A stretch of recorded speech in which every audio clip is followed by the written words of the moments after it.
Welcome to Dating Games, the first book in K.Leigh's irresistible series where romance meets high stakes and every rule is meant to be broken. When Evie, a woman who's sworn off love, meets a man who thrives on games, sparks fly, but not in the way either of them expect. As their chemistry ignites, they must navigate a series of daring challenges, emotional turmoil, and trust issues that threaten to change everything they thought they knew about love. Tangled, passionate, and full of twists. Dating Games isn't just about finding your soulmate. It's about figuring out what happens when love becomes a dangerous, irresistible game you can't stop playing. Ready to play? Press play and dive into a love story that's anything but ordinary. The game is about to begin. Chapter 1. I've always had an affinity for the number 3. Third time's a charm. Past, present, future. Beginning, middle, end. 3 is considered the perfect number. And not just by me. Many religions view it as a sacred number, a holy number. Even Plato recognized the idealism in it, dividing his utopian city into 3 populations: laborers, guardians, and philosophers. 3 is also the magic number in fairy tales. A hero or heroine is often given 3 choices, or they overcome the obstacle on the 3rd try. Think back to the beloved tale of Cinderella. When the prince searches for his perfect match, with the aid of a glass slipper, Cinderella's is the 3rd foot he tries after unsuccessfully attempting to shove it onto her darling stepsister's feet. There's a tension inherently built into this number that has always spoken to me on an ethereal level. Throughout my life, everything always happened in 3s.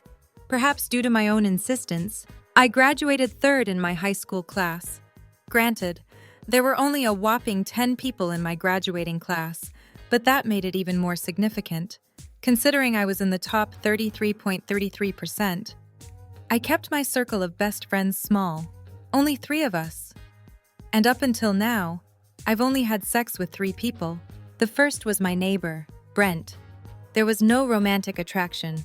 I was almost 18 and thought it best to have a practice round so I'd be fully prepared when it counted.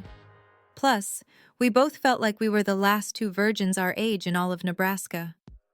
Years later, I found out Brent was gay. I hope it wasn't his experience with me that made him realize this. My second sexual encounter was with Christian Murphy. He was the one I wanted to practice for. Thank you. Brent, handsome, popular, smart, without having to try. I thought he was the man I would spend the rest of my life with, which concerned me, because he was only my second. But when Trevor Channing walked into my History 101 class freshman year of college, it was suddenly goodbye. Christian. And hello. Trevor. You know those scenes in movies where the heroine locks eyes with the leading man the first time and an explosion of orchestral music fills the background? That's what happened with Trevor. Without saying a word, I knew he'd forever be my number 3, my perfect match, which is why it feels like all the wind has been sucked from my lungs as I stare at him incredulously. I must not have heard him correctly. There's no way those words came out of his mouth. Not when we're celebrating my 30th birthday at the sushi place where we shared our 3rd meal after moving to New York. All day, I'd been confident this was the night he would pop the question. After all, we've been together over 10 years. Not to mention the fact I often said I wanted to wait until I was 30 before I got married. Surely, Trevor would have taken the hint that this meant he should propose on a birthday of such significance. Every sign pointed to me screeching yes after he got down on one knee in front of a restaurant full of strangers and poured his heart out. Hell, in my fantasy, he even shed a few tears because of how overwhelmed he was. As is typically the case, my fantasy was so far from reality. Perhaps Chloe brought the wrong batch of brownies to the office, and this is the result of having mistakenly consumed one of her special treats, as she refers to them. Perhaps it's the lack of sleep from pulling an all-nighter to rewrite my article for the magazine. Perhaps it's due to the shot of Jameson I threw back to settle my nerves before heading here. But as I stare into Trevor's deep-set hazel eyes, his expression filled with pity, and something else I can't quite put my finger on, I know none of those circumstances are true. The truth is my boyfriend just broke up with me. The man I moved my world for so I'd be near him during law school. The man I supported by working 2 jobs while he studied for the bar exam. The man I imagined for myself when all other girls were dreaming of marrying that year's boy band lead singer, Evie. He cuts into my thoughts, snapping me back to the present. I used to enjoy listening to him talk. Now it oozes with betrayal. Please, say something. I place my hands on the small wooden table, bracing myself as I draw in a deep breath. Are you seriously breaking up with me? My voice rises in pitch, unable to reel in my disbelief at this turn of events. My jaw tenses as I peer at him with an unfocused gaze.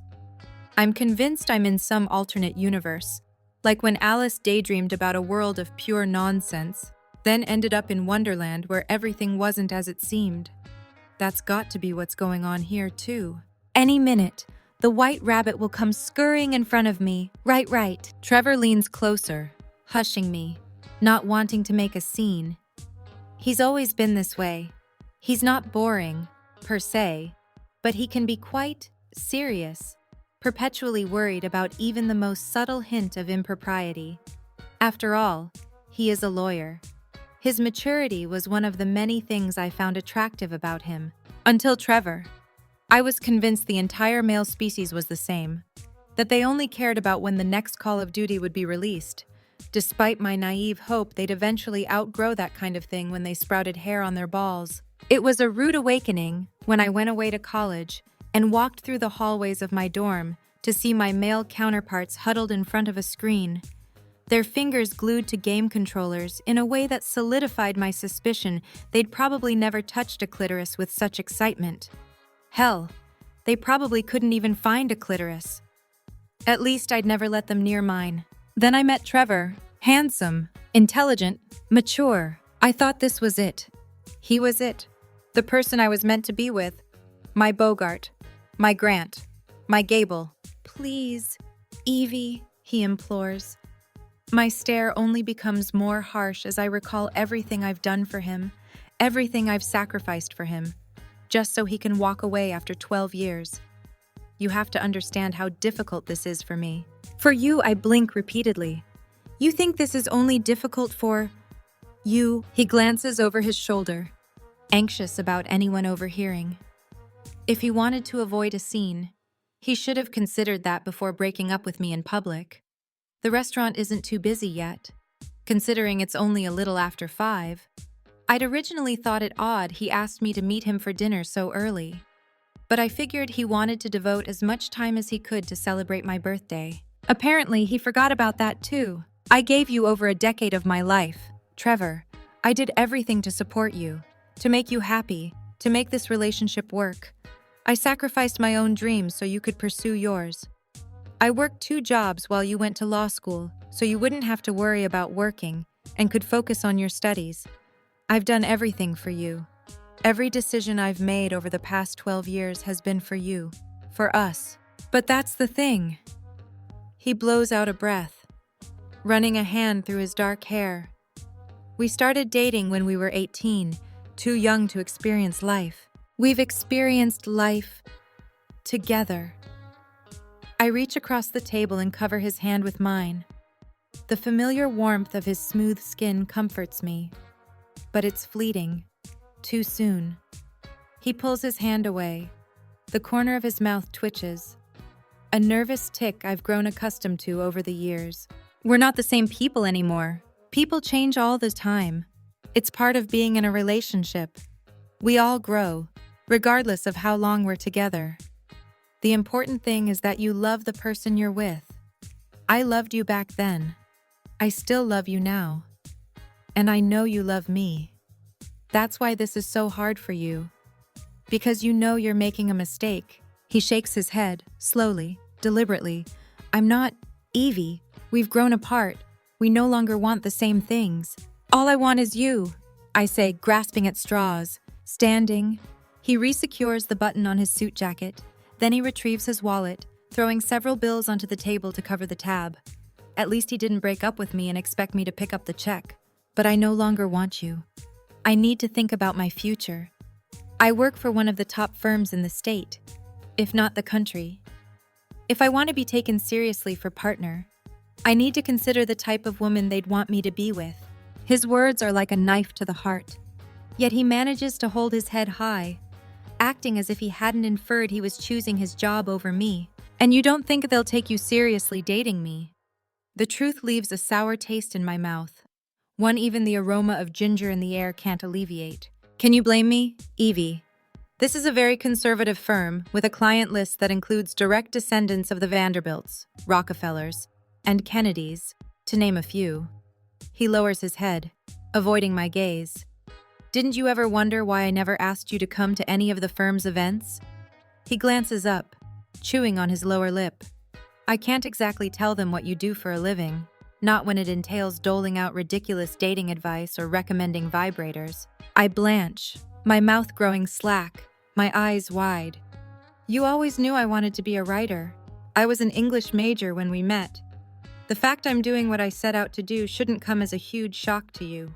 Trevor, it's not. It's what you're writing. You were one of the few girls I'd met who seemed to know precisely what she wanted and had a plan to achieve it. I knew you wanted to work in the magazine industry. I thought you'd want to do more than pen fluff pieces about how a woman could tell if a guy's really into her. Maybe your parents are right. Maybe you'd be better off if you got your teaching certificate. Then you'd have a more respectable profession. He holds my gaze for a moment longer, then steps back. You can stay in the apartment until you find a place of your own. I'll be working long hours over the next month anyway. I'll sleep on the couch for the time being. You'll barely notice I'm even there. You're kicking me out, I practically screech. Don't say it like that. Technically, it is my place. I pay the mortgage. My name's on the title. But there's no rush.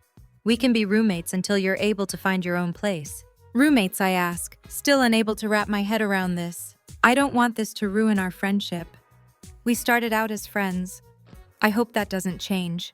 I shake my head, at a complete loss for words. How can we be friends after this? I'm pretty sure we crossed that line. Oh, about 11 years ago when he told me he couldn't imagine his life without me. I still can't imagine my life without him. Why did he suddenly change his mind? I've got to get back to the office, he says after stealing a glimpse at his watch. I'll see you. He stops short of saying anything more than that. Then he turns from me, everything about his stride confident, as if he didn't just end a 12-year relationship. Chapter 2. Heart pounding and fists clenching. I burst through the doors of a bar a few blocks from Columbus Circle, finding Chloe and Nora sitting at the bar, a martini in front of each of them. They're about to take a sip when I plop into the empty chair to Chloe's left. I need tequila. I wave down the bartender, Aiden, ignoring the inquisitive stares coming from the two women who've become my best friends since I uprooted my life and moved to New York for Trevor. And for what? For him to break up with me because I may not be as stuffy as the other wives and girlfriends of the people he works with. The usual Aiden's brows furrow as he assesses my appearance. There's a benefit to being a regular at your weekly happy hour watering hole. However, right now, that benefit allows Aiden to realize something's off. I'm not sure how to explain the events of the past hour. It still seems surreal, like I'll wake up and all of this will be a nightmare. Yes, and a shot of tequila. He eyes me skeptically at first, then fills my order, placing my Manhattan in front of me, followed by the shot glass filled with a clear liquid. Thankfully, he remembers I like the silver stuff best. Without offering a single word of explanation, I grab the shot and raise it, meeting Chloe's and Nora's confused expressions. They should be confused. I'm supposed to be out celebrating my engagement to my fiancé, possibly drinking ridiculously expensive champagne in a suite at the Ritz he booked for the occasion. Instead, I'm sitting at the bar I go to every Thursday night, trying to reconcile the drastic turn my life's taken. Here's to wasting nearly 12 years on a man who no longer wants to be with me because I'm not serious enough. Rolling my eyes, I down the liquid, grimacing as it burns my throat. I bang the glass back onto the bar, asking Aiden for another shot. The only thing that will make tonight better in comparison is waking up tomorrow with a hangover that will leave me cursing the gods who invented alcohol. He broke up with you, Chloe asks, aghast, her nose scrunched up in repulsion. She always insisted I was too good for him, that I deserved someone who would pay me more attention. I argued that Trevor paid attention to me, but he was incredibly career-driven. As am I. Apparently not enough to satisfy his high standards. Though, happy fucking birthday to me. I lift my next shot, throwing it back, this one burning a little less. Why, Nora inquires. I face my two friends, offering them a tight smile as I smooth my frazzled red hair. They're both relatively composed compared to me. Chloe's medium-length, gray and lilac ombre-colored locks still hold the perfect beach wave. Her makeup freshly applied. There isn't a single wrinkle on her black pencil skirt or silk blouse, despite having worn it all day at work. And Nora, well, I'm convinced she was born in the wrong decade. Her perfectly coiffed shoulder-length strawberry blonde hair and doe-eyed expression make her look like a housewife from the 1950s. I met Chloe when I started working at the magazine several years ago. Her cubicle is next to mine, and we became fast friends. She's the go-to on all things involving every celebrity out there. Hell, I haven't even heard of some of the people I hear her discussing. Nora was her college roommate who now runs a yoga studio in the village. I guess I'm not serious enough for him. I roll my eyes. What do you mean, Chloe presses? Her lips formed into a tight line. Start at the beginning, Nora adds. I want to know everything. The last thing I want is to rehash what just happened. I'm surprised I made it out of that sushi restaurant without having a complete breakdown. There's no telling how much longer I'll be able to keep it together. At least I'm in a place with an endless supply of alcohol. When I got there, he was sitting at a table in the corner. His legs were bouncing as he chewed on his nails. I thought he was nervous about popping the question. I guess the first clue should have been when I leaned in to kiss him, and he turned so I kissed his cheek instead. He did not. With wide eyes. Nora slams her hands on the bar, drawing the attention of several people.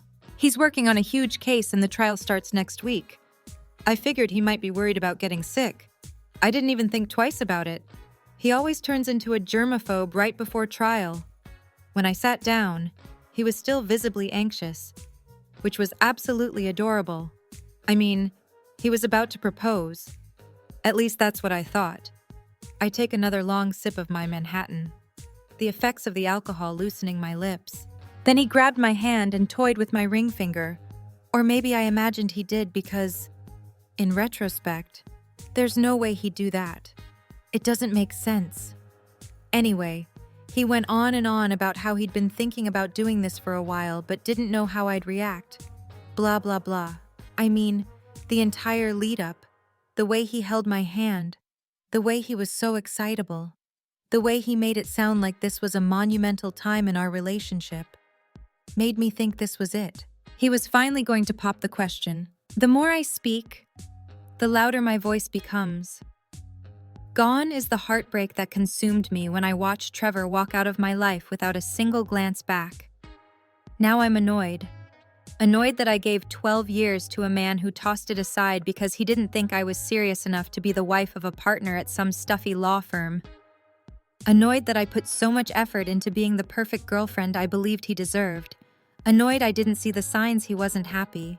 What did he say next? Nora pulls her left hand away, hiding the engagement ring on her finger. When she first told us she was getting married, Chloe and I were both shocked. She'd only been dating her fiancé for 3 months.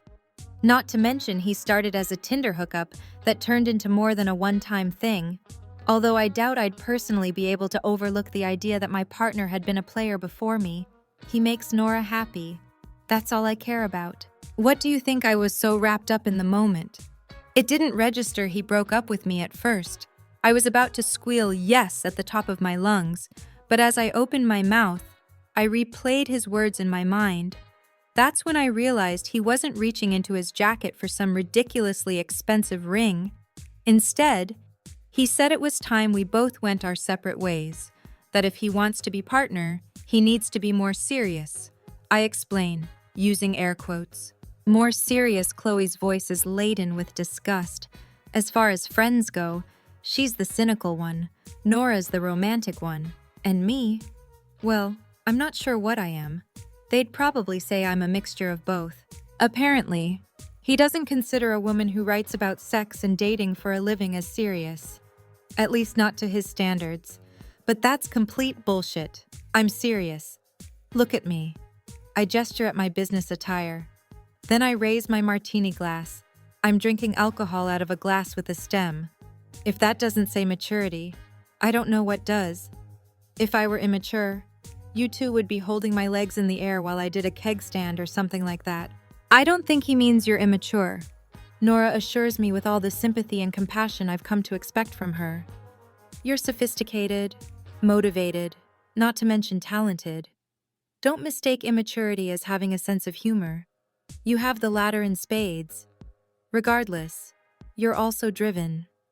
How many other people can claim to be doing exactly what they set their mind to when they were just a teenager? I shrug, brushing it off. You made your own way in this industry, K.Leigh adds. The only reason I got the job I did was because my dad works for the Times and made phone calls. Not you. You didn't know a soul. You got in on talent and drive alone. So don't let Trevor make you think you lack motivation. Oh, but I do. My voice oozes sarcasm. Obviously, since I have a degree in English, I should be doing something more than writing articles about sex. But I like having a sex and dating column. He's a prick for not supporting you, especially if you enjoy what you do. I don't see you giving him a hard time for not making partner yet. I scoff. Well, according to him, at least he has a real job. I dig my fingers through my hair, yanking at it, groaning in frustration. Couldn't he have chosen a different day?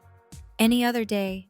Now I'll forever equate my 30th birthday with the day he broke up with me. I reach for my drink, about to take another sip, when I spy a handsome man in a suit walking past the bar, his hand on the lower back of a beautiful woman wearing a cocktail dress. The alcohol loosening my inhibitions. I call out to him. Hey you. Surprisingly, he pauses, both he and who I assume to be his date looking at me. They probably stopped here to grab a drink before heading off to the theater or some romantic dinner. Hell, he may even be proposing tonight. You look like a person with good judgment, someone who's not a complete moron. Thank you, he replies with a wavering smile, unsure what to make of my statement. Would you ever break up with your girlfriend on an important date? Say, I don't know. I'll just pull something out of thin air. Her birthday. God, no. He laughs, peering down at the woman beside him. There's a warmth and affection between them. I had that. At least I thought I did. Now what am I supposed to do? I don't know life without Trevor in it. I've never imagined the possibility. Am I supposed to pretend I'll be okay? That I can fall out of love as quickly as he did? We were together longer than most married couples. At least longer than Britney Spears' marriages. He looks back to me. I'd never live to see another day if I did that. Thank you, sir. I lift my glass, toasting him. You are a gentleman. My boyfriend. Well, ex-boyfriend is not. It's my 30th birthday today. The bar erupts in applause and congratulatory shouts of happy birthday. I'm not sure why, but something about the combination of their applause and the alcohol flowing through me has me standing and curtsying to my new friends. Thank you. Thank you. And do you know what my boyfriend of 12 years gave me as a birthday present? I scan the bar area. Now that it's close to 7 on a Thursday night, the booths and tables in the remodeled industrial space are filled with a mixture of locals and tourists. Despite that, the background chatter has become almost non-existent. Everyone interested in what I have to say. I suppose learning about a stranger's pathetic heartbreak is infinitely more interesting than discussing the unstable markets. A woman calls out from the opposite end of the bar. It better have been a ring. I point at her. After this long, I thought it would be. I earned that much. We met during my freshman year of college. The instant I saw him walk into my history class, I no longer cared about the Battle of Bunker Hill. I just wanted him to bunk my hill. A roar of laughter tears through the space, causing me to smile for the first time all evening. I look at Nora and K.Leigh, who both wear bemused expressions on their faces. Maybe this is what Trevor referred to when he said he needed to be with someone more serious. I thought he liked the fact I'm on the eccentric side, that I don't mind being the center of attention. After all, I minored in theater. Hell, my bold personality is what caught his attention all those years ago. When he smiled at me that day, I trail off. placing my hand over my heart, sighing. I swore I heard music. I know what you're thinking. I add quickly, hoisting myself up onto the bar top so I can address the crowd. Aiden doesn't stop me. A smirk forms on his lips as he crosses his arms over his chest, amusement sparkling in his devilish dark eyes. Too bad he's gay. He would be a great rebound, if I were into that kind of thing. That I had probably just come from a meeting of what we called the 4 and 20 Club. I lock eyes with a table full of 20-something men, who nod in understanding. You guys know what I'm talking about, don't you? They lift their beers, laughing, as I address the rest of the bar once more. But honestly, I heard music. If hearing music in your head doesn't mean you've just found your fucking soulmate, I probably belong in a straitjacket, which may be the case anyway. But I digress. Grabbing my glass, I take another sip of my drink before continuing. I've always been a planner. My mother claims I was the one who put her on a schedule for my feedings as a baby, not the other way around. So even when I was a little girl, I knew the type of man I wanted to spend the rest of my life with. Just my luck that man went to the University of Nebraska, too. Go Huskers, a voice shouts, and I look in its direction. You're from Nebraska? I ask a man I estimate to be in his mid-50s. His skin is pale, gray hair thinning. He nods. Kearney. So you had electricity. Chuckling, he nods once more, most days. Well, I grew up in a little town called Hickman. I pause for emphasis, which I learned in some of my acting classes. Let me repeat that for you. Hickman, Nebraska. I mean, if that doesn't scream, we marry our cousins. I don't know what does. Laughter fills the space once more. I glance behind me, meeting Aiden's eyes as he leans against the back counter and winks. He probably didn't expect there to be an opening act for the band scheduled to play later. I hand him my glass, an unspoken request for him to fill it. 2 Manhattans and 2 tequila shots in the span of less than an hour isn't a smart idea. But being smart isn't in the cards for me tonight. Now, something I should mention is that I have a slight affinity for the number 3. I hold up a hand. Don't ask. And no, I'm not OCD and have to lock and unlock the door 3 times. Except on the 3rd day of the 3rd week of the 3rd month of the year. There's another burst of laughter and applause. Once it dies down, I continue. I like to think it was a sign when Trevor walked into my history class at exactly 3 p.m. on September 3rd and proceeded to sit in the 3rd row of the lecture hall, which also so happened to be the row I sat in because, well, it was the 3rd row. I always sat in the 3rd row. I feel a tap on my back and glance behind me to see Aiden handing me a fresh drink. I thank him with a smile, then take a sip before placing the glass beside me on the bar. Our relationship began like all good relationships do, by me pretending to be inept at U.S. history so he'd tutor me. I bat my eyelashes, passing everyone a demure look. But after our first test and he saw I got the top grade in the class, he realized it was all a ploy. So he asked me out, and the rest is history. Fast forward 4 years. Trevor graduated with a degree in finance. I graduated with a degree in English and a minor in theater, which is probably why I have absolutely no problem telling a bar of complete strangers about my breakup. And my mother said theater would be useless. I roll my eyes, my expression oozing sarcasm. I'm proving her wrong this very second. Anyway, after graduation, Trevor was accepted into Columbia Law here in New York. There wasn't even a question in my mind. I would move to New York with him. A nostalgic smile lights up my face as I recall those early days of living in the city. For the longest time, I thought I made a mistake, especially when I was forced to take a cold shower in the middle of winter because the building superintendent hadn't fixed the hot water heater. Or when the smoke alarm went off anytime I tried to cook because it was placed right above the stove. Or when we lost power on Christmas and had to order Chinese takeout because the meal I'd planned was a lost cause without electricity. At the time, all the disasters made me long for the comfort and space of Nebraska. I now look back on everything and laugh. I worked as a bridal assistant for a wedding planner during the day. Honestly, it was the perfect job for someone as obsessed with planning and organization as I am. Essentially, I was the bride's bitch. You need Voss water instead of Evian. At your service. You don't want your maid of honor to look better than you, even though she's prettier on the inside and out. That can be arranged. We'll be sure to pick a dress style that doesn't complement her body type. Don't want the groom to find out you had one last fling with his best man the night before the wedding. There's the morning after pill for that. However, being a wedding planner's assistant didn't pay enough to cover all our bills, not to mention my student loans, so I got a second job as a bartender. All to support Trevor, so the only thing he had to worry about was studying. I figured he'd return the favor down the road. I suppose he did, in his own way. After he passed the bar and got a job at an incredible firm, we eventually moved into a great apartment in Brooklyn, one he paid for, which he reminds me regularly. I pinch my lips, shaking my head at how blind I've been. My support of his dreams has been nothing short of unwavering. I don't think he's ever truly supported me in mine. I jump off the bar top and grab my glass, pacing as I attempt to come to terms with how Trevor could be so callous as to break up with me without even a hint of remorse or regret. I was the perfect girlfriend. I kept our place clean, despite working long hours.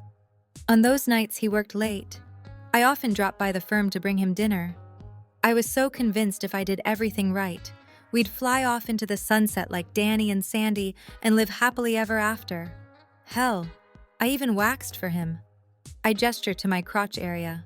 Do you have any idea how much that hurts? That shit feels like someone just doused gasoline all over your nether regions, then lit a match and tossed it, forcing you to wallow in agony for hours with no relief in sight. I pause, allowing the laughter to swell, then die down. But I did it for him. Because that's what people do when they're in love. Isn't it? They do everything to keep the other person happy. Everyone seems to nod in agreement. What they don't do is break up with them on their 30th fucking birthday because they no longer think their partner of 12 years is serious enough. Fuck him. A man shouts above the silence, his New York accent thick. I look in his direction as he raises his beer toward me. He doesn't deserve you anyway. I nod, smiling in appreciation. You're probably right. Because everything he's done tells me I deserve someone so much better than what I allowed myself to settle for. All because he checked off every box the teenage version of myself said she wanted in a potential husband. I blow out a long breath, blinking back the tears forming. But how do you tell your heart to stop loving someone? My expression turns pleading, inwardly wishing someone has the secret to this. The atmosphere shifts, becoming more solemn. I hate ending my story on such a sour note, so I force a smile, although it doesn't reach my eyes. I'll tell you what you do, Evie. My voice wavers. You take a page from Scarlett Fuck All Men O'Hara, a lovely Irish lass. Much like myself, you worry about it tomorrow. I lift my glass and practically the entire bar follows suit.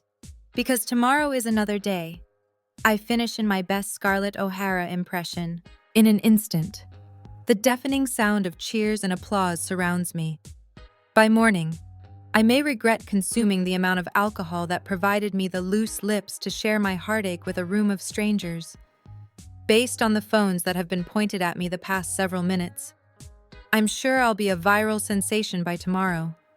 Right now, none of that matters. All that does is trying to salvage what I can of my 30th birthday. With a smile, I curtsy once more, slowly turning to each corner of the bar to offer my thanks for their rapt attention. And that's when I notice him. Outwardly, there's nothing unique about him, except for the disheveled light brown hair that curls over the collar of his perfectly tailored suit, except for the penetrating blue eyes that remain locked on me, the heat in his gaze making me think he can read my innermost secrets, except for the way he's the only one not clapping, simply assessing everything about me. He's sitting by himself at a table in the corner, away from the regular Thursday evening revelry. While this isn't a complete dive bar, he still seems out of place with his Armani suit and Tag Heuer watch. Needless to say, I'm intrigued. Who is he? Why is he peering at me in a way that makes me feel like he can see straight through the mask? What are you going to do about your living situation? Nora asks once the laughter and applause die down. I snap out of my daze and lower myself back to my chair. My limbs are jittery as I take a deep breath, unable to shake the heat of a pair of blue eyes staring at me. I'm not sure. My voice is distant. He said I didn't have to move out right away, and maybe I shouldn't. Maybe Trevor needs some time to realize what a mistake this is. You honestly think it's a mistake? K.Leigh presses, obviously annoyed. He is under a lot of pressure with that big trial coming up. If this one goes well, he could be on a fast track for junior partner. I toy with the stem of my glass. I'm sure he'll eventually come to his senses. I mean, if he didn't want to be with me, why wouldn't he insist I immediately find somewhere else to live? He knows I could crash on the pullout in your den. Instead, he told me to stay as long as I need. I'm probably grasping at straws, but I'm not ready to give up on Trevor yet. Maybe he needs to know that. Perhaps if I'm still living there, he'll be reminded of exactly what he's throwing away. Oh, I know what you should do, Nora exclaims, her eyes brightening as if having an epiphany. What's that, I ask? And no, I am not putting up a profile on Tinder. She laughs. No, I wasn't going to suggest that. Although there is nothing wrong with meeting someone on Tinder, I was going to suggest you hire Auguste Laurent. I pinch my brows together, shaking my head. Auguste Laurent. Who's that? He's this guy. She looks at K.Leigh. I'm not sure how to explain. He provides a boyfriend experience, so to speak. Boyfriend experience. Yeah, K.Leigh answers.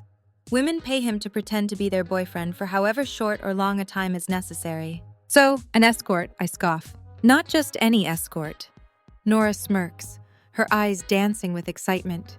He's like the most sought-after escort on the East Coast, if not the country, and he lives right here in Manhattan. Women line up to hire him. Sorry, but I don't need an escort or to pay someone for a boyfriend experience. I have an actual boyfriend. K.Leigh lifts a finger. Had. But like I said, my situation with Trevor is just temporary. This guy specializes in that kind of thing. What do you mean? What's one of the biggest motivators out there? K.Leigh narrows her gaze. I stare blankly at her. Jealousy. Evie. Nora looks at me like I'm a complete idiot. I've just been out of the dating world for so long. True. My job entails doling out relationship and dating advice on a regular basis. But I've never had to play any of these games myself. The mere thought exhausts me. I'm sure hiring a ridiculously hot guy to pretend to be your boyfriend would have Trevor banging down your door in no time. So he takes advantage of women who've had their hearts broken. I bring my glass back to my lips, inhaling the oaky aroma of the whiskey before taking a sip. Real stand-up guy. People swear by him. K.Leigh arches her brow. For what it's worth. They say he helped them realize their true value, helped them feel worthy of being loved again, whether it be by their ex or someone new. He must have a magical penis. I laugh, wavering a little in my chair. Super penis. I snort, amused at the image I've concocted in my head of a penis wearing a cape. Faster than a premature ejaculation, I joke, coming up with his superhero tagline. Ideas for a feature in my column swirl in my head. Martini spews out of Nora's mouth as she chokes on the sip she had just taken. I swipe at my face, removing a few droplets. Didn't that supermodel hire him? She asks K.Leigh once her coughing settles down. She nods. Holly Turner. Holly Turner, I repeat. Why would she have to hire an escort? The woman's stunning. You'd think she'd have a line of men vying to take her ex's place. She refused to confirm she did. In fact, used this guy's services, K.Leigh explains.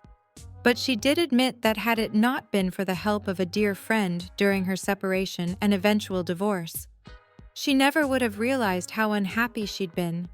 This dear friend made her feel beautiful again. I straighten my spine, finishing my drink. I don't need someone to help me feel beautiful again. And I certainly don't need to hire some escort to pretend to be my boyfriend. I'll handle Trevor on my own. I just need to celebrate my 30th birthday and forget that Trevor ruined the day for me. K.Leigh and Nora pass a devious grin to each other. I have a feeling I'll regret this tomorrow. But for now, I need a night with my two best friends. You got it. Evie, K.Leigh signals Aiden. A line of shots appears in front of us within a few seconds. Here's to 30. Nora raises her shot. Chloe and me mirroring her, gulping down the liquor. Just as I take a sip of the water Aiden's thankfully placed in front of me, a body brushes against mine. A shiver rolls down my spine, making me breathless. I glance behind me to see Mr. Armani's suit walk toward the door. Everything tells me to look away, to return my attention to my friends. But the tipsy version of Evie doesn't listen. Keeping her eyes glued to his tall physique instead, this is the best suit porn I've seen in a while and can't get enough. As he's about to walk out the door, he stops. My heart skyrockets to my throat when his gaze locks with mine. A blush builds on my cheeks as I snap my eyes forward, doing everything to pretend he didn't catch me ogling him. But he did. And the smirk on his full lips confirms this fact. Bastard! Chapter 3. Sun streams through the windows, bathing the room in light, rousing me from unconsciousness. I squint, having difficulty adjusting to the brightness. I don't remember my bedroom being this bright, considering it faces west. Then again, the last thing I probably thought about last night when I stumbled back to the apartment was closing the drapes. Rubbing my eyes, I try to shake off the cobwebs, my tongue feeling like sandpaper. Thankfully, drunk. Evie must have predicted I'd wake up with a hangover to rival all hangovers and left a water bottle and a couple aspirin on the nightstand. Drunk Evie really is thoughtful. I reach for the pills, pop them into my mouth, and chase them with a huge gulp of water, practically downing the entire bottle to dull the fire. After returning the bottle to the table, I collapse back onto the bed, the cool, silky sheets comforting against my skin. As I stare at the ceiling, I exhale a long breath. The reality of yesterday slowly trickling back. Trevor really did break up with me on my 30th birthday because I'm not serious enough. I'll show him how wrong he is. I just need to nurse this hangover. Then I'll begin Operation Prove Trevor Wrong. If he wants a serious girlfriend, I can be that. I can tone down the jokes. I can stop making snarky comments. I can even write some different articles for the magazine. Less raunchy, more smart humor. What I can't do is throw away over a decade of our relationship because he doesn't think I'm the type of girl he can be with if he wants to make partner. I've always been a problem solver. Right now, this issue with Trevor is simply a problem I vow to fix. Closing my eyes, I wrap the comforter around my body. I expect the remnants of Trevor's scent to infiltrate my senses, but it doesn't. One night and his aroma has already faded from the bed we once shared. As I try not to think about that, my foot brushes against another body. I still, inhaling sharply. Did Trevor forget he broke up with me? Was he so exhausted after working all night he was on autopilot and climbed into bed? Better yet, did he already realize what a mistake he made and changed his mind? But I was in too much of an alcohol-induced coma to remember him telling me as much. Hope building. I glance beside me, expecting to see Trevor's impeccable dark hair. Everything about him is always perfect, right down to the lack of bedhead when he gets up in the morning. He makes me feel like Cousin It next to him. When I see a full head of disheveled, sandy brown hair instead of Trevor's pristine locks, I bolt up. The duvet falls around my waist, revealing my underwear-clad body. Then I look up, realizing I'm not in my bedroom. Shit. Shit. Shit. I whisper-shout, racking my brain for a clue as to how I went from having a girls' night to sharing a bed with a stranger. Maybe it's not that bad. Maybe I told him my sob story about what happened earlier in the night, and he offered me a place to sleep so I didn't have to go back to a home full of memories. But practically naked, nice try. Evie, there's a better chance of it snowing in Florida than that being true. There's only one explanation why I'm scantily dressed and in another man's bed after a night of drinking. I had a one-night stand with a stranger hours after the man I thought I'd marry dumped me. No wonder it seems like the world's out of balance this morning.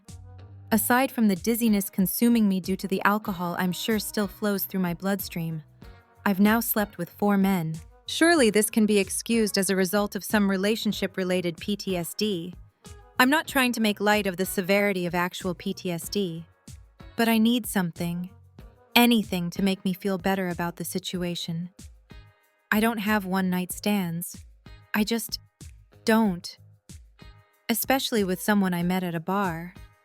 What kind of man takes home a drunk girl and sleeps with her anyway? No one worth sticking around to find out about. Mumbling a silent prayer that I can escape unnoticed. I carefully lift the duvet off me and step onto the chilly hardwood floor. As I tiptoe around the large room, every muscle in my body aches, probably due to the previous night's calisthenics. I search for my dress, expecting to find it crumpled on the floor, along with a trail of his clothes leading to the bed. Instead, it's neatly slung over a chair in the corner. Maybe he's a neat freak. When I tug the dress over my head, a whiff of a powder-fresh scent filters into my nostrils. I'd anticipated it to smell like alcohol and sweat, not as if it had been recently laundered. Curiosity piqued. I glance at the bed to get a better look at the man I found irresistible in my alcohol-induced fog. When I see his chiseled face, I release what I hope is a noiseless gasp, my hand flying to cover my mouth. It's him, the man I noticed sitting across the bar after telling the entire place about my breakup. The man who caused a jolt of electricity to course through my veins when he brushed against me. The man whose blue eyes I couldn't get out of my mind all night, even after he left. How the hell did I end up here? Cautious, I step closer to the bed, hoping something will trigger a memory, if nothing else. At least I went home with an attractive guy. Well, attractive isn't an accurate descriptor of this man's beauty. The way he looks so peaceful, yet still incredibly masculine as he sleeps, causes a tingle to spread through me at the thought of what we did last night. I can almost hear his deep voice whispering his most carnal desires into my ear. I imagine he was a sensual lover, one who put my needs first, making sure I was taken care of. Maybe it's a good thing I can't remember. Then I can pretend it never happened. Pretend I've still only slept with 3 people. My eyes rake down his naked torso, confirming what I'd imagined last night as I ogled his physique. Broad shoulders, sculpted pecs, chiseled abs, and the cherry on top, an intricate tribal tattoo of a phoenix covering his back. This is a man who obviously takes care of himself. He's not one of those guys who's too muscular that it's unattractive. His muscles are firm and defined, but not overly so. He's pure perfection, making it nearly impossible to look away. That's when I noticed the triangle of scars on his abdomen near his hip bone, an imperfection on an otherwise flawless physique. They're pink and faded from the obvious passing of years, but I'm intrigued by the story behind them. Instantly, my mystery man shifts, letting out a raspy groan. It hits me deep in my core, a heightened desire filling me. It almost makes me want to crawl back into bed to see if we can recreate what happened last night in the hopes of jump-starting my memory. But I can't do that to Trevor. Not now that I'm coherent and thinking clearly again. Hastily collecting my shoes and purse, I hurry from the bedroom, praying I'm able to escape before he wakes up. I have no desire to face him. Not when whatever happened last night was a giant mistake. I need to get out of wherever I am before whoever he is notices I'm no longer in his bed and comes looking for me. Then I can pretend this never happened. New York is an enormous city. The likelihood of our paths crossing again is non-existent. Quietly shutting the bedroom door behind me, I pause, holding my breath, listening for any movement from within. Thankfully, all I hear is silence. I blow out a slow exhale and continue down a long corridor, wondering where I am. Whoever this man is, he must do pretty well for himself. His place is bright and modern, sleek wood flooring coupled with immaculate walls containing well-appointed black and white framed prints of famous landmarks in New York. The Brooklyn Bridge, the Empire State Building, Ellis Island. As I emerge into the luxurious living room, I'm caught breathless at the view from the expansive windows filling the far wall. The sun shines through them. The breathtaking sight of Central Park several dozen stories below us. Wow, I can only imagine what a place like this cost. The mortgage on the apartment I shared with Trevor in Brooklyn was over $3,000 a month, a place overlooking Central Park and Columbus Circle. It must cost several million. Even more intrigued as to who this mystery man is, I consider snooping to see what else I can find out. Hell, I can't even remember his name. I wonder if I asked for it, or if I agreed to sleep with him regardless of whether I knew it.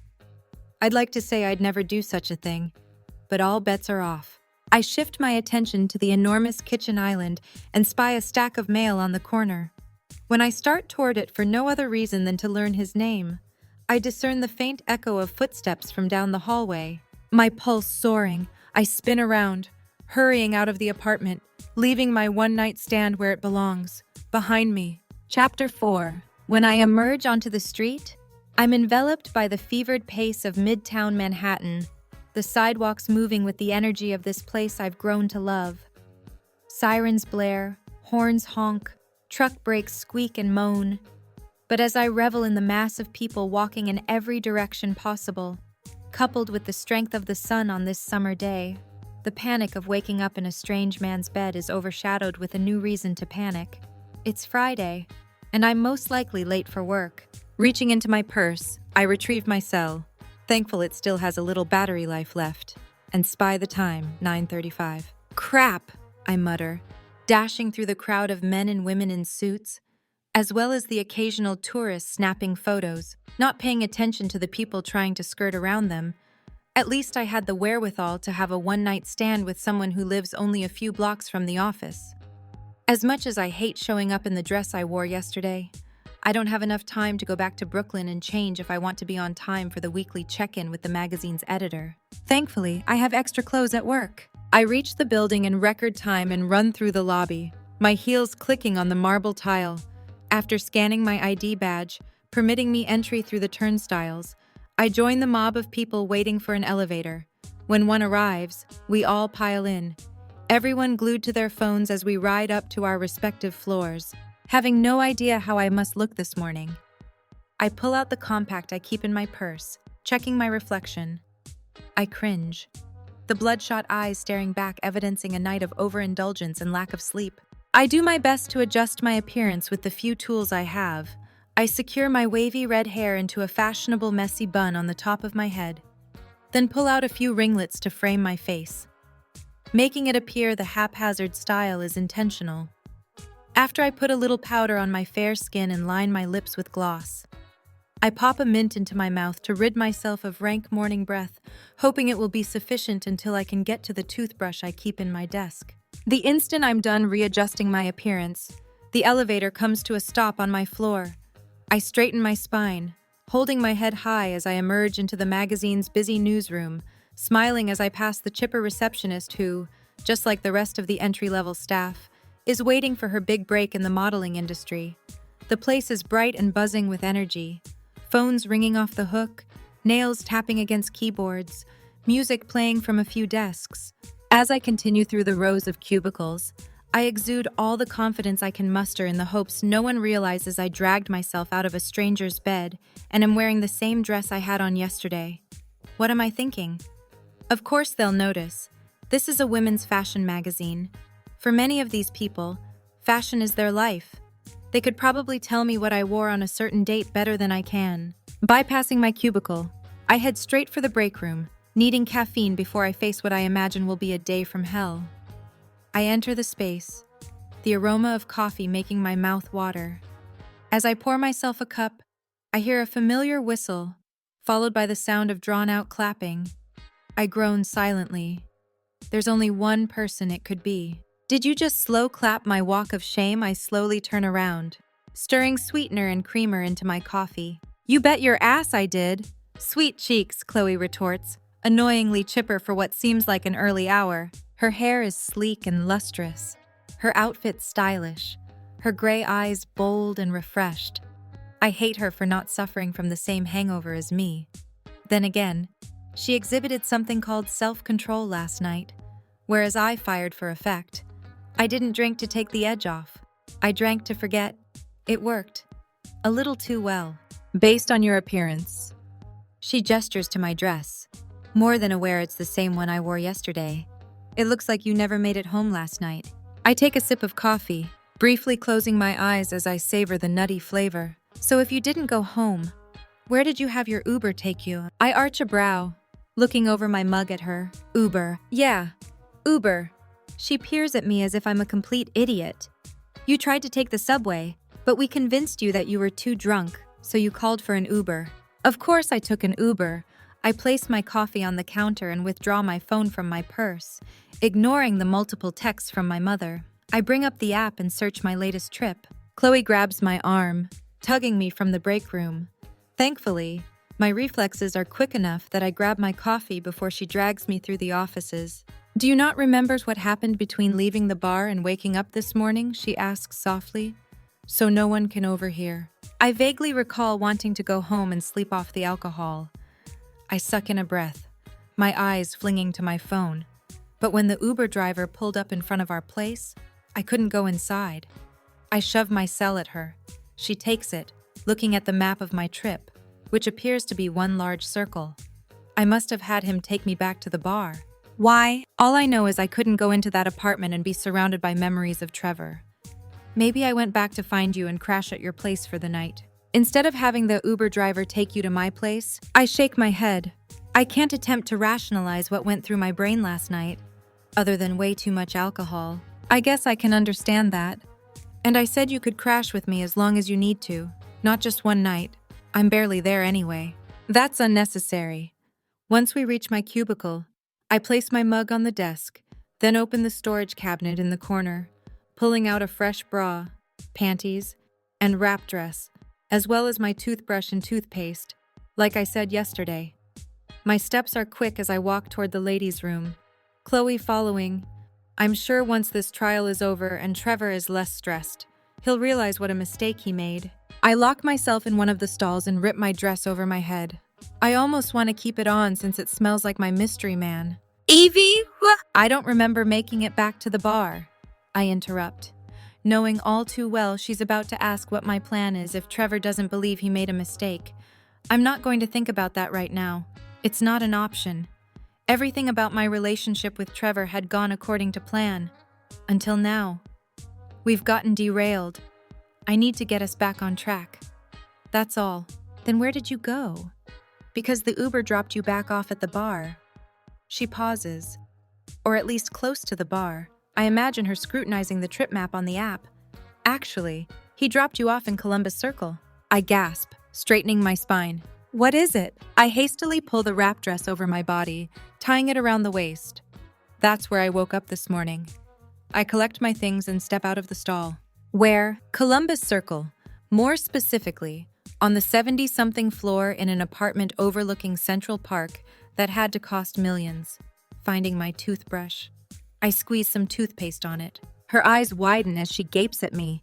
Who the hell did you sleep with last night? A goddamn Rockefeller? I have no idea. But he was at the bar, I say as I brush my teeth. He was, I nod, then spit into the sink, wiping the residue from around my mouth. Sitting alone at a table in the corner, I noticed him after I did my little act. You did you? She waggles her brows, crossing her arms as she leans against the counter. Not like that. I turn my attention to the mirror, fixing my appearance the best I can. But he wore this gorgeous designer suit and had even more gorgeous eyes. Any female with an interest in the male population would notice this guy. I never noticed him. Well, you're missing out. Because this guy...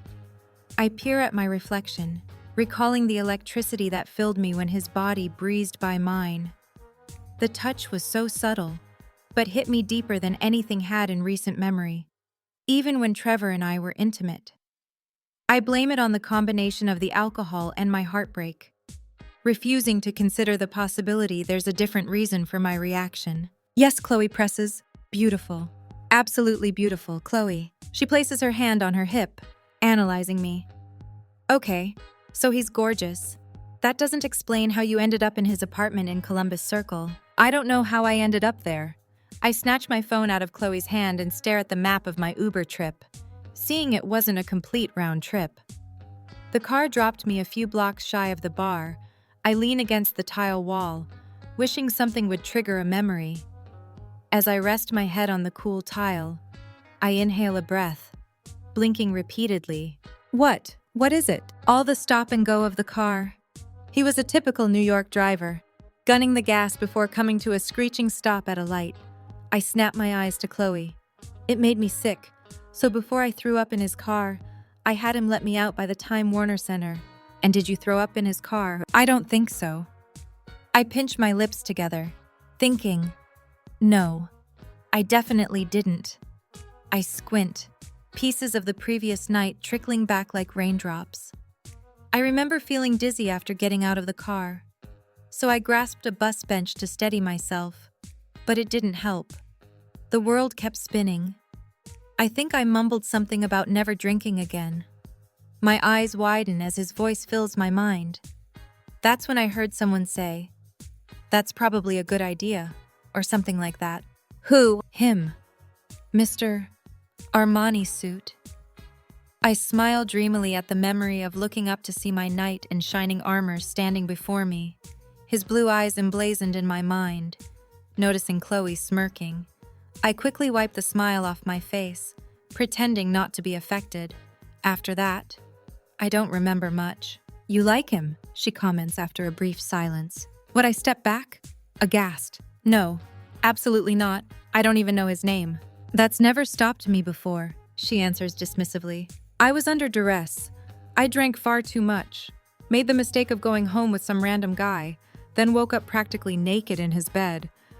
Just goes to show you what kind of slimeball this guy truly is. Sleeping with someone who's obviously drunk. So not only did my boyfriend dump me, I get to end my week with a visit to the clinic to get tested because who knows if this guy put on a condom. How do you know you slept with him? You said yourself you don't remember much. I woke up in my bra and panties. All the more evidence you didn't sleep together. Who in their right mind puts their bra and panties back on after sex, especially drunken sex? Who sleeps with a bra on anyway? Again, I can't attempt to rationalize what I was thinking last night. And trust me, I know how I get when I've had too much to drink. I'm sure once I saw this guy without his shirt on, all thoughts of Trevor went out the window, and I only cared about one thing, getting laid. Or maybe I did it to spite Trevor, a revenge screw, so to speak, which I must have thought was a brilliant idea with all the alcohol I drank last night. She smirks, amused by my misfortune. I guess I deserve it. I've repeatedly claimed I would never have a one-night stand, that I would only sleep with someone I felt a strong connection to. I'm not a prude. While I enjoy sex as much as any other woman, I don't feel the need to sleep around. Then again, when most people are at the age where they're exploring their sexuality, I was already dating Trevor. We explored our sexuality together. Is this what my life will be like without Trevor? Having to sleep around and hope to find someone I connect with God? I don't even want to think about having to date, especially in New York City. So, she grins deviously. What did he look like without his shirt on? An Adonis. I answer before my brain can tell my mouth to shut it. Fuck, K.Leigh. Male perfection. Broad shoulders, sculpted chest. Abs you want to lick? With a body like that, I'm sure I was all over him. Which makes me feel even more guilty. Why Trevor broke up with you? Yes, but... Oh, there you two are. A voice interrupts. We whip our heads toward the door. Maggie, the editor-in-chief's assistant, stands there, a self-important expression on her face. Sometimes she forgets she's the editor's assistant, not assistant editor. Big difference. The meeting's about to start. Viv's waiting on you guys. Sorry, Mags. We're coming. Grateful for the reprieve. I smile at K.Leigh as I follow Maggie, dropping off my clothes from yesterday at my cubicle on the way. As I'm about to walk into Viv's office, a hand covers my arm. I look at K.Leigh, her slate gray eyes narrowed on me. Listen, Evie, I get that you're hurting over what happened with Trevor, and you have every right to be. Maybe this is the opportunity you need to have a little fun and figure out who you are. I already know who you are. Her voice is low, her expression filled with skepticism. If you do, why are you willing to change that just so Trevor will want to be with you? I get you have a history. I can't even imagine how difficult the next few weeks, hell, months will be trying to adjust to a new normal. I'm the last person you should take relationship advice from, considering I avoid them like the plague. But instead of wasting time concocting a plan to win Trevor back by becoming the type of person he wants to date, you should focus on finding someone who wants to date you as you are right now. She places her hands on my biceps. her eyebrows pulled down, because the Evie I know is a complete badass, and any guy who doesn't see that doesn't deserve you. Chapter 5. Chloe's words leave me questioning whether salvaging my relationship with Trevor is the right move. How could it not be? Like she said, she's the last person I should take relationship advice from. In the 5 years I've known her, she hasn't been in a single committed relationship. She doesn't understand the dynamic of a real relationship. It's all about give and take, being in a partnership. Sometimes one person has to shoulder more of the weight. Right now, I need to do the heavy lifting. I refuse to give up so easily. Resolved.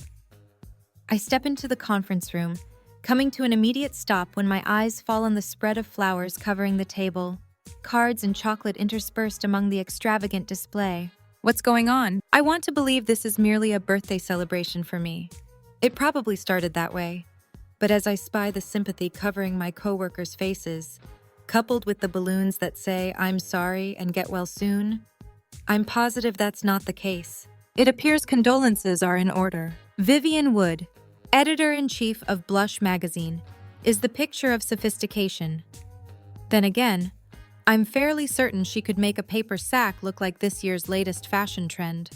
Not a single strand of her platinum hair is out of place. She's in her 60s, but her youthful complexion, devoid of wrinkles, makes it appear as if she's not a day over 40.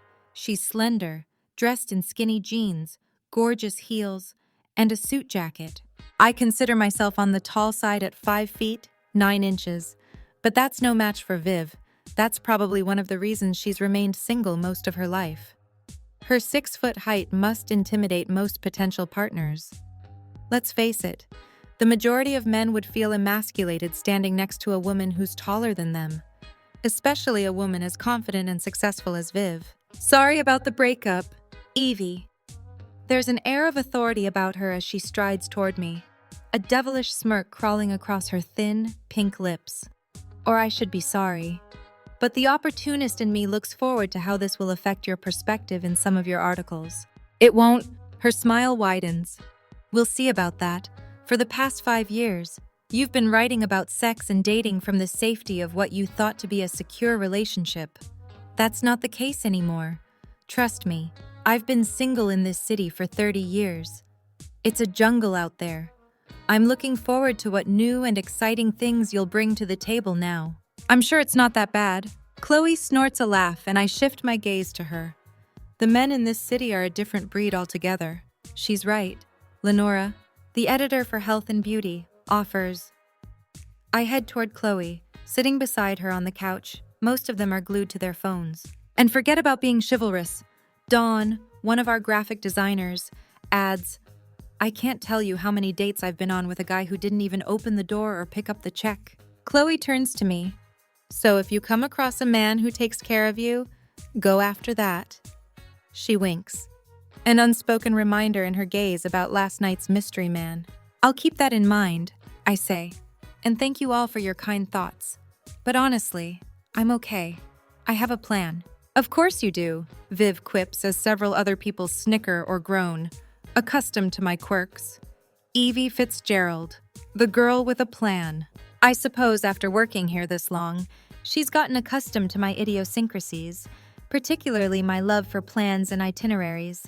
I've always preferred structure, whereas Chloe loves waiting until the last minute to get her work done, often sending her final piece to Viv mere seconds before it's due. I work ahead, not rushing anything. Hell, I have pieces I intend to write for the magazine and blog planned out for the next 6 months. My planner is a work of art, and my lifeline. Structure keeps me grounded, focused. Speaking of which, let's hear what you have planned for the August issue. I blow out a relieved breath, happy to concentrate on work instead of my breakup for a moment. With a smile, I discuss my idea of exploring the world of dating in 5 major cities across the country, an idea that just came to me, thanks to Chloe. Viv thinks it's brilliant, since she's under the impression I'll be rejoining the ranks of single people. Once she gives me the go-ahead, she continues going around the room, everyone pitching different story ideas for the next issue. She nixes a few, approves others, or reworks some to make them more compelling. Her ability to know a brilliant idea when she hears one has kept her at the helm of this magazine for over a decade. When I was a teenager, I scrambled to the shelves for my monthly copy of Blush magazine. I always knew I wanted to work in this industry, so I did what anyone with a dream would do. I studied. Working for Blush was the end goal, one I didn't think I'd ever achieve. It's continually been the top women's magazine in the country, always on the cutting edge. While I didn't see myself offering dating tips, it's a stepping stone to being able to write things I really want to, things of interest to all women, reproductive rights, equality, economic justice, just to name a few. Once the meeting ends and we have our assignments for next month's issue, about half of which will never make it to print, we disperse. I hang back to collect the gifts my irreverent coworkers bestowed on me. As I read one of the cards that went along with a bouquet of roses, K.Leigh sidles up next to me. Sorry for your loss. Wishing you moments of peace and comfort as you remember all the good times you had together. She snort laughs at the ridiculousness of it all. Did I just get a sympathy card for a breakup, I muse as I toss it back onto the pile? It appears so. This shouldn't surprise me. Since accepting Viv's offer to work here, I've come to learn many of the employees have a rather dark and cynical sense of humor. When the mouse that roamed the office, evading all the traps the exterminators set out for it, had finally been outsmarted, one of the fashion columnists declared a day of mourning. He even went so far as to plan a memorial for our fallen friend. There's no such thing as a normal day at Blush magazine. How did everyone find out? She shrugs as she helps me gather everything. News travels fast around here. You should know that by now. It's a miracle you didn't find out Trevor was breaking up with you before he told you. That happened to Maureen over in Beauty. Arms full, we head out of the conference room with what we managed to carry. At least I get chocolate out of it, like a parting gift after picking the wrong door on Let's Make a Deal. I imitate my best announcer's voice. Instead of a beautiful diamond or a lifetime of security, we'll be sending you home with a box of drugstore chocolates. Better luck next time. We turn into my cubicle, and I deposit the first batch of flowers, cards, and chocolates onto my desk. Oh, come on. You got a lot more than just a crappy box of chocolates. You're right. I got sympathy cards meant for the death of a loved one, flowers, and a few balloons. Don't forget the sausage. I frown. Sausage? Yeah. She waggles her brows, making an obscene gesture with her hand. Mr. Armani's sausage. On the off chance I'm wrong and you did sleep with him. Regardless, I'd take that consolation prize any day over some schmuck who didn't realize what he had. Trevor's under a great deal of stress. I repeat the same argument, although my words lack the conviction they had earlier. He knows what he had. I avoid what I can only assume to be Chloe's annoyed stare. I just need to remind him of that. I step out of my cubicle to get the rest of my breakup gifts when I almost run straight into Viv. I inhale a sharp breath, stopping in my tracks. Sorry, Viv, I wasn't looking. That much is clear. Evie, I'd like a word. Of course. I force a smile. Pass K.Leigh a nervous look, then follow Viv, curious as to her sudden need to speak to me. Normally, all magazine-related problems are addressed at our weekly meetings. Then again, Viv's known to use her employees' real-life issues in concocting new, edgy story ideas. I worry she's about to ask me to do something crazy, like sign up for online dating apps and journal my experience, or apply to The Bachelor, or something that would rival the premise of How to Lose a Guy in 10 Days. Once we're in her office, she closes the door, putting me even more on edge. Have a seat. Evie. Her voice is even as she gestures across the desk. Is everything okay, tentative? I sit down in the bright orange chair. Her workspace is decorated in a stunning mid-century modern design, vibrant colors, sleek lines, uncluttered shelves. Every time I step into this room, I feel like I've just walked onto the set of Mad Men. In fact, Viv bought many of the items here in a prop auction. Everything's great. I wanted to speak with you in private about an opportunity. She opens one of the desk drawers and withdraws a file. Placing a pair of dark-rimmed glasses over her eyes, she scans the papers in the folder. Since we hired you, our readership has seen a steady increase. These days, Every other magazine similar to ours struggles to capture the market's attention. But your wit, coupled with your love of social media, has helped us stay modern. Prior to bringing you on board, our sex and dating column was the least popular. Most people overlooked it as being the same stale advice women have received for decades. But you gave it a fresh coat of paint, so to speak. You write stories real women can relate to. Although I've yet to be the lucky recipient of a penis picture over the internet, I laugh, recalling my most recent blog post that garnered hundreds of thousands of shares on social media. That's all I wanted when I took over the column, to make dating and relationships more relatable. To help people realize relationships don't have to be as hard as we make them. And you've done an incredible job. We all know this industry can be tough, having wide swings from quarter to quarter, but it hasn't been that way lately. And I think a lot of it has to do with your ingenuity. You bring a fresh perspective to a platform we all feared would soon die. She removes her glasses and places them on the desk, pinching her lips together. As you know, Grace is pregnant and will be leaving at the end of the year. She's decided not to return to work, which means I'm now looking for a new assistant editor. You interested? My eyes fling wide open as I sit in shock.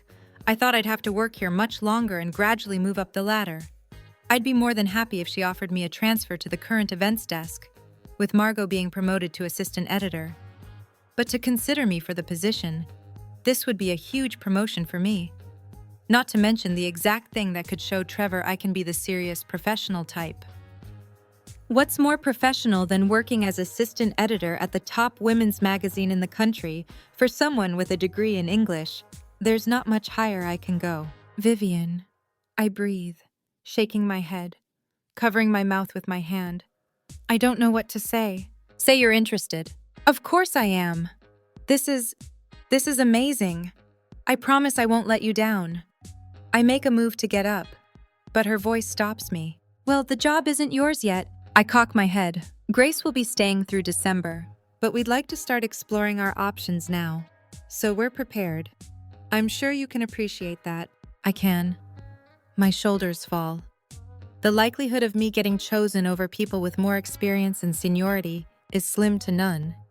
And who are your other options? Judy from Celebrity News. I nod. That doesn't come as a shock. She's been in the magazine industry for nearly 20 years. I'm surprised she wasn't promoted the last time an assistant editor left. Margot from Current Events. Another obvious choice. Another woman who's made a career out of working in magazines. A woman whose job I've coveted for years. And you? Okay, so what do you need me to do? Show me you can fulfill the duties of this role, conceptualizing and pitching stories for all sections of the magazine, as well as researching, interviewing, writing and editing the copy. You'll also oversee all the social media accounts and develop a content calendar for those. I place my hands in my lap, wishing I hadn't gotten as drunk as I did last night. I would have much preferred having this conversation with a clear mind and a full night's sleep. I'm more than ready to take on all those responsibilities. I may not have the experience Judy and Margot do, but I'm a damn hard worker and won't be satisfied until I've perfected my craft. Not to mention the idea of planning content for our social media accounts gets me all sorts of excited. I knew it would. That's why I'm considering you. Now I need you to prove you're up for the job. She grins, sitting back in her chair, tenting her fingers in front of her.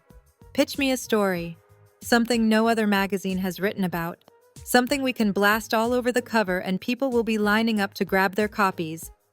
Right now I fidget with the silky material of my dress, toying with the hem. Yes, right now. As my assistant editor, you'll need to be on your toes. Show me you can pitch something without advance warning.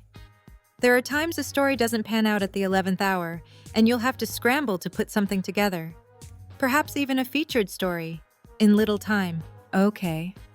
I look around her office, doing everything to get my creative juices flowing. I'm a writer. This is what I do.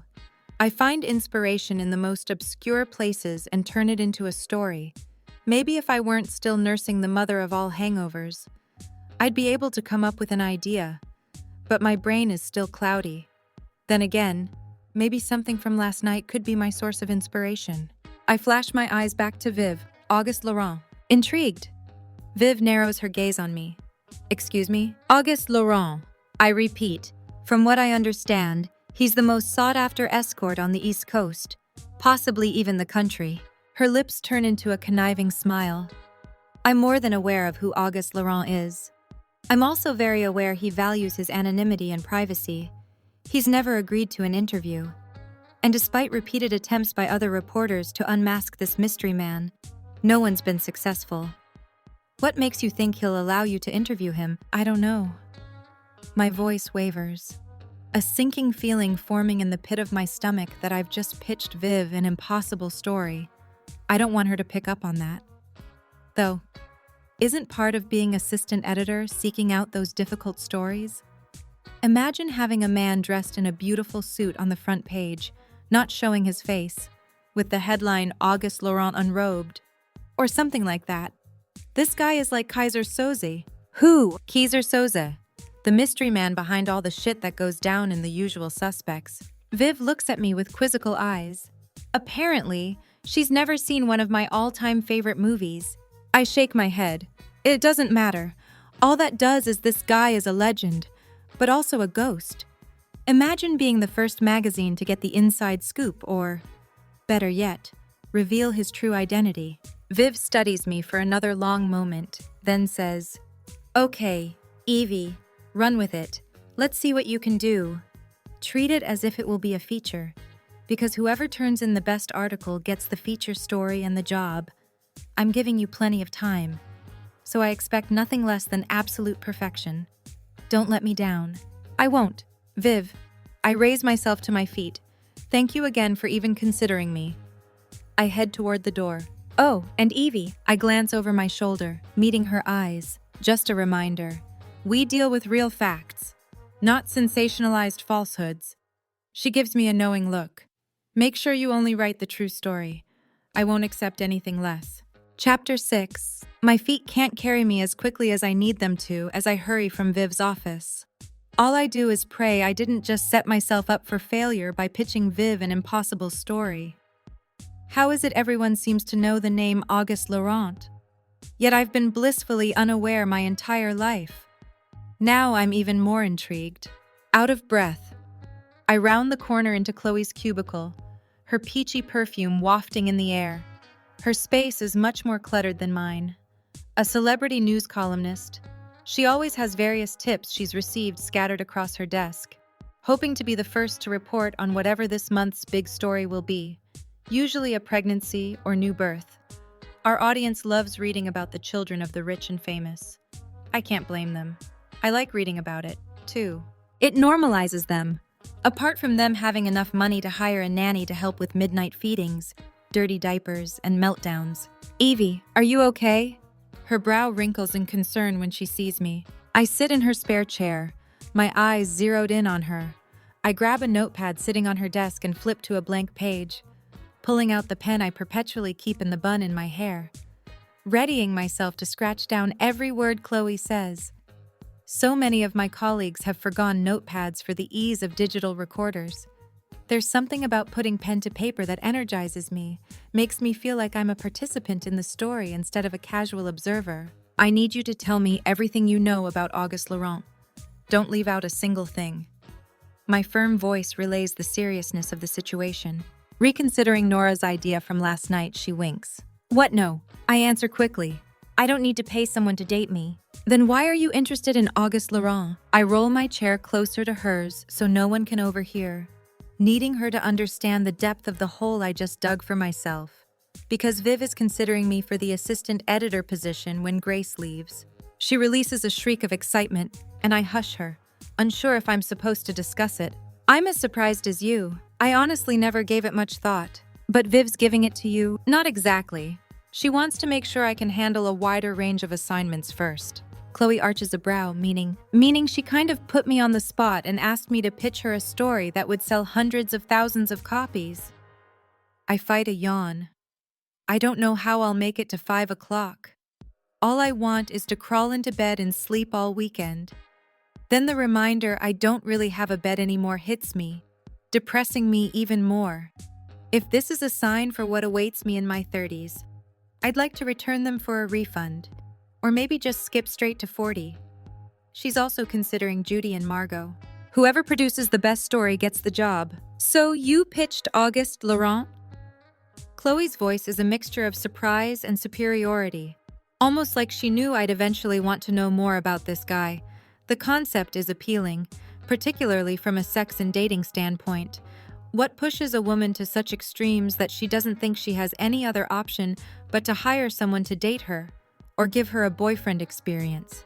As they referred to it last night, I don't care how bad things get. I'd never stoop to that level. It was the first thing that popped into my head. To be honest, my brain isn't exactly firing on all cylinders today. I'm lucky I was able to come up with anything at all. You honestly think you'll get him to agree to this story? Why not? I shrug, trying not to feel dejected by the constant uncertainty facing me. Why wouldn't he want to set the record straight on why he does what he does? I know I would, unless he really is just a sleaze. He's remained anonymous for years. Chloe repeats the same warning Viv offered. He's like the Kaiser Soze of the escort world. A name you say that forces a certain reaction. See, I exclaim, slamming my hands on the notepad, causing Chloe to startle. I told Viv the same thing, but she never saw the usual suspects, so the analogy was lost on her. Instead of being some scary spook story you tell your kids so they eat their vegetables, it's more a threat to your spouse. Take me on vacation or I'll hire Auguste Laurent to do it. If you don't go down on me, Auguste Laurent will, I offer, getting in on the game. Let me use a strap-on with you, or I'm calling Auguste Laurent. I laugh, then stop. Her words registering with me. Wait. A strap-on. My forehead creases. Too far? Yeah, a little weirdo.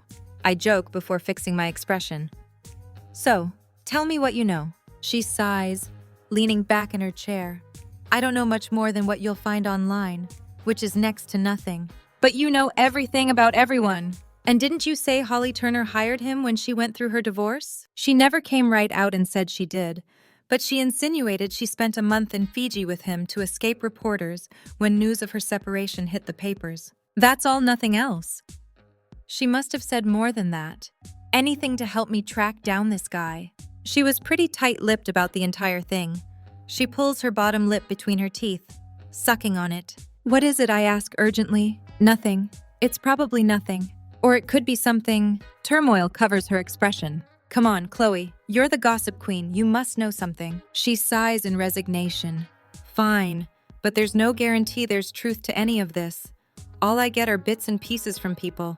Yes, but you get lots of bits and pieces, all of which could eventually fit into one puzzle. Rolling her chair closer to mine, her voice becomes practically inaudible. He's careful not to give out too much personal information to any of his clients. He makes it all about them, which I suppose is what they're paying him for. The guy's interested me for a few years, but with my column the way it is, I can't stop to hunt down a ghost. Still, you hear rumors. And did you hear a rumor about this mystery man sharing a piece of personal information with one of his clients that could potentially help me? I grin wide, to which she nods. When Holly was here for a shoot a few months ago, we got to talking. Of course, she never mentioned who helped her through her divorce, but I read between the lines. It had to be Auguste Laurent. She said he told her the importance of establishing a routine. Some sort of normalcy in her life when it feels like it'll never be normal again. I pinch my lips together, his advice resonating with me. I like having a routine when my life hasn't been uprooted. Now, after Trevor, I crave it even more. In fact, the thought of spending a few hours updating my planner has me more excited than I've been in a while. I'd mentioned how I prefer to be spontaneous, that I doubt I could ever do the same thing every single day. She said he claimed you could find normalcy in something small. Then she shared the example he gave her. And what was that? I scribbled down a few notes on my pad before looking back up at her. He apparently lost someone very close to him and had trouble coping with the loss. What helped was starting his day by going to the same coffee shop and ordering the same pastry. It gave him something to look forward to. To this very day, when he's in town, he still goes to the same coffee shop and orders the same chocolate hazelnut pastry. She shifts her attention to her laptop, scrolling through a folder that must contain thousands upon thousands of images. Finding one. She turns the screen toward me. It's a blurry photo of a woman in a sleek pink dress, dark sunglasses covering her eyes, her face downturned. Who's that? Carly Jensen. She's rumored to have hired Auguste Laurent. She points to a man walking a few feet behind her, his eyes also obscured by dark sunglasses. That man. I squint, trying to make out his features, but it's impossible. Nothing about him stands out. Not to mention he's walking several feet behind Carly. Chloe, Wait, there's more. Keeping the photo on the screen, she searches for another one. When she finds it, she clicks on it, the image similar to the previous one. Another celebrity walking on the street wearing sunglasses. Another man in a dark suit trailing behind. This proves nothing. It may not, but it's a start. I shake my head. I don't see how. There's nothing, because you aren't looking close enough, she interrupts. Part of getting the scoop before anyone is being attuned to the details everyone else overlooks. Like this. She zooms in on the man's hand. I squint again, faintly able to make out the familiar logo of Manhattan's famous steam room etched on the coffee cup. Then she does the same to the other photo. Isn't the steam room famous for their chocolate hazelnut pastries, she asks, a smirk on her face. They are. Bit of a coincidence, don't you think? She sits back and folds her arms in front of her chest. I stare at the two photos. It could be nothing, but it could be everything. I guess I know where I'll be spending my time now. Chapter 7. Over the next few weeks, I make myself a cozy little home at a corner table in the steam room on Fifth Avenue. Based on the sheer number of people who frequent this place, it seems to be a popular spot among locals and tourists. I'm not surprised, considering it's located across from Central Park. When I first concocted this plan, I didn't think it would be too difficult to figure out who Auguste Laurent was. Note whoever ordered a chocolate hazelnut pastry every morning. Then see who was a repeat offender. I underestimated how popular that particular Danish is. Auguste Laurent probably knows this, too, which was why he didn't mind sharing this piece of personal information with his client. The entire population of Manhattan orders these damn pastries, which has made my job even more difficult. I've resorted to focusing on men without wedding bands whom I consider attractive enough to be a male escort. Shallow, perhaps, but I have to narrow down the pool somehow. On the last Thursday in June, as I sit in what's become my satellite office, I hear a deep voice order an Americano and the chocolate hazelnut pastry. I tear my eyes away from my laptop, hope building inside me that this may be the man I've been looking for. The instant I do, I inhale a sharp breath, understanding why the timbre of the man's voice made my thighs involuntarily squeeze together. There he is, Mr. Armani suit, dumbfounded at my horrible luck. All I can do is stare, although all reason tells me to look away, to hide, to pretend I have no idea who he is. What are the freaking chances of all the coffee shops in this city? The one person I hope to never see again walks into this one. Then, in confirmation of my belief that the universe is out to get me, a pair of vibrant blue eyes shifts to mine, a sly smile curling his lips. Shit. I lower my head and stare at my laptop screen, wishing I could disappear into the background. I've always loved the unique shade of my red hair, until this moment when I'd give anything to blend into a sea of blondes and brunettes. As I pretend to read the words I've written over the past hour, the aroma of citrus mixed with spice invades my senses, reminiscent of the morning I woke up in a strange man's bed. I pinch my lips together, concentrating even harder, as if it will make him disappear. Then I hear his voice, low, deep, hypnotizing. I thought it was you, but maybe you should get up and run away so I can be certain. There's dry amusement in his tone. I reluctantly look up, about to reply with a snarky comment when I'm rendered speechless. I'd forgotten how captivating this man is. At least drunk Evie doesn't skimp on good looks, even when she's had a few too many. Sandy, disheveled hair, vibrant azure eyes framed with lashes any woman would kill for, olive skin that appears to have been kissed by the sun, strong face with angular cheekbones, broad nose, two-day scruff along his jaw, and full, lush lips surrounding gleaming white teeth. I lick my lips as I scan the rest of his frame. The navy blue suit he's wearing just as impeccable as the one he wore the night we first saw each other. But that's not what has my mouth salivating. It's the memory of what lies beneath firm muscles, intricate tattoo, and mysterious scars on his otherwise flawless physique. Evie, I snap my eyes back to his, pretending I hadn't been ogling his body. The smirk pulling on his mouth is all the evidence I need to know he caught me in my mental undressing of him. Again. Hello, I say, exuding all the confidence I can, not wanting him to realize I can't remember his name, if he even told me. The cocky, self-assured way he carries himself gives off the impression it's not a stretch to think he didn't tell me his name, that he saw some drunk girl nearly passed out by his apartment and brought her up to take advantage of her. But something about the way he gazes at me with heat and a hint of relief gives me pause. Perhaps Chloe was right when she suggested we may not have slept together. Now would be the perfect time to ask him, but I'm too embarrassed to admit I can't remember much of that night. It's good to see you again. He narrows his eyes, unnerving me. Is that so from where I'm standing? You seem flustered? Honestly, when I walked in here earlier this morning, the last thing I expected was to run into someone I made the mistake of going home with after drinking far too much.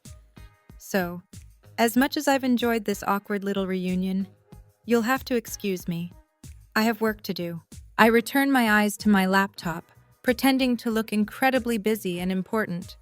My muscles tense as I wait for him to walk away. Instead, he takes the seat across from me. I stare at him, annoyed by his rashness. What part of get lost did you not understand? I didn't exactly hear you say get lost. No. I glower at him, then check over his shoulder to make sure I haven't missed anyone who looks like he might be an escort ordering a chocolate hazelnut pastry. I was trying to be polite. It seems manners aren't your thing. Manners. Like saying goodbye. He arches a brow. Yes, it seems we both have a lesson to learn in manners then. Where I'm from, we say goodbye when we leave.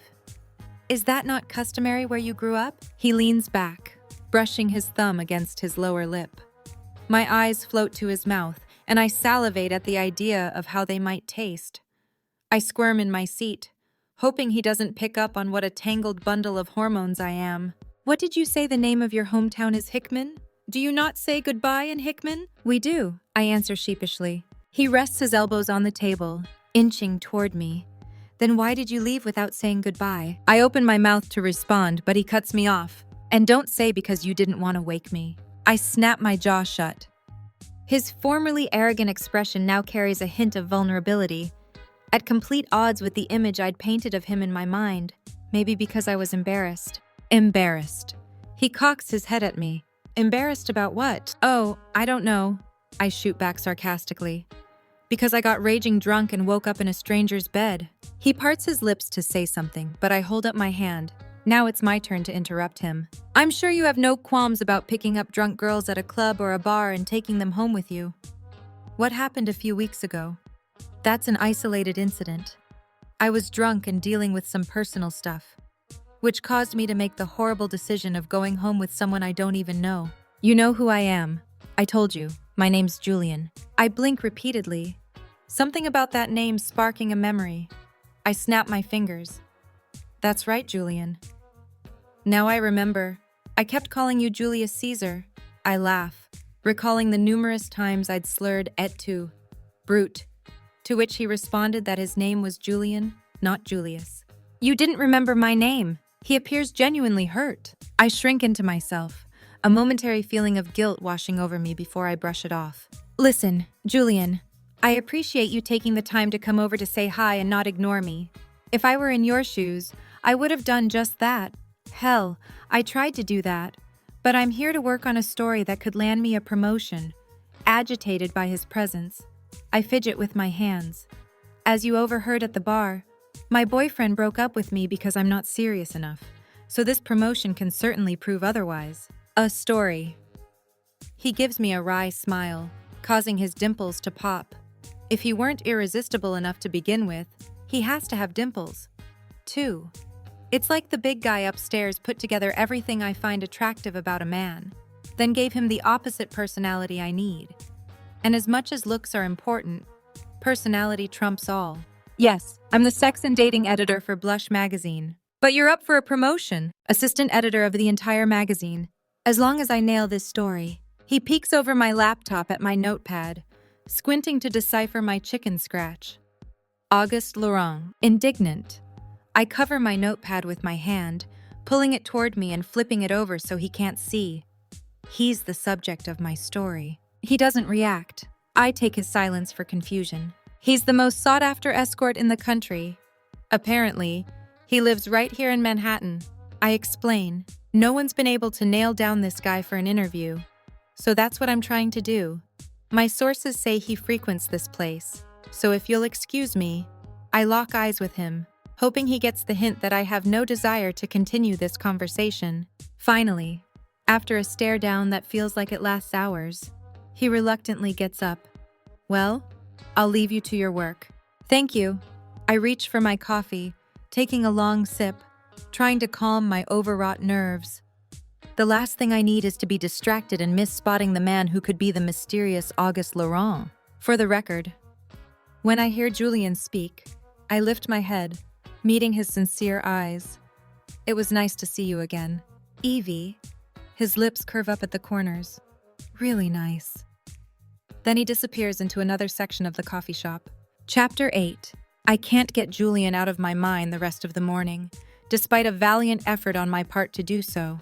Every time I think of his sapphire eyes and the earnestness in his voice when he confessed he was happy to see me. My body heats as my stomach erupts in flutters I haven't experienced in too long now. Whenever I consider the possibility that maybe there's something more there, I remind myself it's all part of his game. Men like Julian crave the chase. Once they've captured their prey, they'll either destroy it in a way that makes it unrecognizable, or release it back into the wild with the hope of finding something tastier, perkier, younger. I'm too smart to allow Julian to capture me again. Since my focus is essentially non-existent, thanks to one Julian, whatever his last name is, I decide to call today a loss and return tomorrow, refreshed and rejuvenated.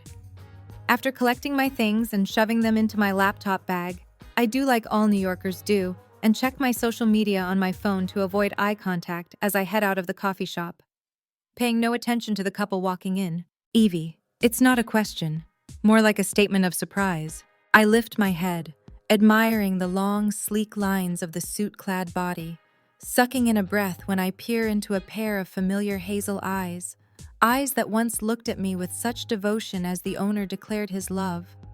I swallow hard, though the lump in my throat at the comfort I once felt whenever I peered into them.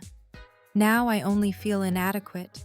Trevor, I breathe, unsure what else to say. Hey, he looks as uneasy about our unexpected meeting as I do. I've been living in our apartment the past few weeks, but we haven't seen each other. Every night, I prepared a dinner plate for him, thinking he'd be hungry whenever he got home from the office.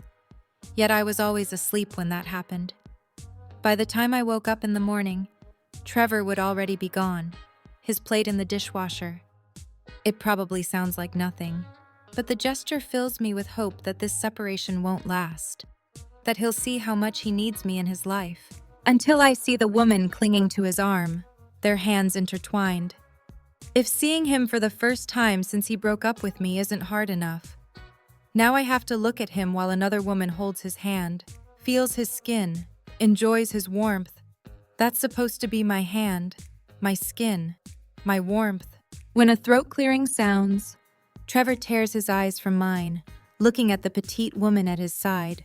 She can't be more than 5'2", and probably a perfect size too. She's pretty, I suppose, but nothing stands out that makes her remarkable. Her dark hair is pinned straight, not a single strand out of place. As opposed to my wild red locks, I have trouble taming. It fits my personality bold and a bit reckless. Her clothing choice is a complete juxtaposition to my love of color. Her conservative charcoal suit, something I wouldn't even wear to a funeral. Her makeup is simple, not over the top, but enough to add color in all the right places. I like making a statement with my makeup. My mother once told me a great red lipstick could make everything better, advice I've carried into adulthood. She doesn't seem to have a single curve on her body, compared to my shapely hips and ample chest. The combination of my physique and red hair causes many people to comment that I resemble the character Joan from Mad Men. Is this really what Trevor wants? Someone boring and ordinary? It's almost like he purposely found someone who's the polar opposite of me. I'm not sure if I should find satisfaction or sadness in that fact. Sorry. He licks his lips as he tugs at his tie. A nervous tick of his. I wonder if his new friend even knows that yet. Evie, this is Teresa. Teresa. His Adam's apple bobs up and down. This is Evie. She stares me down, her mouth forming a tight line. Her lukewarm reception gives the impression that Trevor must have mentioned me. I can almost hear her disapproving thoughts, wondering what he could have seen in someone like me. Likewise, girlfriend, likewise. In an attempt to be the bigger person, I reach my hand toward her. Teresa, so wonderful to meet you. She plasters a fake smile on her face, although she can't fake it like I can. She better practice because she'll need to fake some orgasms if she plans on staying with him. Sex is okay, but she'll need some extra assistance if she wants to get off on a regular basis. I've heard so much about you. I look from Teresa to Trevor. Even their names are similar. It's creepy. I wish I could say the same. I keep my tone upbeat, not wanting anyone to catch on to how hard it is for me to see him with another woman, especially mere weeks after he broke up with me. I didn't realize you liked this place. It's out of the way from your office. What is it, 15 blocks from 34th and 5th? Actually, it's closer to 20. But Teresa's never had one of their chocolate hazelnut pastries. I stop by every morning for one before heading into the office. You do? I try to hide the hurt in my voice over the fact that I didn't know this about him. And that I haven't noticed him during the weeks I've been camped out here. Who else haven't I noticed? What if my propensity to be easily distracted by cute puppy videos on the internet caused me to miss Auguste Laurent? Yeah, but I haven't been able to get here recently because of the trial. Right, I breathe in a drawn-out voice, relieved. The trial. I don't even bother to ask how it went as we stare at each other in uncomfortable silence. I do my best to pretend the idea of him sharing a chocolate hazelnut pastry with Teresa doesn't break me even more. He's supposed to want to share these things with me. Hell, my office is only a few blocks away, yet not once did he ask me to meet him here. Well, I say, my tone upbeat. We had the spark once. I have to figure out how to get it back. Then he'll come to his senses, and I'll be there waiting. I need to get back to work. I'd normally make a joke about having to take a few vibrators for a test drive for an article I'm working on, but I don't, choosing the mature route, although it's hard, really hard. It was nice seeing you. I skirt past them and push my way through the glass doors. The instant I'm outside, I lean against the brick wall of the building, exhaling a breath. People move along this busy section of New York as if I don't matter, don't exist, like Trevor just made me feel, despite our lengthy history. That's him then. Is it your ex? I whip my eyes to my left, watching with a furtive stare as Julian strolls toward me. Great. Just what I need. Sometimes I wish my life had background music so I can understand what the hell is going on. Right now, I'm at a complete loss.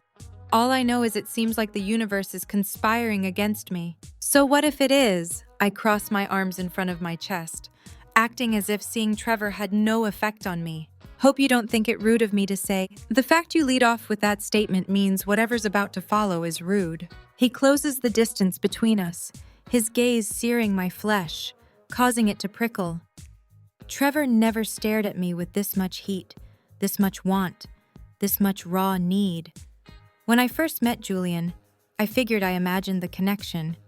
But it's here, and I'm sober, despite my burning need for a drink after running into Trevor. Then Julian again, both within minutes of each other. He doesn't seem your type. Great. I roll my eyes. Yet another person who thinks Trevor's too good for me. I push past him, but stop in my tracks. The Irish temper I'm normally able to keep under wraps exploding from me. Whirling around, I narrow my fiery stare on him, my jaw tense, my fists clenched. Who do you think you are anyway? You know nothing about me, other than how I am in bed, which you shouldn't have found out in the first place.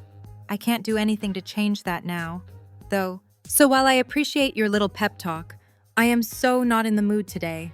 I turn from him, my hair nearly smacking me in the face with the force as I walk in the opposite direction of the magazine's office. I can help you, he calls after me. With another romp in the sack, I shout over my shoulder as I cross the street, swept up in the sea of people heading toward Central Park.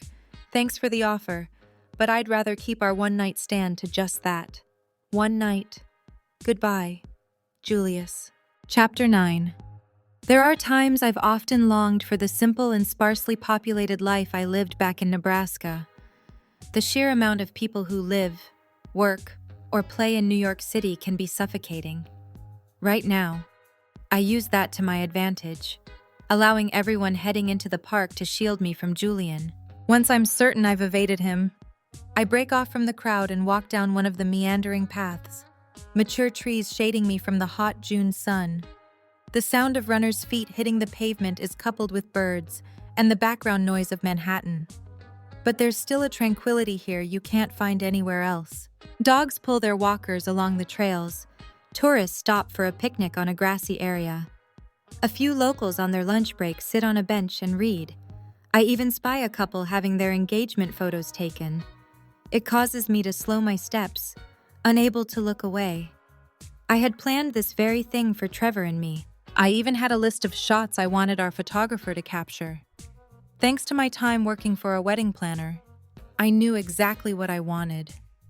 Now, I stare at this couple with longing, faced with the possibility that I've truly lost Trevor, that this breakup may not be due to stress, as I tried to claim it was, my legs seeming to give out as I confront this new reality. I fall onto a bench, recalling the distance that seemed to stretch between us. Even when we had first moved here, I always excused his behavior, considering he was in law school. Maybe we fell out of love all those years ago, but neither of us would admit it. Not wanting to prove our parents right when they warned us moving to New York together was crazy. But I remember all the happy moments we shared, too. Like when we'd order a pizza and sit out on the fire escape to eat it, the view of the city more mesmerizing and exhilarating than any movie could be. Like the time we got lost when trying to figure out the subway system and ended up somewhere in the Bronx. Instead of asking someone for help finding our way back, Trevor insisted we figure it out on our own, together, and we did. Like the way all the tension slowly rolled off his body when he'd climb into bed beside me after a long day of studying. He'd wrap his arms around me and fall asleep. In those moments, everything was worth it. I have to believe it still is. You're giving me a complex, a voice startles me from my quiet reflection. I snap my head to my right to see Julian helping himself to the vacant space beside me. He drapes his long arms along the back of the park bench, resting the calf of one leg on the other thigh. How many times are you going to run away from me, Evie? Not used to a woman telling you no. He narrows his steely gaze on me. I'm not used to anyone telling me no. Rolling my eyes, I stand. Well, get used to it because the only answer you'll ever get out of me is no. Have a nice day, Julian. When I spin from him, I almost run into a group of cyclists flying by. Thankfully, their reflexes are quick and swerve out of my way, allowing me to avoid any additional embarrassment today. Even if I said I may have a way to help you with your predicament with your ex, he calls out. I halt, gradually turning to face him, tilting my head to the side. A voice in my head reminds me that I barely know this guy, so there's only one reason he'd want to help me. But there's something about the way he looks at me that keeps me here. A genuine affection that's been missing from Trevor in recent days. I place a hand on my hip, pinching my lips into a tight line. Well, are you going to share how? Or do you hope I pick it up telepathically? With a smile that can only be described as panty-dropping, he gestures back to the park bench. An unspoken request for me to sit. I hesitate, but eventually acquiesce, ignoring the buzz of energy that sparks in my body as I pass him, inhaling a hint of his aroma. Once we're both situated, he glances at me. You're serious about getting back with your ex? Of course, I exclaim, indignant. We were together 12 years. You don't throw away 12 years overnight. He probably didn't think he had any other option if he wanted to be taken seriously as a possible candidate for partner. All the other partners' spouses have more serious jobs. I get that giving sex advice isn't something to be proud of. He rests his forearms on his thighs. Considering my words, I believe it shows you have no problem talking about uncomfortable topics, a trait Trevor should find valuable.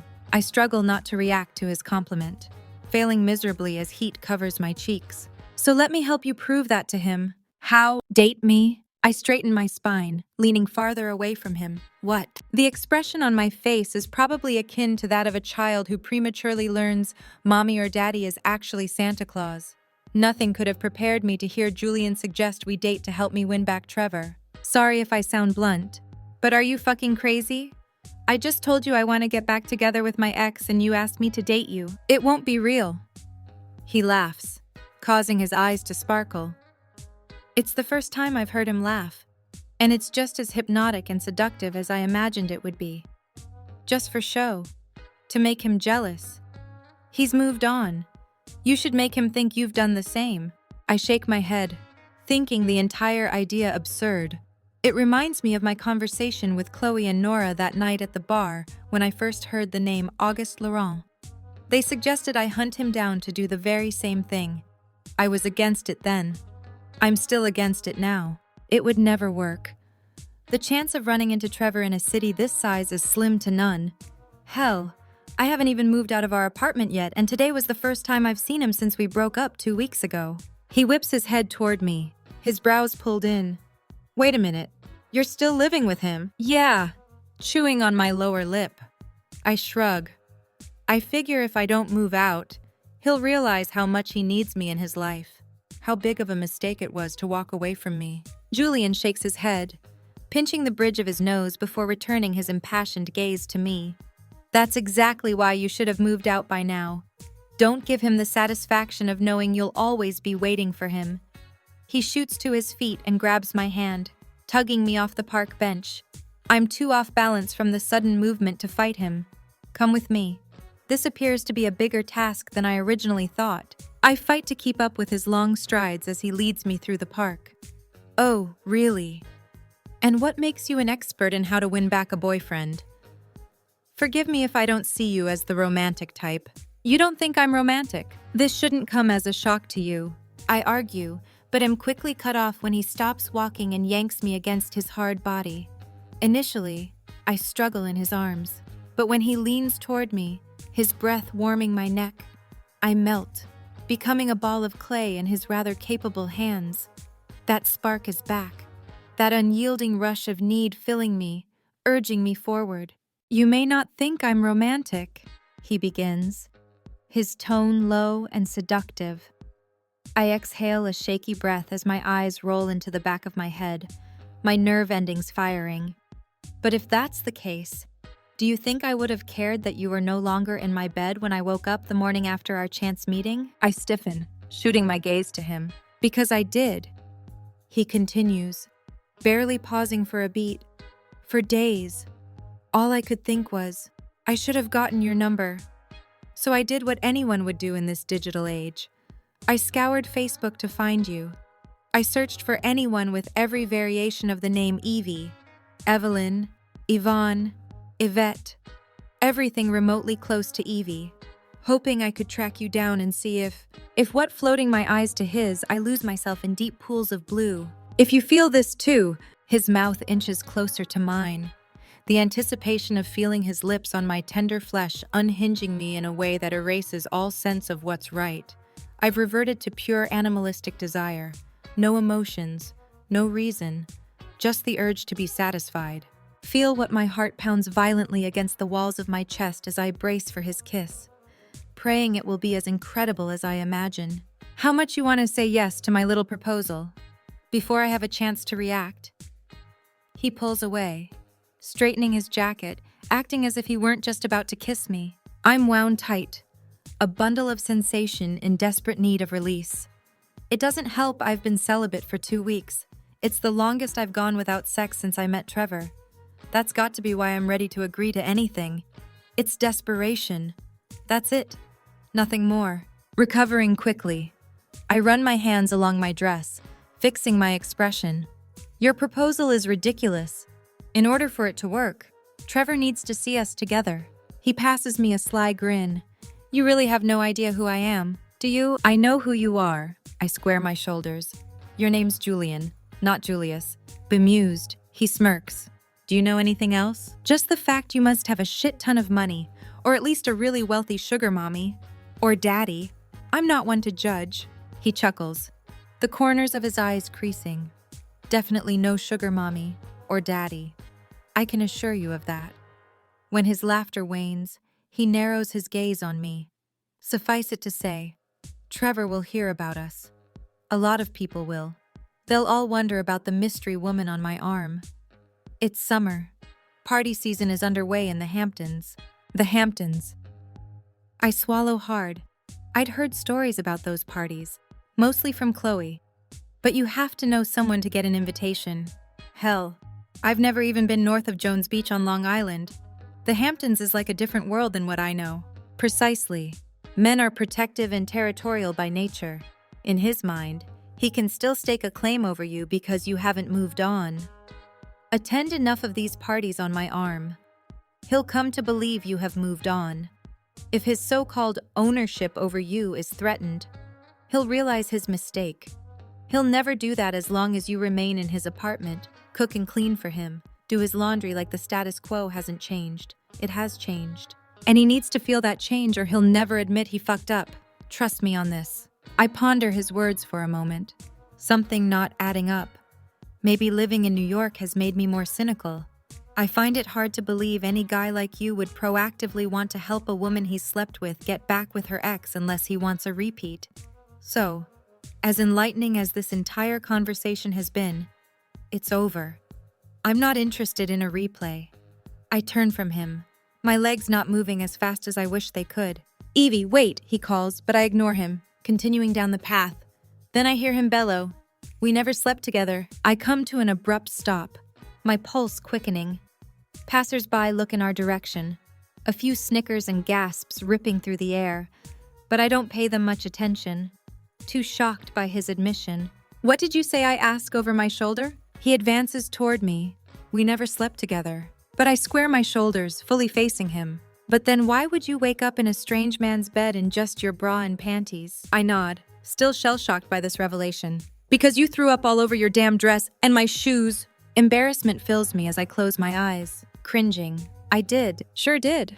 But how? When I headed up to my place, I saw someone who looked alarmingly like this beautiful, charismatic woman I'd witnessed tell an entire bar about her breakup that evening.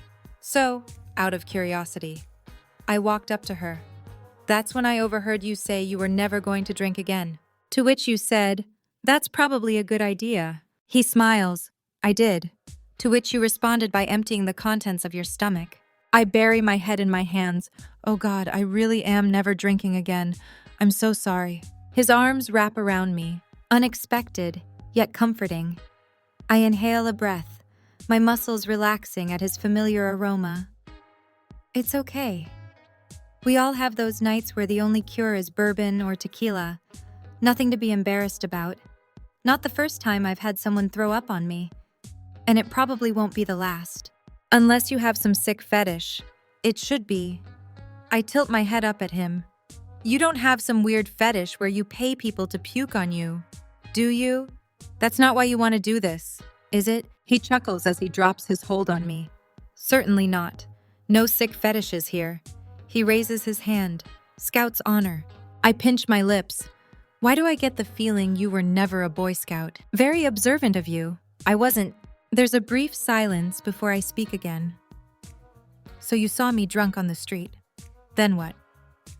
You decided to take care of me when the rest of the city just walked right by. What can I say? I know how it feels to be overlooked, to think no one notices you. Plus, you just had a horrible night. The last thing you should do on your 30th birthday is spend it in the drunk tank at the local police precinct. I brought you back to my place to make sure you were okay, that you weren't about to pass out and choke on your own vomit. You washed my dress. I breathe. It's not a question. You probably thought the worst of me when you woke up in my bed. I considered sleeping in one of the guest rooms, but the reason I brought you to my place was to keep an eye on you. I couldn't do that if I slept in a different room. When I woke up and you weren't there, I panicked. I could only imagine what you must have thought. And I hated the idea of you walking around thinking we slept together. I needed to track you down and explain. That's why I searched for every name close to Evie on Facebook. I even went to the bar I first saw you at in the hopes I could find you. I haven't been in the drinking mood after that night. Plus, once my boss told me about the possible promotion, that's been my focus. I don't take advantage of women, he states with determination, his jaw firm, particularly drunk women. He blows out a breath. I just wanted you to know the truth. I stare into the distance, reflecting on this new information. No one in the city cares about each other. It's always every man for himself. The idea that Julian took it upon himself to make sure I was okay has me rethinking my original assumption. You really are a good guy, I murmur, more to myself than anyone else. I'm no saint, but I try to be a decent human being. Okay. It's all I can manage to say as relief fills me. Trevor's still my number 3. There's no number 4. But now the idea of there being a number 4 doesn't seem to be the apocalyptic event I once believed it to be. For 2 weeks, I'd carried on like there was a number 4. There were no flooding rains requiring me to build an ark, no swarm of locusts, no great famine, apart from that between my legs. Life went on. And I get the feeling it will continue to go on even if there were to be a number 4. So, what do you say? He runs a hand through his hair, drawing my attention back to him. Wanna be my fake girlfriend? To anyone else, I'm sure it sounds like a great offer.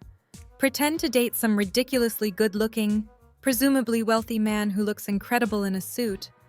But it's not that easy for me. Even though Trevor's moved on, there's still a level of guilt. I apologize if I appear skeptical, but I just don't see what you get out of this. Simple. I get a seat at the table. I scrunch my brows together. Excuse me. Listen. He licks his lips. I didn't always have money. Because of that. There are a few prominent people in my circle who are bitter about my windfall. I'm typically relegated to the kids' table, so to speak. Old money versus found money kind of thing. A dear friend who's been around this life for more years than she cares to admit suggested a girlfriend might help. Showing up at many of these events as a bachelor could be working against me. I'm in the middle of a few huge projects for my company, but there's a lot of bureaucratic red tape I need to cut through to get them off the ground. Some of the nation's most powerful people summer in the Hamptons. And if they see you're in a committed relationship and aren't just some bachelor playboy pissing away his fortune, they'll take you more seriously. He nods. Like I said, it'll be a win-win. I can conduct some much-needed business. You can make Trevor so jealous that he'll come crawling back to you. I chew on my bottom lip. Considering his offer, Julian certainly makes it sound appealing, but he doesn't know Trevor like I do.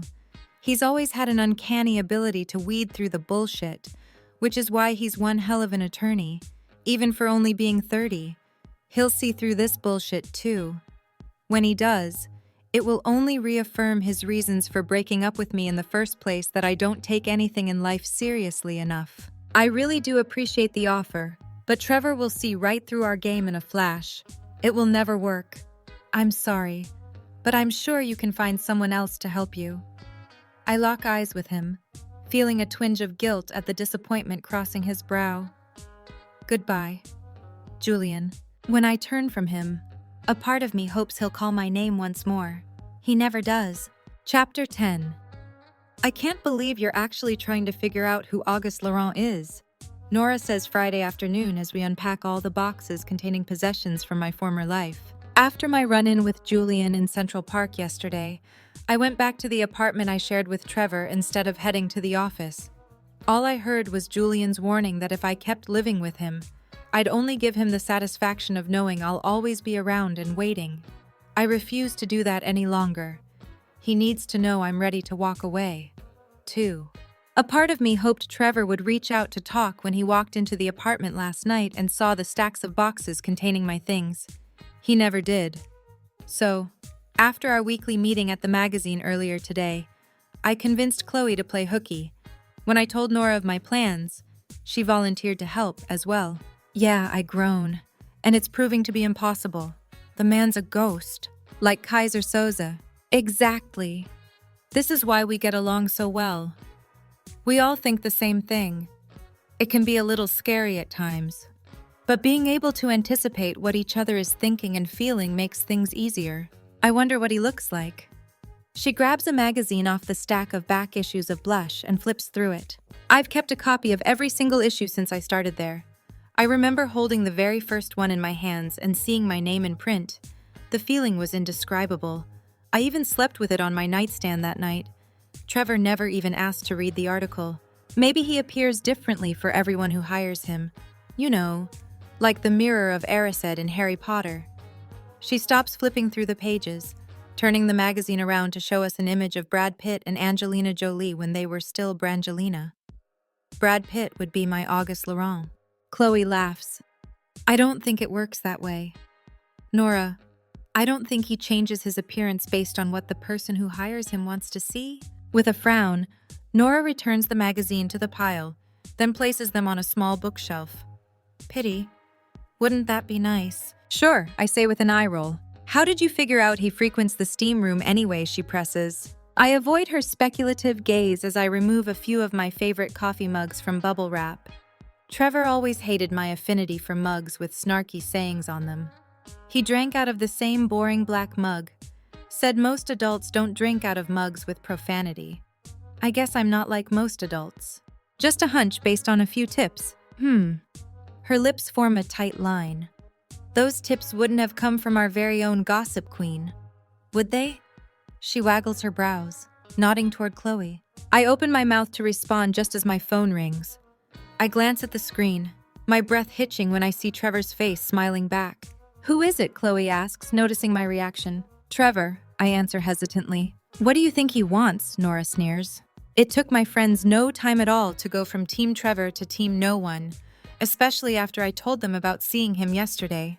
Of course, I left out any mention of bumping into Julian and his little proposition, maybe to tell me he realized he made a mistake. You're not going back to him after this.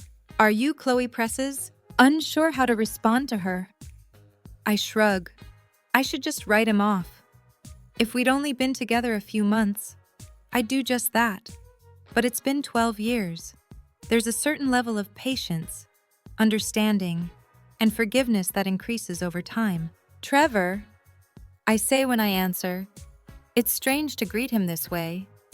Normally, I'd say, hey, baby, or hiya, sweetie. I can't do that anymore.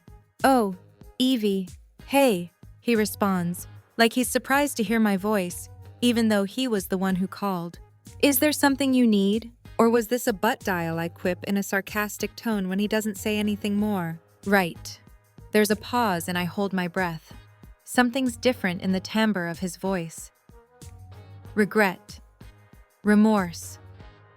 Sorrow. I stopped by the apartment to change suits for tonight. Hope builds inside me that my plan has already had the intended effect. There was a delivery for you. A delivery. I can't remember the last order I placed.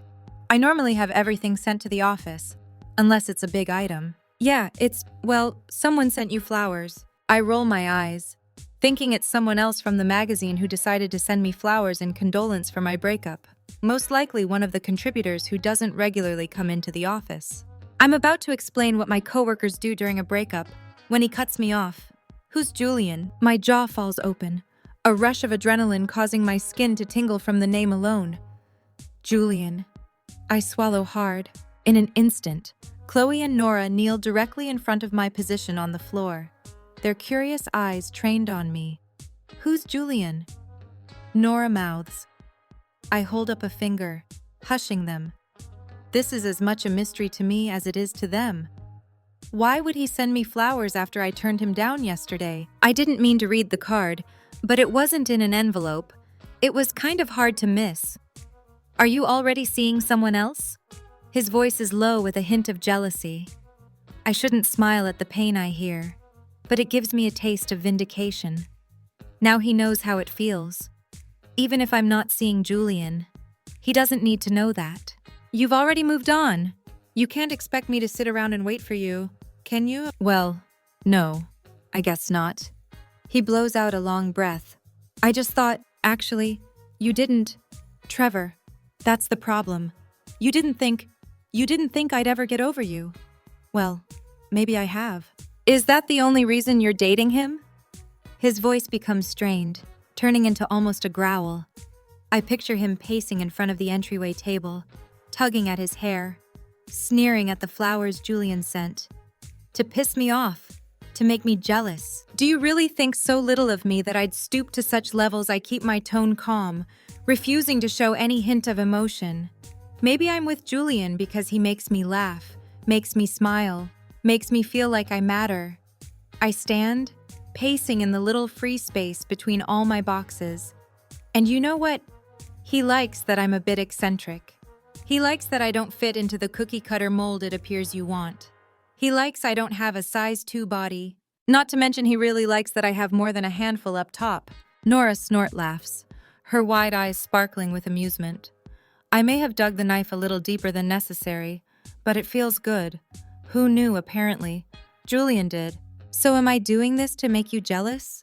No. I'm doing this to give me the happiness I deserve. I draw in a deep breath, my own words surprising me. I think they surprise my friends, too. They gape at me for a moment.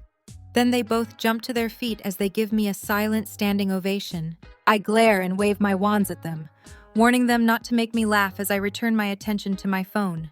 As you probably already noticed, I've packed up my things and brought them over to Chloe's. You shouldn't receive any additional deliveries from me over there. But text me if you do and I'll swing by to pick them up. There are a few more things I need to get out of the apartment this weekend. After that, you'll finally have me out of your life. I'm sorry it's taken so long. A lump builds in my throat at the double meaning. I want him to beg me not to go, to tell me he doesn't want to come home to an apartment without tripping over my shoes, or seeing my collection of coffee mugs that haven't yet made their way into the dishwasher. But he doesn't. He doesn't say anything. Goodbye, Trevor. I stay on the line a moment longer, praying he'll admit he made a mistake. But he doesn't. I go to end the call to see he already has. I remain motionless for a moment, simply staring at the phone as I try to process what just happened. Is this officially the end of Trevor and Evie? Trevi, I'd even planned for us to honeymoon in Rome just to go to the fountain bearing the same name as our couple name. Will I ever find someone I'll have an awesome couple name with again? Want to tell us what the hell is going on? Chloe's voice pulls me out of my thoughts. I glance to see her standing beside me, her arms crossed. Who's Julian? Nora adds. Why didn't you say anything about a new suitor? I shake my head, unsure where to even begin with this. I still can't wrap my head around it myself. Julian isn't a suitor. I begin. Then my phone rings once more. Is it Trevor telling you there's another delivery of flowers from yet another gentleman caller? Nora giggles, rolling my eyes. I look at the phone to see my office line number, indicating it's a call forwarded from there. Something I do whenever I'm away from my desk during normal business hours. It's a work call. I grit a smile. Just a second. I bring the phone back up to my ear, squaring my shoulders and plastering on as professional an expression as I can, even though whoever's calling can't see me. Evie Fitzgerald. Hello, Evie, a deep baritone responds. The instant that voice comes over the line, my core clenches, my breath quickening as desire builds inside me, low and deep. My cheeks heat, so I look away from Chloe and Nora, hoping they don't notice the sudden change in my demeanor. Good afternoon, Julian. Nora squeals and I glare at her. She quickly silences herself, but that doesn't stop her and Chloe from making obscene gestures, the occasional moan of "oh," Julian thrown in for added emphasis. Is it?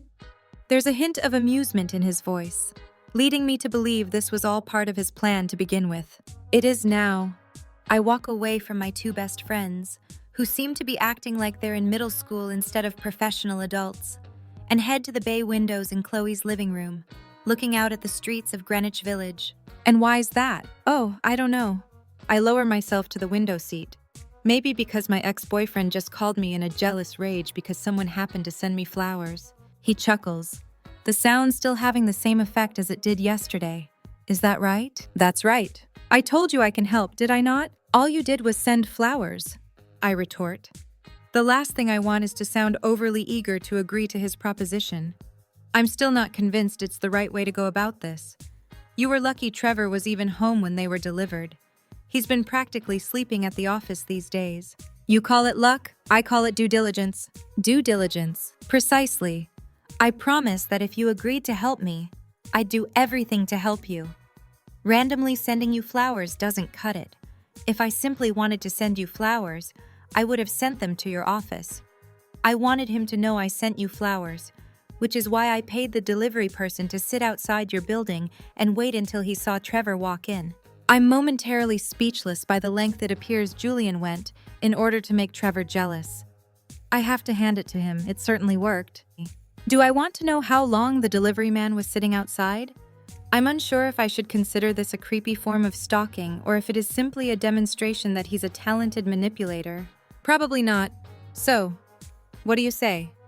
Evie, did I prove you wrong? I brush my hair behind my ear, ignoring the questioning stare of my two friends, who are now squeezed on the opposite side of the window seat, their gazes seemingly glued to my every move. What do you mean? You said Trevor was too smart to buy into the idea of us being a real couple.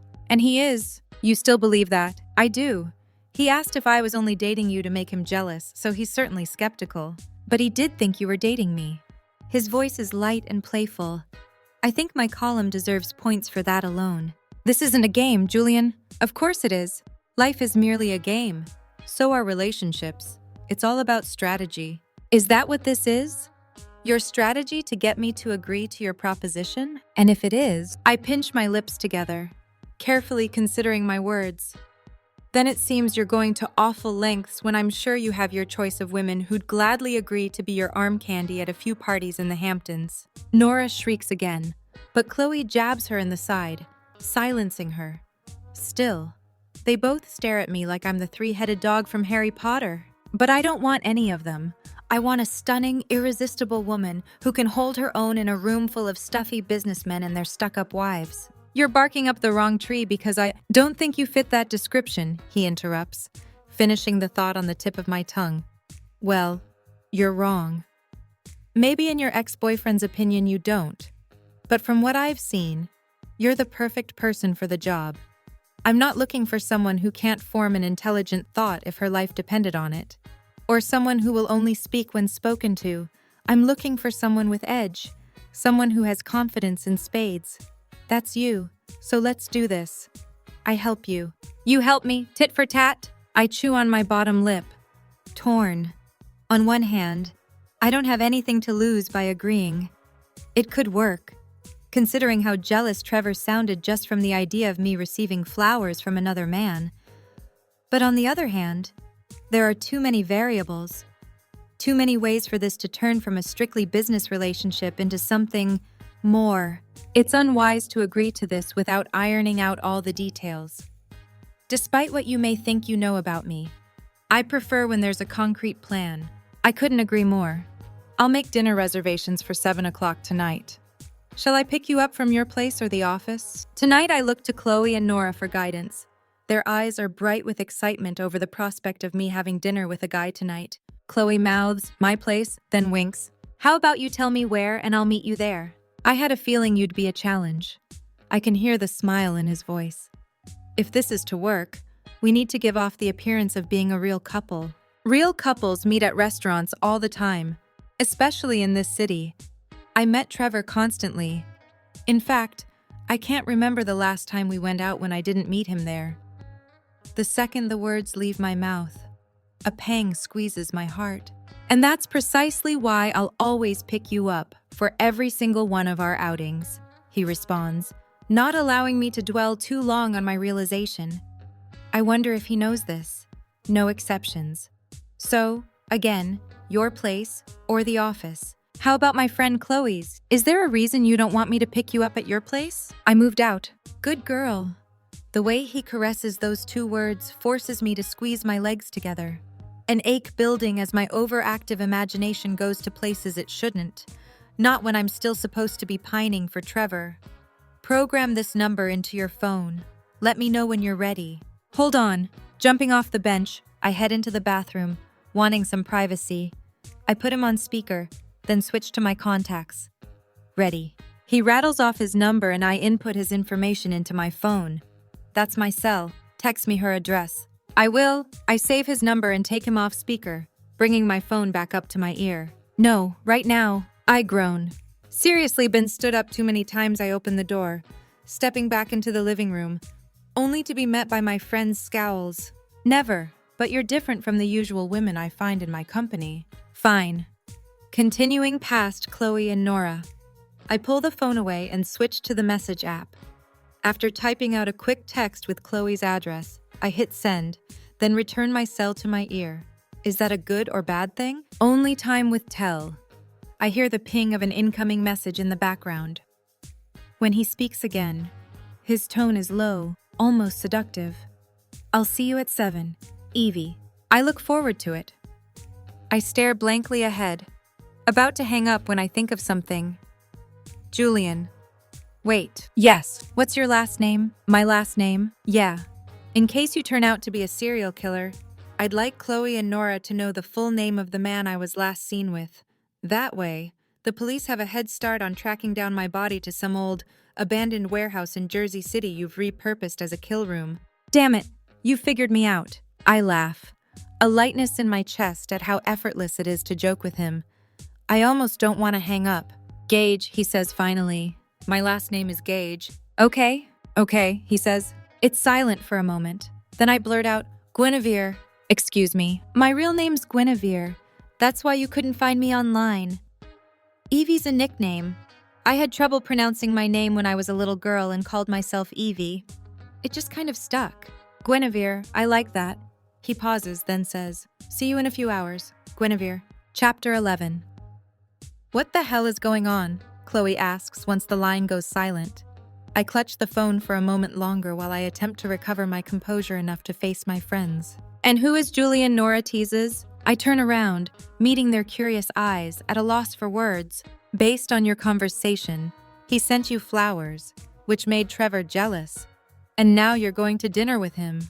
Who is he, and where did you meet? K.Leigh presses. I worry my bottom lip, rubbing my hands along my jeans. What do I tell them? What can I tell them if I'm supposed to pretend to date Julian? Won't we have to keep up appearances? But this is K.Leigh and Nora, my two best friends. We're the three amigas, three musketeers, sisters from another mister. Am I expected to keep up the charade in front of everyone? Okay. I blow out a long breath. But you cannot tell a soul.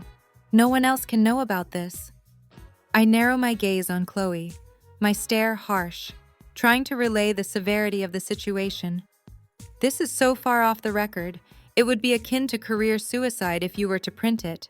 You have my word. Her light eyes are bright and filled with all the sincerity I've come to expect from her, especially when discussing private matters. There are few people I believe when they make me a promise. K.Leigh's one of them. This will stay between us. No one else. Secure in her assurance, I walk to the couch and sit down. K.Leigh and Nora follow, sitting next to each other on the opposite end. Once they're situated, I face them. I spent yesterday morning in the steam room, like I have been all week. Yeah, I know, K.Leigh says. What you don't know is that as I was trying to figure out who Auguste Laurent is, Mr. Armani's suit came in. Shut up, Nora playfully jabs me. He did not. What are the chances? She bounces with excitement. Ever since I'd shared the story of waking up in a strange man's bed and struggling to remember what happened, she made it her mission to get to the bottom of who he was. She'd even asked Aiden, the bartender, if he knew. To no avail. Apparently pretty good. I roll my eyes, feigning annoyance with the idea of seeing the man I swore I had no desire to cross paths with again. What did you do? K.Leigh inquires, not as excitable as Nora. I did what any self-respecting 30-year-old woman in my shoes would do when facing a man whose bed she woke up in after a night of drinking. You tried to hide, didn't you? Do you blame me? I hope to never see the guy again. So I did my best to act disinterested, although, holy hell, girls. Warmth radiates through me as I melt into the couch, unable to contain my smile. On a scale of 10, this guy is, like, a solid 11. He was even hotter than I remember. Usually, it's the other way around. And bonus, I learned his name is Julian, so there's that. What did he say? I stare into space, recalling our conversation in the coffee house. One thing stands out above all others. He wanted to know why I left without saying goodbye. He appeared genuinely upset by it.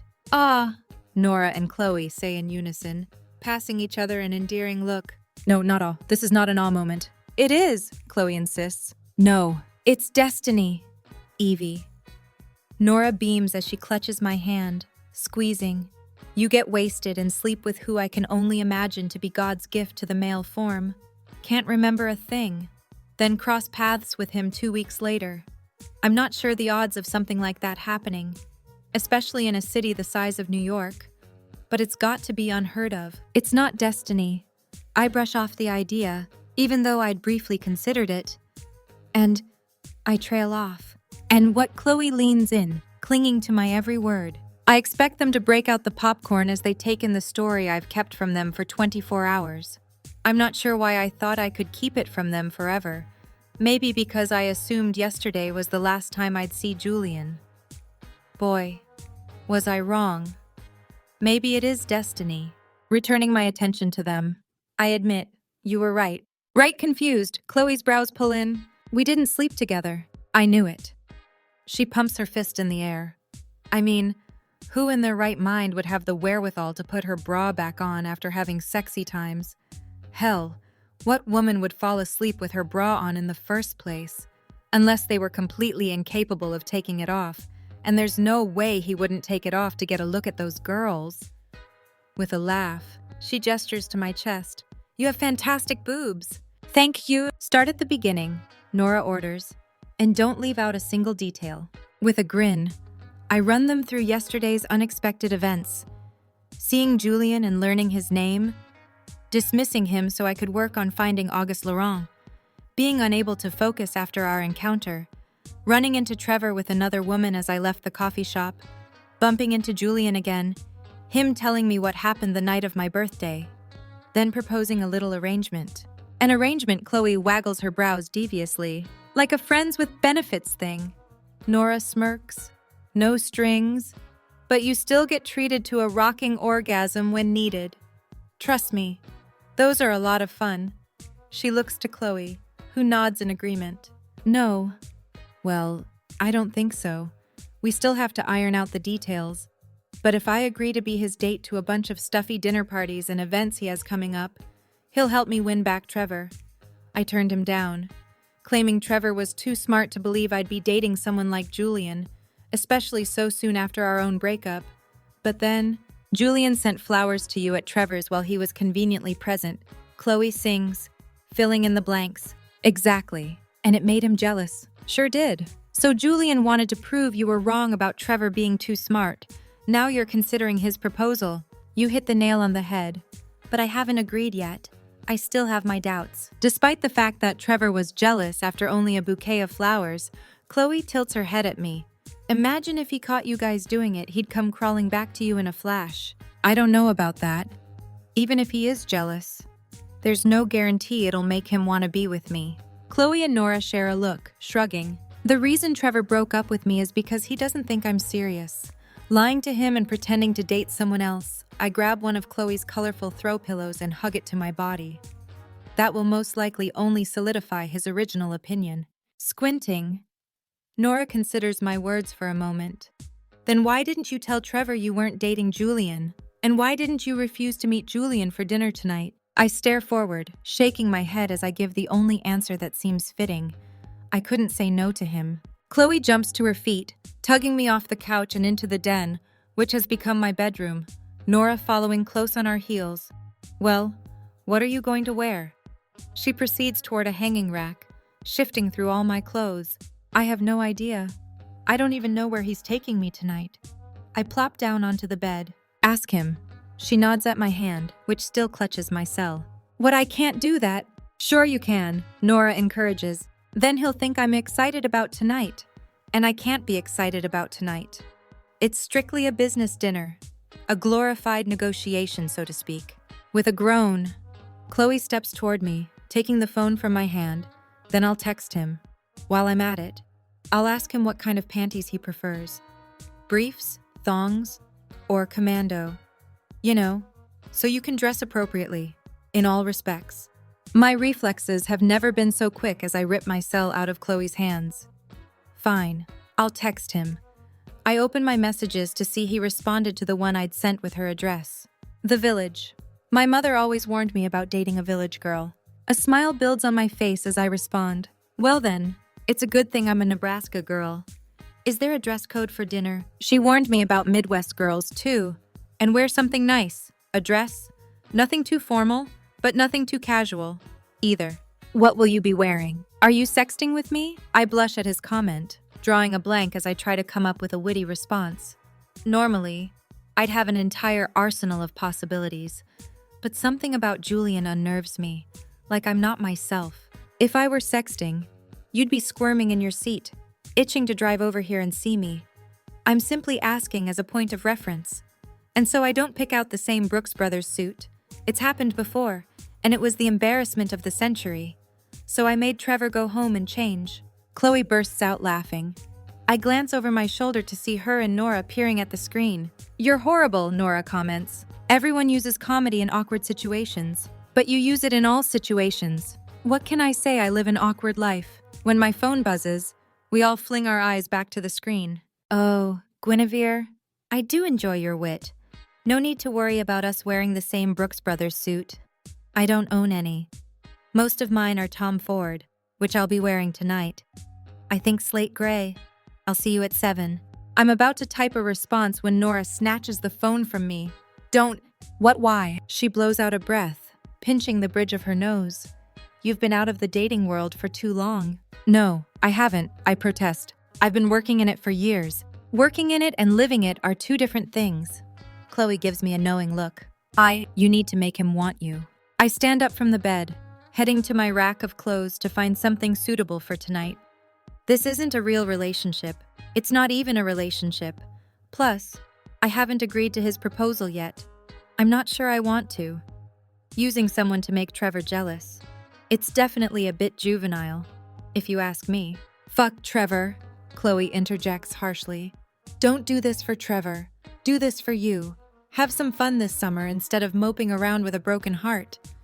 And maybe this Julian is just the person to help you do that and get over Trevor. I doubt that. I stare ahead, avoiding her eyes. We have absolutely no interest in each other. Nora stands, walking toward me. I find that hard to believe. For both of you. You blushed the entire time you spoke to him. And Julian, he digs you, mentioning sexting. He's flirting with you. I told you not to respond to his text because he wants you to. By leaving him hanging, you'll have him thinking about you all afternoon until he sees you tonight. He'll be so on edge, he won't be able to contain himself. I pull a yellow polka dot dress from the rack, holding it up to my body. It's a fun, flirty summer dress, reminiscent of a pin-up girl style. Both my friends simultaneously shake their heads, grimacing. I groan. I want to go for something that screams just friends. I have a feeling they want me to wear something that makes me look like a temptress. Like I told you, I begin with a sigh. Yeah, it isn't real. Nora does her best imitation of my voice. It's not, trust me. She narrows her gaze on me. He's into you. If he weren't, he would never have proposed this arrangement. I have a knack for picking up on these things. It's like my superpower or something.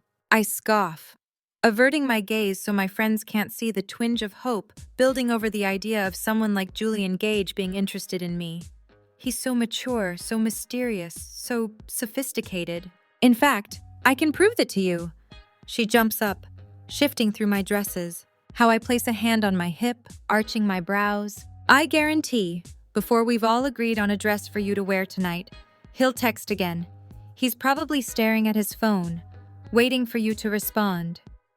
Eventually, it'll be too much. So he'll message you something he hopes you won't be able to ignore. But you'll do just that. When you see him tonight, you'll have the upper hand. You'll be the one in control. She returns her attention to my clothes, stopping to look at a few dresses before moving on. I'm about to argue, yet again, that her experience on Tinder doesn't make her a dating expert when a loud chiming rips through the quiet space. We stop moving, all eyes zeroing in on the phone on the bed. Nora faces me, wearing a self-satisfied smirk. She crosses her arms over her chest. "Did someone text you, Guinevere?" My mouth growing dry. I slowly walk toward the bed and grab the phone. "Sorcery," I murmur as I unlock the screen. "Who's it from?" she asks in faux curiosity. "Julian." "And what does it say?" I'll never hear the end of it after I read this to her. "And as far as your earlier comment that I'd be itching to see you if you were sexting, I already am." Her expression is smug as she turns from me, looking through my dresses once more. Dating is one strategic game, even fake dating. On a hard swallow, I remain silent, her words mirroring what Julian said. How all of life is simply a game. Play your cards right, you might just end up with a royal flush. Chapter 12. Holy crap, Evie. Nora squeals when I walk out of Chloe's bedroom and into the open living area. The two girls took it upon themselves to give me a makeover as we opened a bottle of Chardonnay. It was reminiscent of adolescent slumber parties. Apart from the wine, we gushed over the prospect of a date with a ridiculously attractive man while they perfected my hair and makeup. And, of course, being the list maker I am, I jotted down a list of pros and cons for Julian and Trevor, hoping it would help sway my decision. It didn't. "You're smoking hot. I barely recognize you." She gets up from the couch, bringing her half-filled wine glass with her. "Thanks, I think. It reminds me of my first date with Jeremy." She gushes as she leads me over to the full-length mirror hanging on the far wall, checking her handiwork. How I turn to her. "You met him on Tinder. Your first date was a no-strings hookup. This is nothing like that." "Whatever you say." "Evie." She squares my shoulders, forcing me to face the mirror once more as she smooths a few of my flyaways. "Unlike what you think, you can't plan for everything. I wasn't looking for anything serious. Neither was Jeremy. You can't deny chemistry. Now look at us." With bright eyes and a brilliant smile, she holds out her left hand where a stunning diamond sits on her ring finger. I'd say that's a pretty damn big string. All because I stepped out of my comfort zone, veered away from my plan, and allowed life to take the wheel. I'm happy for you, Nora. Despite their unconventional beginning, they are perfect for each other. Not to mention Jeremy treats her like a queen. That's all any woman wants. Too bad there appears to be a lack of kings around these days. I return my eyes to the mirror to do one last check. Nora was right. I don't look like myself. I wear makeup on a regular basis, but don't spend this amount of time on all the shading and contouring. The palette Nora used makes the green of my eyes pop even more. Couple that with my red hair, the pouty, red lips, and the slim-fit black dress that hugs all my curves in the right places, which Chloe insisted I wear. And I've never felt so glamorous, so beautiful. You don't think it looks like I'm trying too hard? I spin around to face my friends. I mean, this isn't a date. We know. Chloe groans. You've only reminded us every minute since you hung up with this guy. And it's not about trying too hard. It's about using your natural assets to come out on top in your negotiation. With a dress like that and your fantastic curves, she gestures down my frame. This guy will be eating out of the palm of your hand. Trust me. I don't. The buzzer rips through the apartment, interrupting me, and we all jump. My pulse skyrockets as I fling my wide eyes to the door, my breath quickening. I've never wanted to run away and hide as much as I do right now. I don't remember being this on edge when Trevor picked me up for our first date. Then again, we were friends first. Not to mention, all he had to do was take the elevator down a few floors in our dorm. Evie. Nora places her hands on my arms, soothing me. Relax.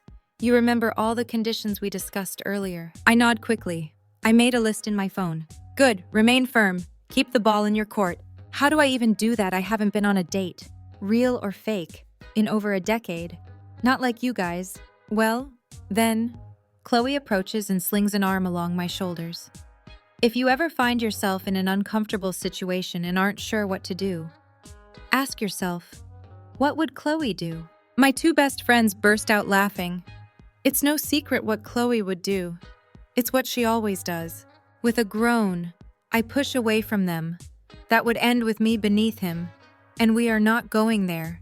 It's on my list. I hold up my phone before dropping it into my clutch. No sex? It wouldn't end with me beneath him, she argues, then winks. I much prefer being on top. With that, she spins, heading toward the door. When her hand touches the doorknob, about to turn it, she glances over her shoulder, her brow arched, giving me one last chance to call it off. This is why I love her. No matter what, she'll always have my back. As much as she's exhibited her excitement over the idea of me going to dinner with Julian, she'll support me if I decide to cancel. Friends like K.Leigh and Nora are nearly impossible to find. I'm grateful I did. Navigating the stormy waters of my breakup with Trevor would have been infinitely more difficult had it not been for them. On a deep inhale, I nod. Time seems to stand still as she opens the door, revealing Julian on her front stoop. The instant my eyes lock with his, all the breath leaves me. He parts his lips slightly, his gaze darkening as he takes in my appearance, scanning me from head to toe. He doesn't even pay attention to K.Leigh, which is different. Whenever the three of us go out, K.Leigh seems to get the majority of the attention. What with her slender physique and unique shade of hair, it's difficult not to notice K.Leigh. But Julian doesn't even give her a second glance. I like that he notices me. Hi! His voice cuts through the silence. I'm not sure how long we've been staring at each other. All I know is I can stare at this man all night and not be tired of the way he looks. A pair of dark jeans hang from his waist. Not too tight, but not too baggy, either. A beige jacket is slung over a white button-down shirt, the top two buttons undone, revealing a few tufts of chest hair. The previous times I've seen him, he's been in business attire, perfectly tailored suit, tie, shoes that cost more than I make in a year, including the ones I threw up on. While I like him in a suit, I love this dressy, yet casual look. Nora nudges me, and I snap out of my stupor. Hi! He bites his lower lip, reluctant to rip his eyes away from me, but he eventually does. Addressing K.Leigh, "You must be K.Leigh." He holds out his hand. "And you're Julian Gage." Her tone is borderline accusatory. I furrow my brow. I don't remember telling her his last name. Then again, the entire afternoon is a whirlwind. It probably slipped out while they helped me get ready. Guilty as charged. He laughs politely as K.Leigh steps back, allowing him to enter the apartment, but keeping her furtive stare trained on his every move. As he walks toward me, his eyes rake over me in a way that makes me think he's seeing me for the first time. Or maybe, thanks to my impromptu makeover, he's seeing me in a different light. During our previous encounters, I was dressed well, but not like this. Not in a dress that clung to my curves. Not with my hair styled. Not with my makeup impeccable. I don't even feel like that same woman anymore. Maybe that's a good thing. "Guinevere," he murmurs as he leans in, kissing my cheek, his lips lingering on my skin, turning the exchange from a friendly one into something more sensual. My heart seems to do backflips in my chest, his proximity overwhelming me. "You're stunning." He inhales deeply, a subtle moan escaping his throat on the exhale. "And you smell even better, if that's possible." He pulls back, his delectable smile disarming me. "I get the feeling with you. Anything is possible." The innuendo in his tone sends a shiver down my spine. I remind myself of the list I'd made of conditions that must be in place for me to agree to this. No sex is right at the top. Perhaps I should add no sexual innuendos to that list. Remembering my friend's advice that I keep the ball in my court, I smile coyly, increasing the distance between us. "I thought you said you'd be wearing a suit. That's more of a blazer and jeans." When he flashes a devious grin, I have to fight the urge not to jump on him and ride him until he erases every last trace of Trevor from my life. The old Evie would never think such a thing. But the energy buzzing between Julian and me is electrifying. Add in my sudden ability to only get off with the assistance of inanimate objects, and I'm on edge. "Would you hold it against me if I admitted I lied just so you'd wear a dress?" I pass him a demure look, batting my lashes. You wanted me to wear a dress, any reason for that? My breathy voice surprises me. Is this how people act in relationships? Like whoever they think the other person wants them to be? How will that work? Won't they get tired of pretending to be someone else, causing the relationship to go up in flames? Isn't that what I'm doing with Trevor? Aren't I trying to convince him I can be serious? Instead of wanting him just to love me for me, I'm staring at the reason for that. Julian leans even closer, his breath dancing on my skin. Intense, warm, thrilling. You're exquisite, Guinevere. And any man who couldn't see what he had doesn't deserve you. I meet his heated gaze, losing myself in the darkening blue. For a second, I almost believe his endearing words. Then I remember it's all an act. He's putting on a show, making my friends think this is a real date. He has no idea they know the truth. Stepping back before I do something I'll regret, I glance to my right, Nora grinning at me. Julian, this is my other friend, Nora. Pleasure to meet you, he says, reaching for her hand and taking it in his. Do you live here, too? No, I live in Queens with my fiancé, but when Evie said she was moving out of her old place and needed our help, we were more than happy to take time off and lend a hand. It's a worthy cause. I couldn't agree more. He shifts his gaze from Nora, looking between the three of us. Well, we should get going then, shouldn't we? I look to Julian. Where are you going? Chloe demands, her tone surprising me. Chloe, I hiss, furrowing my brow. An unspoken question as to the origins of the stick that now seems to be firmly shoved up her ass. It's a fair question. Julian responds with authority, not even batting an eye. I'm sure you're both skeptical about her going out with a guy she barely knows. But I promise, you have nothing to be worried about. He adjusts his posture, the smile gone from his face. Now his expression appears all business. I'm taking Evie to dinner at Maison Noire in Hell's Kitchen.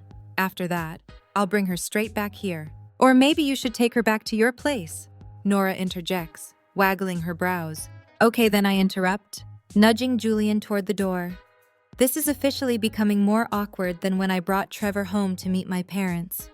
Time to go, see you girls later. I hurry onto the stoop, wanting to get out of here before it gets even worse. However, I'm not used to the 3-inch heels Chloe dressed me in, and my ankle catches. Everything happens in slow motion as I try to right myself, but my weight is already crashing forward. Suddenly, I'm stopped mid-collapse, a pair of strong arms wrapping around me and pulling me upright. My heart is caught in my throat as I stand chest to chest with Julian, peering up into his eyes. Got ya. His smooth voice sends a shiver through me. Thanks. The safety of his embrace and passion in his gaze turns me into a blubbering fool, unable to form a coherent thought. I have a feeling you're going to keep me on my toes. Me too, I whimper. He holds me a moment longer until he's confident I have my footing, then releases me. I don't say anything as he helps me inside an idling town car, a driver standing next to it.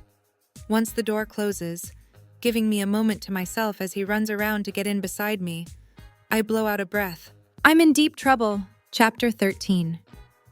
Am I overdressed? I ask as the car pulls up in front of a building in Hell's Kitchen. Maison Noire etched on a gold plate next to a nondescript wooden door.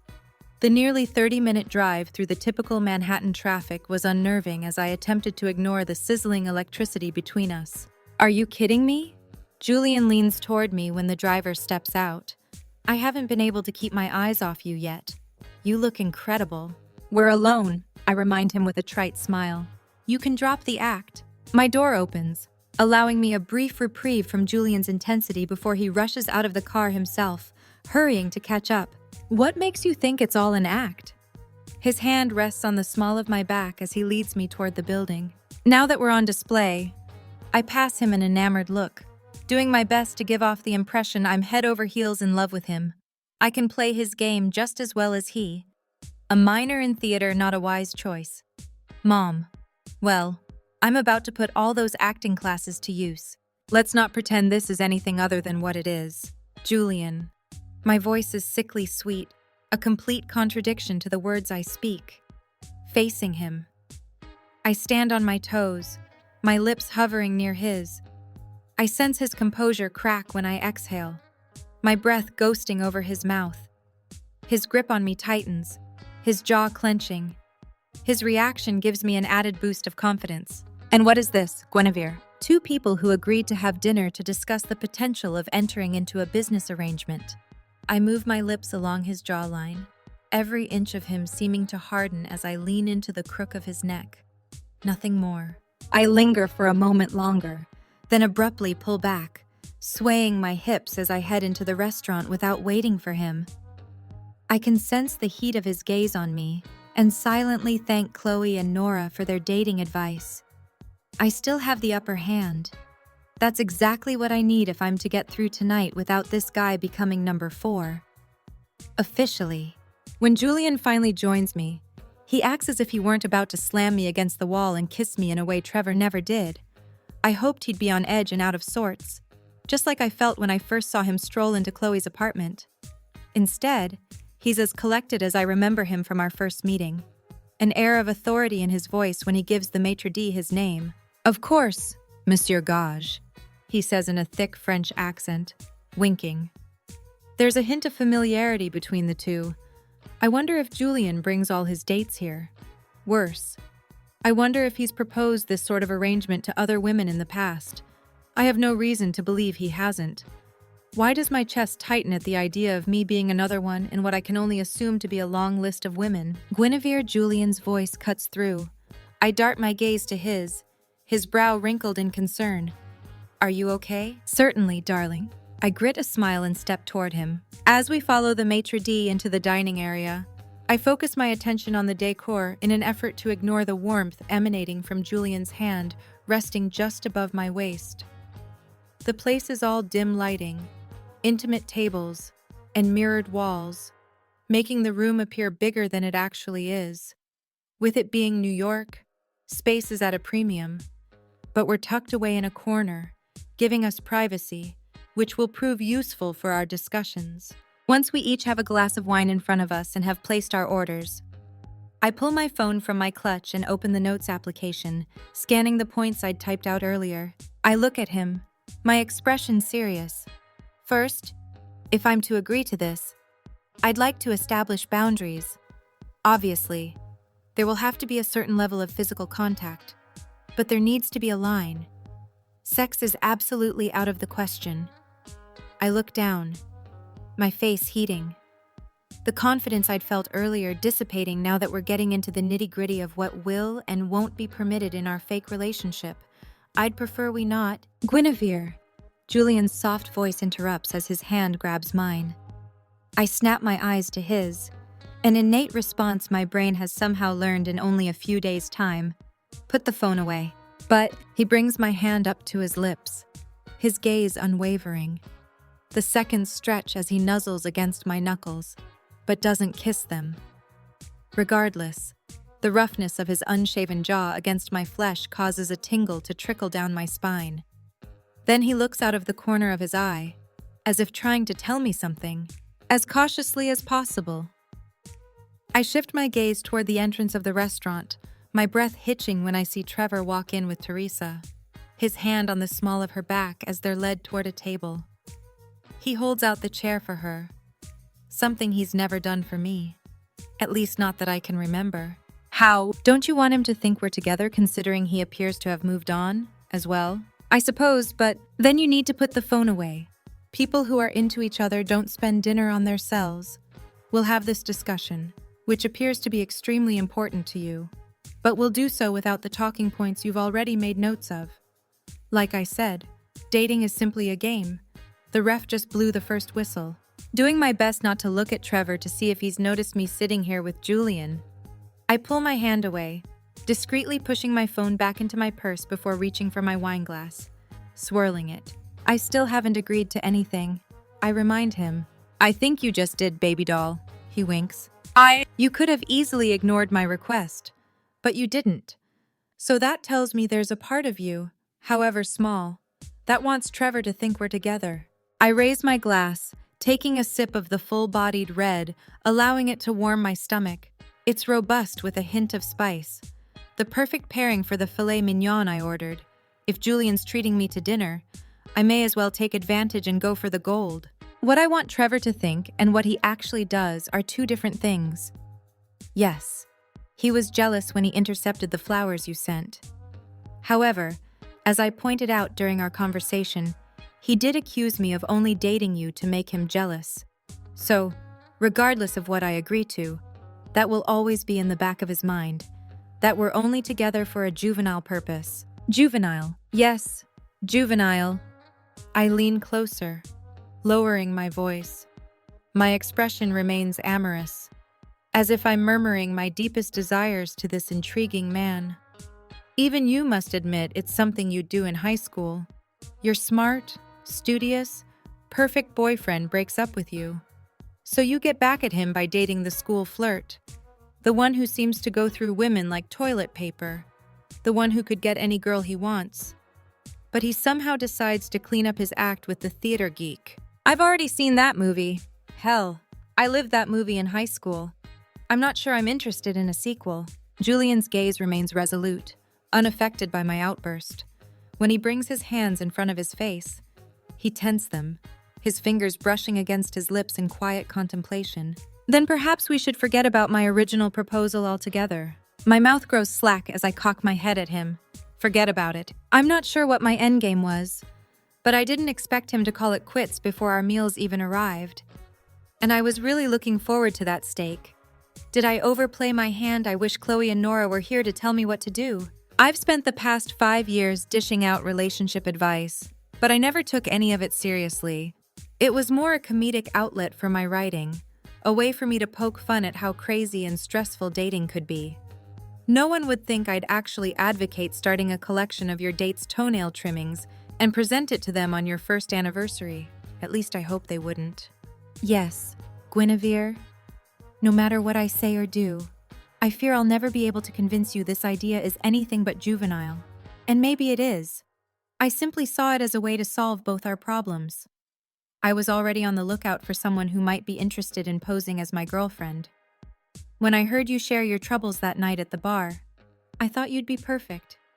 And I still think you'd be perfect for what I need.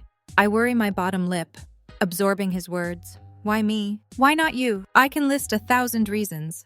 I'm sure there are plenty of women who would gladly agree to pretend to be your girlfriend. Hell, you might even get laid. Which one would argue would be a nice bonus? You won't get that with me. He leans closer, gazing thoughtfully at me with his penetrating blue eyes. It almost feels like he's able to peer into my soul. Did you ever stop to think that's exactly why I asked you? Because I won't sleep with you. I push out a laugh, then sip my wine. Most men would probably expect sex from this kind of arrangement. Unless, of course, they were gay. My breath hitches, wide eyes darting to Julian. Oh, my God, I whisper shout, glancing around the restaurant, ensuring no one's paying attention. Apart from Trevor's occasional wandering gaze, no one seems to care about our conversation. You're gay, aren't you? You need me to pretend to date you to keep your sexual orientation a secret, so some conservative politician will back whatever project you're working on. That's why you didn't take advantage of me when I was drunk and in your bed. He chuckles, his expression brightening with amusement. I've been called a lot of things in my life, but I've yet to be accused of being gay. It's okay if you are. There's nothing wrong with it. No one cares these days, especially in New York. Are you from a religious family? Is that why? I am not gay. That's not why I'm looking for someone to pose as my girlfriend. And that's not why I didn't take advantage of you. I didn't take advantage of you because I'm not an asshole. I don't take advantage of women. Period. His voice is determined, his eyes steadfast. At that moment, the waiter approaches with our meals, cutting through the tension. The aroma of garlic and meat invades my senses as my mouth waters from the beautifully prepared steak in front of me. I pick up my knife and slice into it, meeting Julian's eyes as he cuts into his lamb, the meat falling off the bone. Bon appetit, he says in a perfect French accent, which piques my curiosity, but not enough to press him about it. Not with my steak inches from my mouth. I take a bite, moaning at the buttery flavor of the impeccably prepared filet. You really know how to tease a man, don't you? Why am I teasing you? I bat my lashes, thankful for the flirtatious atmosphere between us once more. You have no fucking idea. The tone of his voice hits me deep in my core. As much as I want to tear my eyes from his, I'm unable to. The tension cracking and sizzling. Why don't I remember it being like this with Trevor? So, I clear my throat, my brain finally communicating with the rest of my body to look away from Julian before I throw myself at him without a single regard for the fact we're in public. Getting back to why we're here. Yes, why me? Especially considering you know I'm not exactly over my ex. That's one of the reasons, Julian answers nonchalantly. Less drama, less headache. I get the pleasure of the company of a woman who's familiar with what it takes to be in a committed relationship and will be able to sell the idea that we're in one. And I won't have to worry about you wanting more than I'm willing to give. This begs the question of why you need to pretend to be in a committed relationship. Why aren't you in one? You're not one of those guys who thinks it's his civic duty to screw as many women as possible, yet refuses to commit to anyone. Are you? Certainly not, he answers with a chuckle. I'm just not interested in a relationship. At all, I arch a brow. It reminds me of Chloe's take on relationships. Maybe I should suggest they get together since it seems he has more in common with her. Life is full of relationships. I continue, pushing down the jealousy bubbling at the idea of Chloe and Julian hooking up, even if they're not the intimate type. You appear to be rather successful in whatever it is you do. You don't get there unless you build business relationships. That's different. We leave all emotions out of things to get the job done. It's not personal. So you're just not interested in a relationship that requires you to get too personal. His expression pensive. He considers my statement for a moment before nodding. Yes, I suppose that's correct. He brings his fork to his mouth, taking another bite of his lamb. May I ask why? I'd rather you didn't, I sigh, lifting my glass.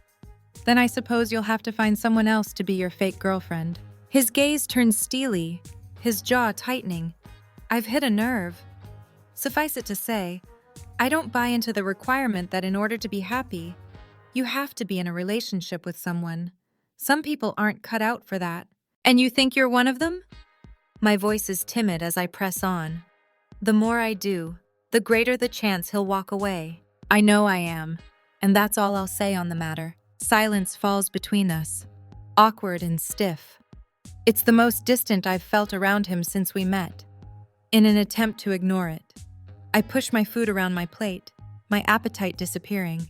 As far as the other reason, when I hear him speak again, I lift my eyes to meet his. Pardon. I said one of the reasons you're perfect for this is that I don't have to worry about you falling for me. But there's more. And what's that? My heart drums in my chest, his tone a stark contrast to the anger with which he spoke mere seconds earlier. I marvel at his ability to flip the switch so quickly, with extreme grace. He swirls his wine before bringing it to his mouth. My eyes instantly focus on his lips. I'm mesmerized by everything this man does. I should find comfort in the fact nothing will ever happen between us. Hell, these were my conditions. After all. Regardless, a twinge of disappointment settles in my heart at never knowing him on a more intimate level. There was something in your voice as you informed the entire bar of your breakup. I can't quite explain it. After 12 years, you'd think there would be anger, sadness, disappointment, but there was something else instead.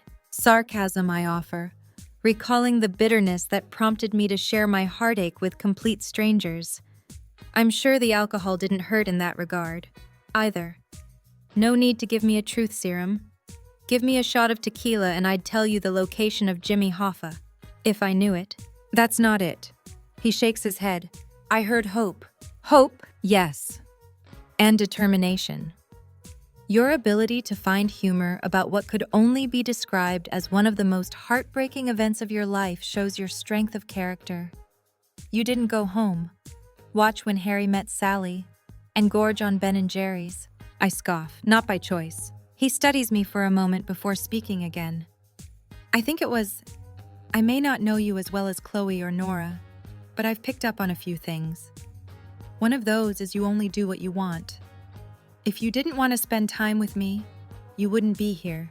I lower my eyes, not wanting to acknowledge his statement bears a hint of truth.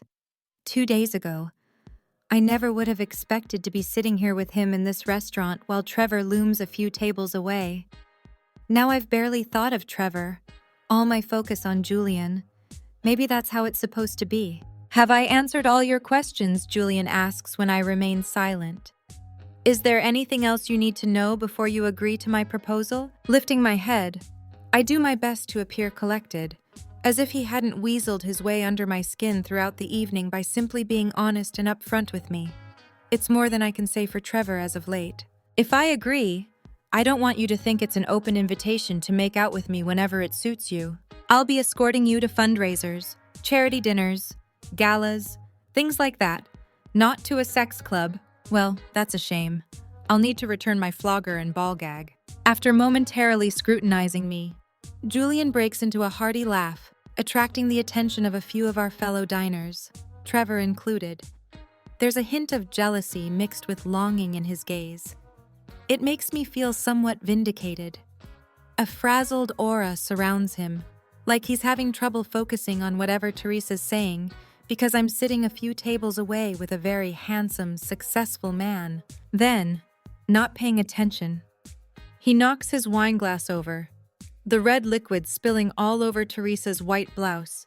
Waiters rush to help clean up the mess, but the damage is already done. I turn my eyes back to Julian, struggling to reel in my smile. Maybe we can kill two birds with one stone. In all seriousness, I promise not to do anything you're uncomfortable with. Even if I say no kissing. He blinks repeatedly, taken aback. No kissing? Yes, at least on the mouth. I'm agreeable to a kiss on the cheek or forehead, but I'd rather we draw the line there. He recovers his composure. Any reason for that? It's too personal. I fidget with my napkin in my lap, the soft texture comforting. It seems I'm not built like you. I do get attached to people, as long as we have the line drawn at no kissing. I won't forget what this is. A business arrangement. Okay. He nods curtly after a moment of contemplation. You have my word. No kissing on the lips. Really, I cock my head. You sound surprised. Why wouldn't I agree? Oh, I don't know. Won't people think there's something amiss if they don't see us kiss? Trust me, Guinevere. His voice is smooth and confident. There are other ways to demonstrate your desire. Kissing is the easy way out. There's nothing suggestive about one mouth pressing against the other. No, desire is in the way your bodies find each other, the way your eyes darken with unmatched hunger, the way a shiver runs through you at the promise of what's to come. I swallow hard, doing my best to make it appear as if I'm not slowly losing my composure at his sensual words. To pretend I don't already react that way whenever I'm in his presence. Says the man who avoids committed relationships. I never said I was perfect. He dabs his napkin against his mouth, making me incredibly jealous of a piece of fabric. So no sex, no kissing. What are your other conditions? Right, I square my shoulders. An itinerary. An itinerary, yes. I don't like the unexpected. I've been a bit of a planner my entire life. Hell, I'd already planned my wedding to Trevor before we even met. I laugh under my breath. I tweaked a few things once we did meet, but that's beside the point. I return my gaze to Julian. I like having a plan, knowing what's expected of me so I can anticipate things. Things, yes. I'd like to know precisely the type of event and when I'll be required to be at your service. You'll never be at my service, Guinevere. He responds quickly. But if a list of events makes you less on edge, I'm happy to provide one. I understand your job is important to you, so I'll limit the events to weekends and holidays. I just ask you set aside Fridays through Sundays. We have our weekly staff meeting Friday mornings. Then you'll leave right after? Is that agreeable? Yes, that's fine. Viv is flexible with us working out of the office. Any other conditions? I chew on my lower lip, recalling the list I'd come up with earlier in the evening. A firm end date. He nods. No sense dragging this out longer than necessary. Come Labor Day, you're free to return to your normal life. Anything else? No. Those were my non-negotiable conditions. I thought he'd put up more of a fight over no sex or kissing. I guess I was wrong. Okay then. Agreed on all points. Now I have a few conditions of my own. Such as, first, you'll be staying in my beach house with me. He leans closer, lowering his voice. Don't worry. You'll have your own room and space. Anytime we're not scheduled to be somewhere, you can do whatever you'd like. You won't need to spend extra time with me. You can sit by the pool, go to the beach, whatever you like. Your free time is just that, yours. And your other conditions, it's more of a request. I arch a brow, and that is, I'd appreciate your word that you'll commit to me for the duration of the summer and not end this arrangement early. I need a woman by my side for all the social events that fill the summer season in the Hamptons. So in the event Trevor has a change of heart and wants you back, I'd request you hold him off until the end of summer. After that, we walk away and never have to see each other again. By then, I'm hoping this project will be underway.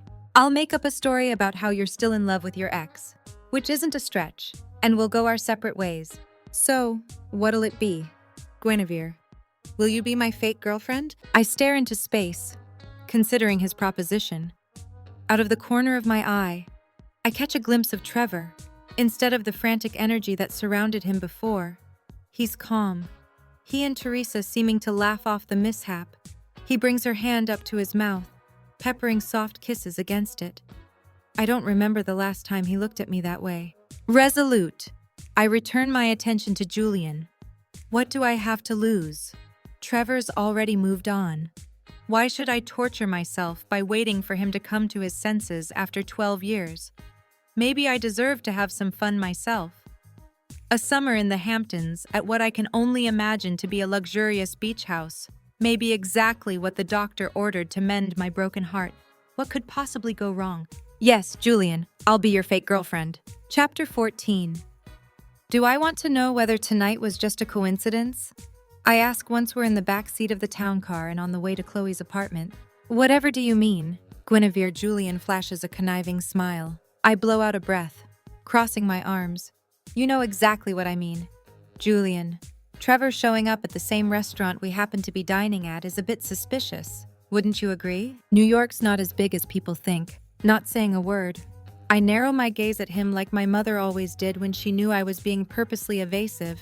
And what would you say if I did plan it? First, I'd say you have impeccable stalker abilities. Perhaps that's your true calling. He curves his body toward me, grinning deviously. Who said it's not? You did figure out I have a secret kill room in Jersey City. You don't lure people to a kill room without properly doing your research, or as you referred to it, stalking. He winks before leaning back against the seat. That's right. How could I forget about the kill room? Okay then, Dexter. He laughs at my nickname for him, a twinkle visible in his eyes, even in the darkened car. Care to share how you knew Trevor would be dining there tonight? Simple. He rests his elbow on the center console, drumming his fingertips against the leather. Teresa is actually a close friend of my neighbor in Southampton. They went to prep school together or something.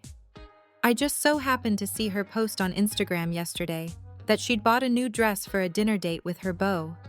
Friends asked where she was going, and she spilled. No information is too difficult to find out these days. Not with social media. So you did stalk her. Again, I prefer to call it research. Okay, so you knew where they'd be. How did you get a reservation from what I know of that place? They have a waiting list a mile long. You need to book months in advance. That's true, unless you know someone. And you know someone. I know a lot of people, but does Trevor know people? My voice is low and wavers slightly. Or did Teresa just go in my place? I suck in a breath. Another possibility crossing my mind. A more heartbreaking possibility. Or was it Teresa's date all along? I never even considered that Trevor had cheated on me.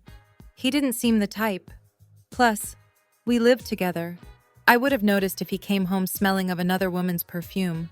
Then again, there were plenty of nights he never came home at all. Was he lying to me the whole time? Does it matter? Would I shift my gaze to Julian? Does it matter? He repeats, this time more forcefully. At this moment, right here, right now. He brings his hands to cup my face, an intensity in his eyes causing a surge of desire to pool in my stomach. Does it matter? I swallow hard, trying to calm my racing heart, on the brink of insisting it does.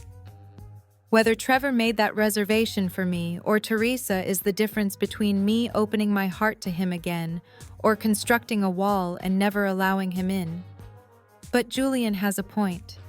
All evening, I barely thought of Trevor and Teresa, despite them sitting mere feet away. Every ounce of my attention was devoted to Julian. I was in the moment with him. He was all that mattered. No, I say softly. It doesn't. My words come out sounding surprised, and I am a little... Regardless, they're true. Right now, there is no Trevor or Teresa. It's just Julian and me. Good. He keeps my face in his hands for another moment before pulling away. The sudden lack of contact leaves me longing for more, not wanting to let on. I clear my throat, pulling my cell out of my clutch. Are there any pressing dates I should be made aware of now? Like within the next week, I don't have any vacation planned, and am able to work from out of the office. But I have a few big projects going on. I shift my eyes to him when he doesn't say anything right away. His brows are pulled in, an analytical gaze on his face as he seems to assess me. I'm not sure what to make of it. Then he sighs, relaxing into the seat. This coming Thursday is July 4th. The celebrations go all week, starting tomorrow. Tomorrow my mouth becomes slack. I have things I need to get done this weekend. I need to have a life outside of our arrangement. And I understand that. I'm not asking you to attend every single party with me, just the important ones. And July 4th is important. He nods. The annual red, white, and blue gala. I arch a brow. Am I going to need a dress? He laughs, his eyes dancing in amusement. You're going to need a lot of dresses, swimsuits, stuff like that. Some of these events will be formal, like 4th of July. Others will be less so. There will be charity auctions, boat christenings, perhaps even some ladies' tea luncheons you'll most likely be invited to once word gets around. You're my girlfriend. My stomach suddenly feels weighted down. Lowering my head, I fiddle with the hem of the dress I bought at a discount clothing store, inadequacy washing over me. See, do you honestly think this will work? Julian, this lifestyle you lead is vastly different from mine. Hell, for all intents and purposes, I'm homeless right now. The only reason I'm not on a street corner holding up a cardboard sign is because Chloe's letting me sleep on the pull-out couch in her den. The idea of anyone in your social circle accepting me is ridiculous. Don't you think you'd be better off finding someone who knows the difference between the salad and fish fork? With a smirk, he grabs my hand, stopping me from fidgeting. The fact that you know some settings have both a salad and fish fork shows you're not as inexperienced as you'd like me to believe. We may not know each other well, but the instant I saw you, I knew you were the only person who could do this with me, the only woman I'd want to do this with. He brings my hand to his lips, treating my skin to a delicious kiss. So bury your doubt. Your unabashed confidence is what caught my attention. Don't let the idea that you're not good enough, like Trevor made you think. Take it away. You are good enough. Hell, you're better than most people can ever dream to be. Don't forget that. Okay. I slowly turn my eyes from his, breathless from the passion and genuine affection in his words. Okay. It's all I can manage.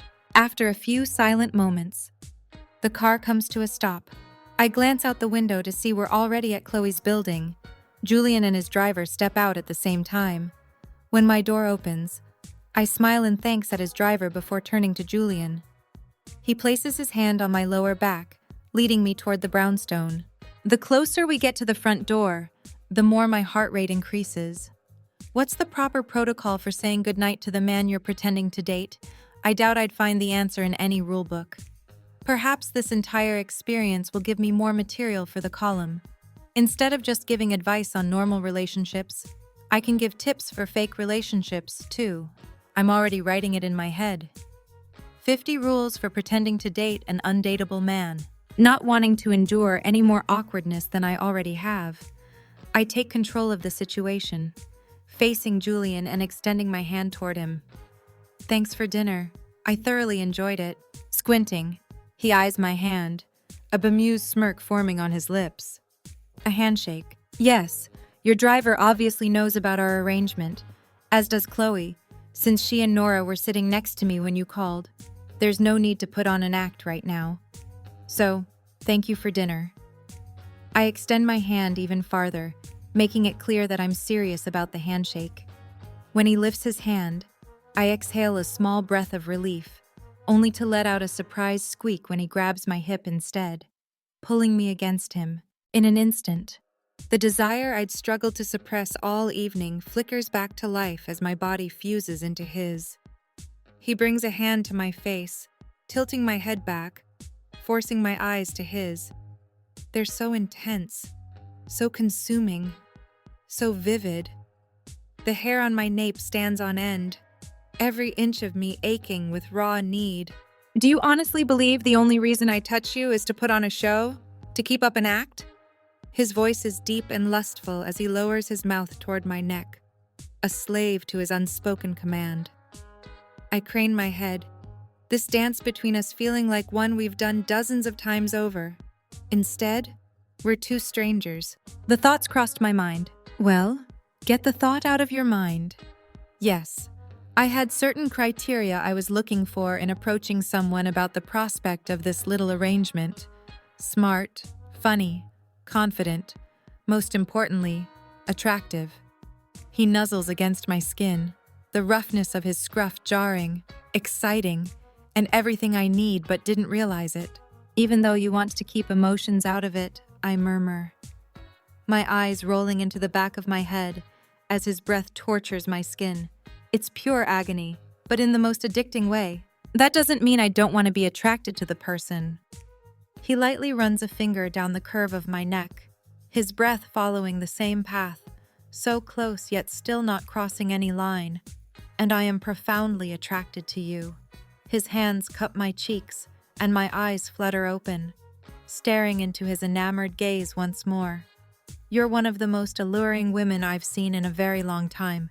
You have a classic beauty to you. One woman would pay thousands of dollars to have, but it's natural for you. I part my lips, my breath coming in pants the longer his body remains pressed against mine. And you're confident in your own skin. Skin thousands of men would love to taste.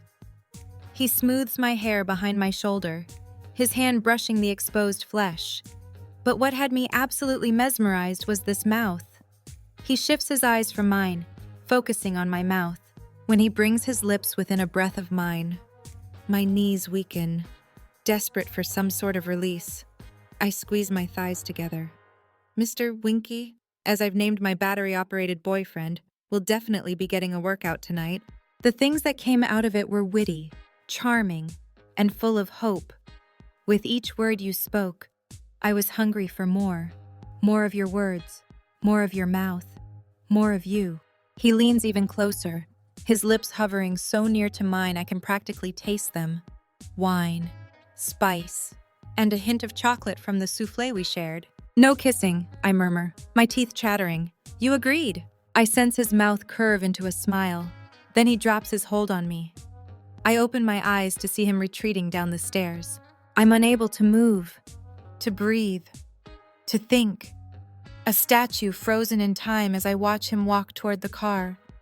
Before he ducks inside, he glances back at me, a mischievous grin on those lips I was a whisper away from kissing, despite insisting we not.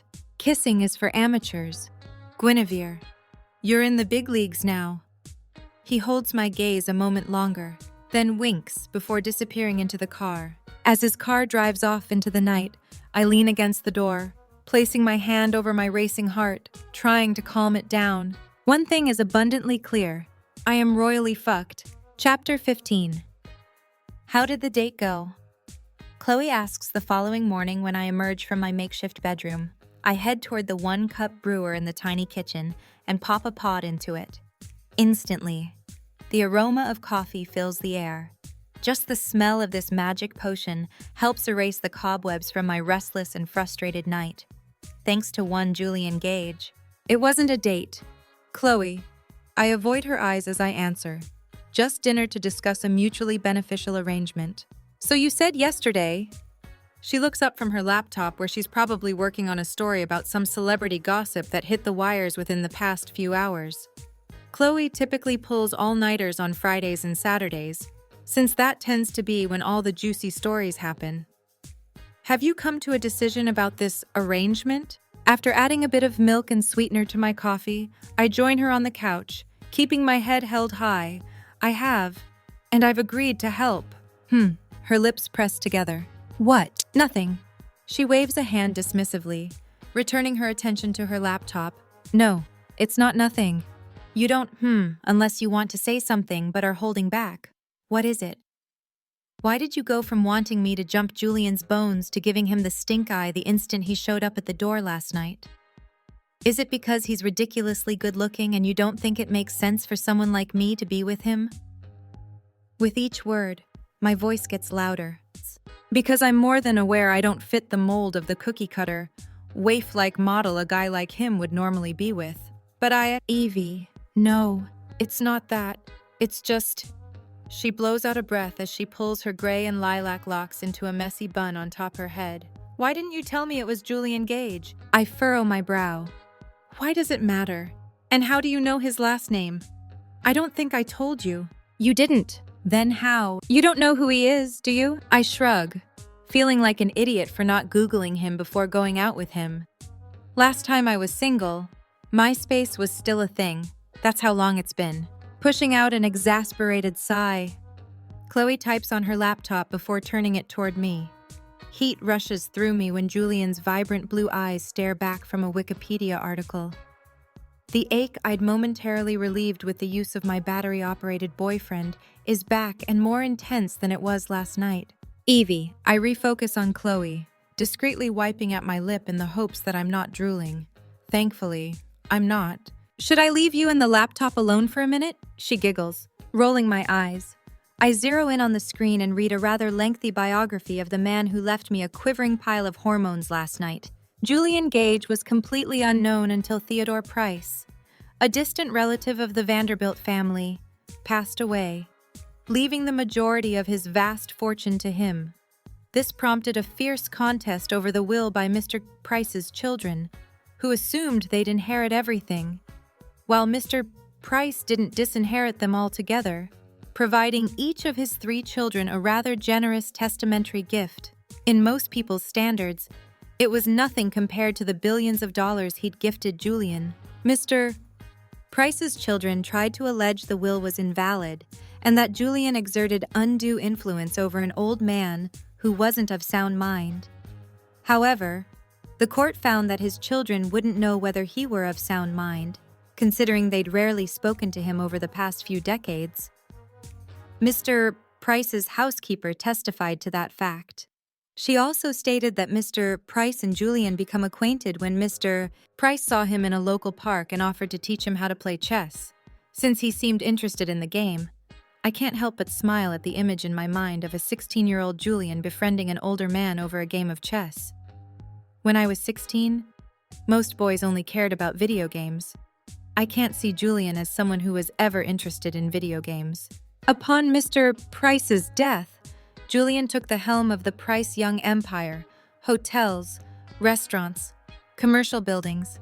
There are hundreds of properties in New York City alone. It's all incredibly impressive. But what catches my eye is the mention of a non-profit he's tied to, an organization aimed at helping victims of domestic violence. It certainly piques my interest. Another puzzle piece of who Julian truly is sliding into place. I should have stopped reading there, but the section labeled Personal Life grabs my attention, and I scroll down, labeled one of the most eligible bachelors in the country. There are various photos of him posing with beautiful woman after beautiful woman, models, actresses, heiresses. Every single one of them is all legs with barely an ounce of fat, a complete 180 from my ample chest and curvy hips. It again begs the question I posed last night.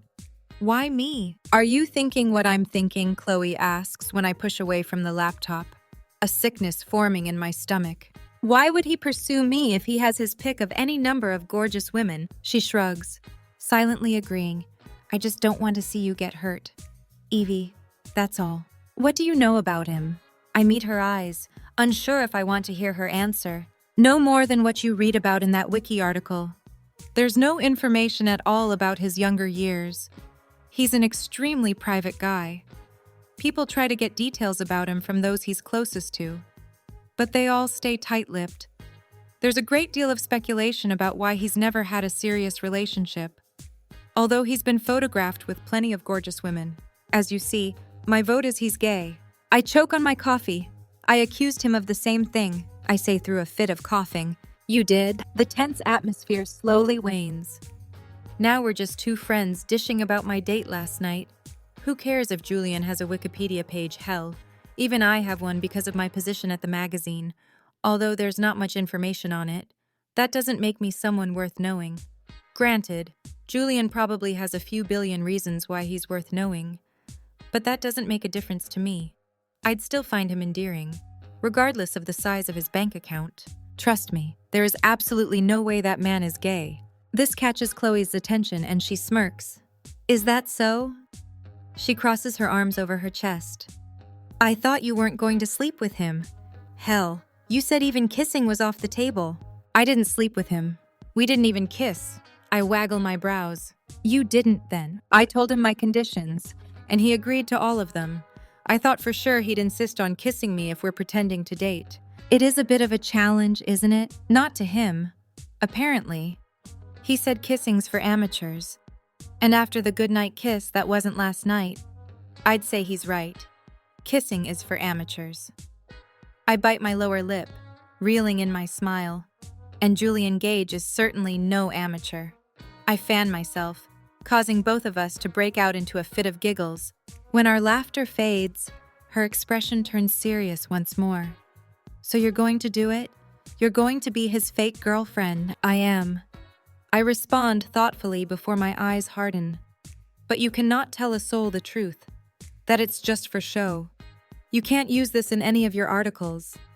This is incredibly off the record. She reaches across the couch and clutches my hand. You have my word. If you say it's off the record, it's off the record. I like my job. I laugh slightly, knowing how seriously Viv takes this kind of thing, but I value our friendship even more. I just don't want you to get hurt. I won't. She quickly holds up her hand. I know you, Evie. You get attached to people. Hell, you were with Trevor for 12 years. That's different. Still, you're not the type of girl who does random hookups. You're either all in or all out. There's no in-between with you. She blows out a breath. I don't want you to fall for this guy and end up getting hurt because this is only a business deal for him. It's nothing more than a business deal for me. 2. Weren't you saying I deserve to have some fun this summer? That is true.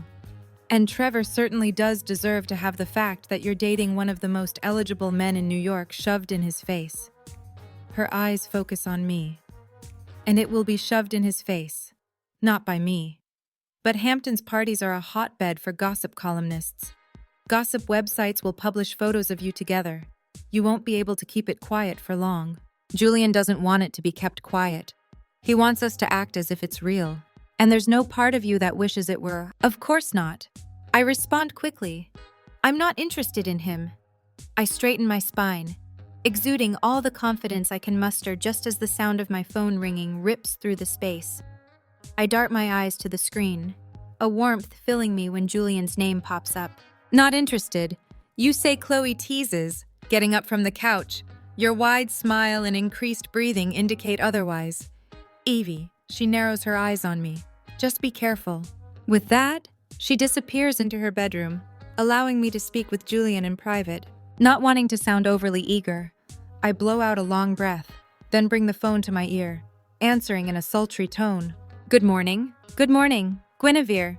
As requested, I've emailed you an itinerary for the next 2 months. His tone is clipped, formal, almost as if I'm merely another call he has to make in conducting business. It's like he's a different person than the man who left me a panting mess on Chloe's front stoop last night. Did I imagine it all? Please check your calendar and let me know what conflicts you may have. I prefer to know in advance. Like you, I'm not fond of surprises. All I have planned this summer is work. I answer in a tone matching his own.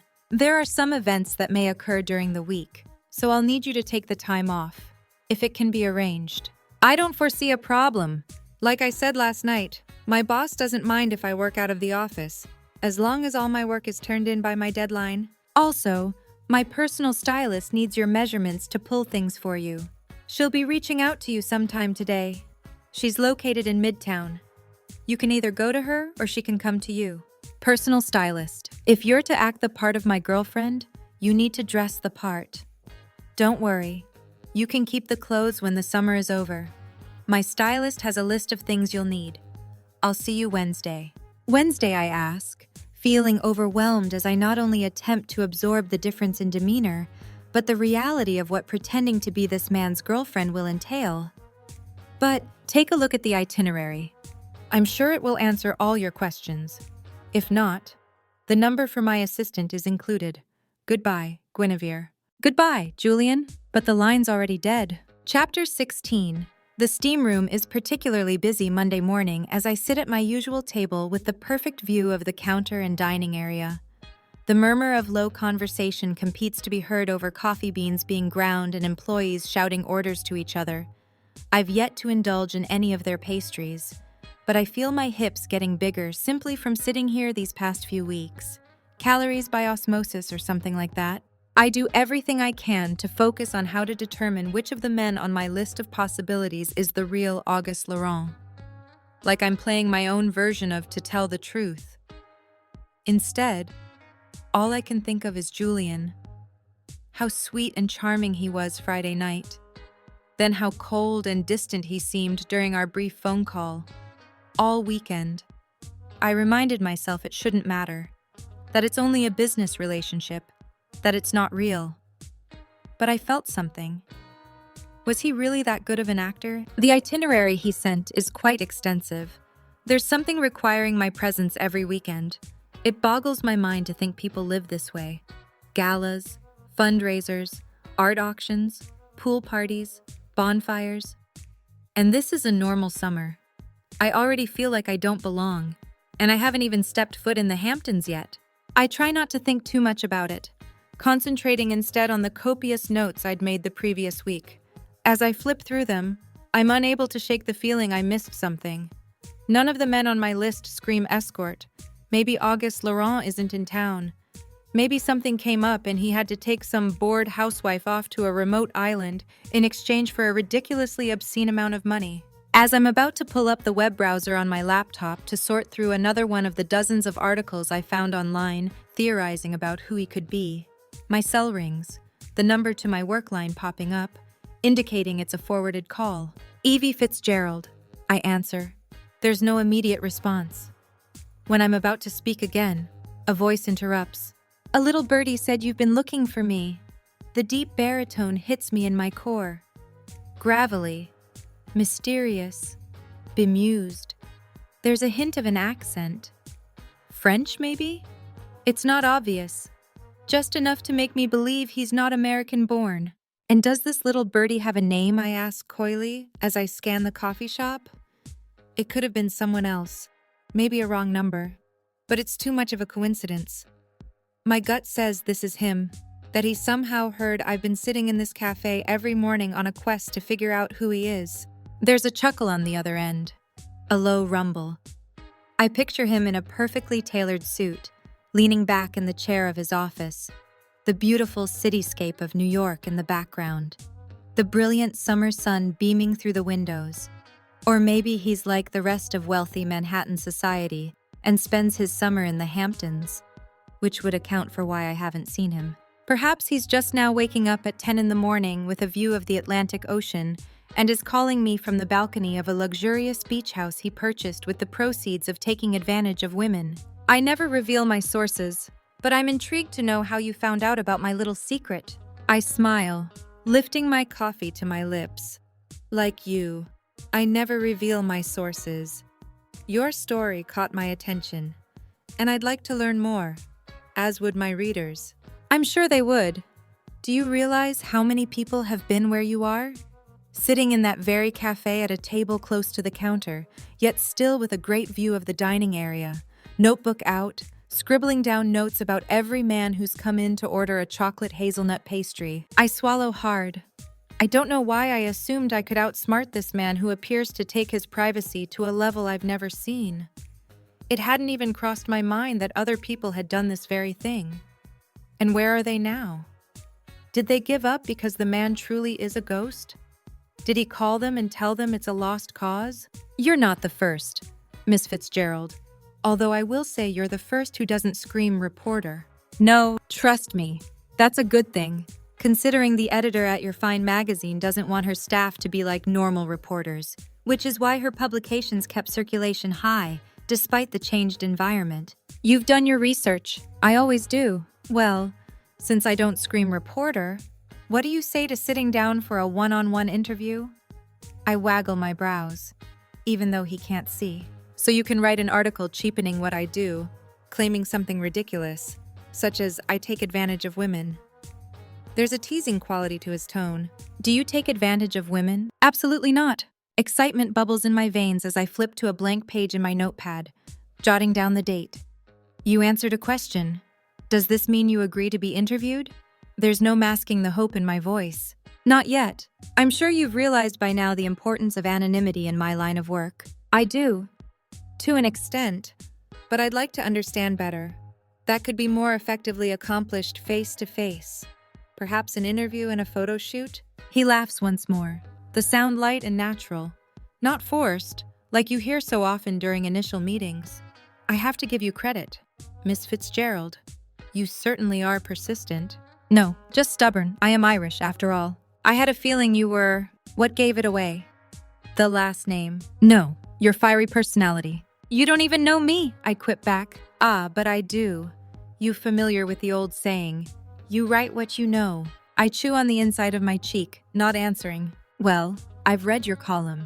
In fact, I've read everything you've ever published at that magazine, print and online. My jaw drops. I've been there over 5 years now. I say, dumbstruck. I've written hundreds of articles. Just like I'm sure you've been scouring the internet for information on me. The instant I learned a woman named Evie Fitzgerald from Blush magazine was looking for me, I did some research of my own. Is that right? And what did you find out? That you, Miss Fitzgerald, are extremely talented. Actually, I was able to skip a few days of ab exercises from the workout. I got laughing at your work. You have a gift. I blow out a laugh. Sure, tell my ex that. Your ex. His voice rises in pitch, curious about my statement. I hadn't meant to say anything like that. It just kind of slipped out. It's nothing. I shouldn't have said that. I didn't. It's obviously not nothing. Tell me. Thanks for the offer, but it's okay. You want to understand what it is I do. Why I do what I do. This is part of it.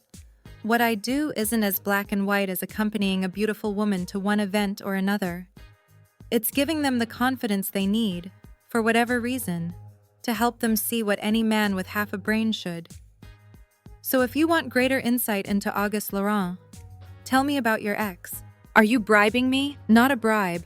But if I'm to agree to an interview, I'd like to know we're on an even playing field. If you expect me to share personal information about myself with you, and the rest of the world, I'd ask you do the same in return, minus the rest of the world. So, if you tell me why your ex doesn't think you're talented, I'll answer one of your questions. I hesitate. Considering his offer for a moment, I could tell him I'm not comfortable with this. But I really want this promotion. I want to finally write something with meaning. Something people will talk about for weeks, because he doesn't think what I do is something to be proud of. I suppose that's why this interview is so important. This story can get me promoted to assistant editor of the entire magazine. That will show him I am good at what I do, that I am a talented writer. Why does it matter? Auguste asks after a brief silence. If he's your ex, why do you care what he thinks? It's not just proving it to my ex. I respond, not wanting to admit I'm holding out hope that Trevor and I still have a chance. It's proving it to everyone who ever told me I should use my English degree to become a teacher instead of writing. Let me guess. Your parents, perhaps? I exhale a long breath. You have to understand. Mom was an English teacher and shared her love for the written word with me. When most parents read their children Green Eggs and Ham, she read Pride and Prejudice. My father's a former English teacher, but is now the principal of the high school. Even my older brother's an English teacher. They thought I was crazy for wanting to use my degree in English to be a writer. They still don't think I'm a real writer, since all I write is sex and dating advice.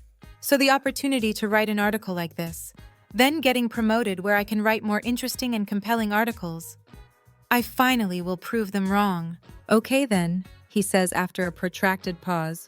What would you like to know about me? Where to start, I laugh, lightening the tension. I find the beginning is usually best. I agree. So, Mr. Laurent, please call me August. Okay.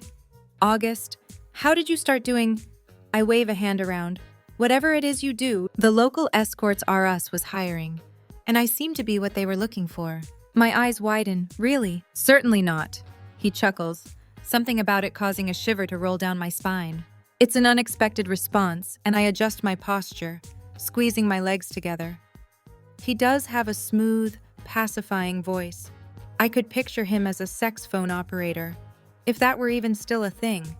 Is that still a thing? I hope you're not always this gullible. Not usually, but there isn't much reliable information on the internet on how to become a high-priced and extremely sought-after escort. Why looking for a career change? In case the promotion doesn't work out, I'd rather not sell my body for money. Ah, but that's where you have it wrong, Miss Fitzgerald. Yes, men are typically only interested in one thing when they hire an escort. Sex, precisely, although that's technically illegal in most states. Escort services get around it by claiming the client is simply paying for the company of the employee. And why do women hire an escort, if not for sex? Companionship. That's it. Women just want to feel something. They want to be romanced, feel adored. That's what I do. On the record, I never set out to be in this profession. Is that right? I jot down notes as he continues telling his story. I doubt anyone says they want to be an escort when they grow up. He jokes, it just happened. It was never about taking advantage of women when they're feeling unguarded. I understand how it looks, especially when I'm selective to whom I offer my services. So you agree you specifically only choose women who are vulnerable. Their vulnerability means they need my services more than someone else. I come in not simply as a piece of arm candy, but to empower women who are at a time in their lives when they need to feel like they have value. At the end of the day, my goal is to make every single woman who hires me feel beautiful, like they're worthy of being loved. That's it. And it works. I like to believe it does. I help these women realize their worth, realize they're meant to be more than just something nice to look at while accompanying their powerful husbands to whatever society event is going on that week. Many of my clients grew up in wealth from their earliest days. They were raised to believe their only role in life was to marry someone of equivalent social standing. It sounds antiquated, especially in these modern days, but trust me when I say the caste system is still alive and well, even here in the land of the free and home of the brave. The haves of this country want to keep the have-nots out of their circle. They're the equivalent of American royalty. They marry their daughters off to people in their circle, and the cycle is repeated through the generations. These women are strong, resilient, and highly educated, but they've been mentally and sometimes physically abused for so long. They truly believe their only worth in life is offering a nice smile and making sure their bodies are in top physical condition so their husbands don't stray to something younger, which I know for a fact they do anyway. Hell, I've even had some of my clients tell me their husbands offered them up to their associates in order to make a deal on a valuable piece of real estate or something else, viewing them as a piece of property, nothing more. And you think what you do helps break the cycle? I hope so. Before many of these women sought my services, they believed their only option was to stay in a loveless, often abusive relationship. Their husbands made them feel like they were disposable.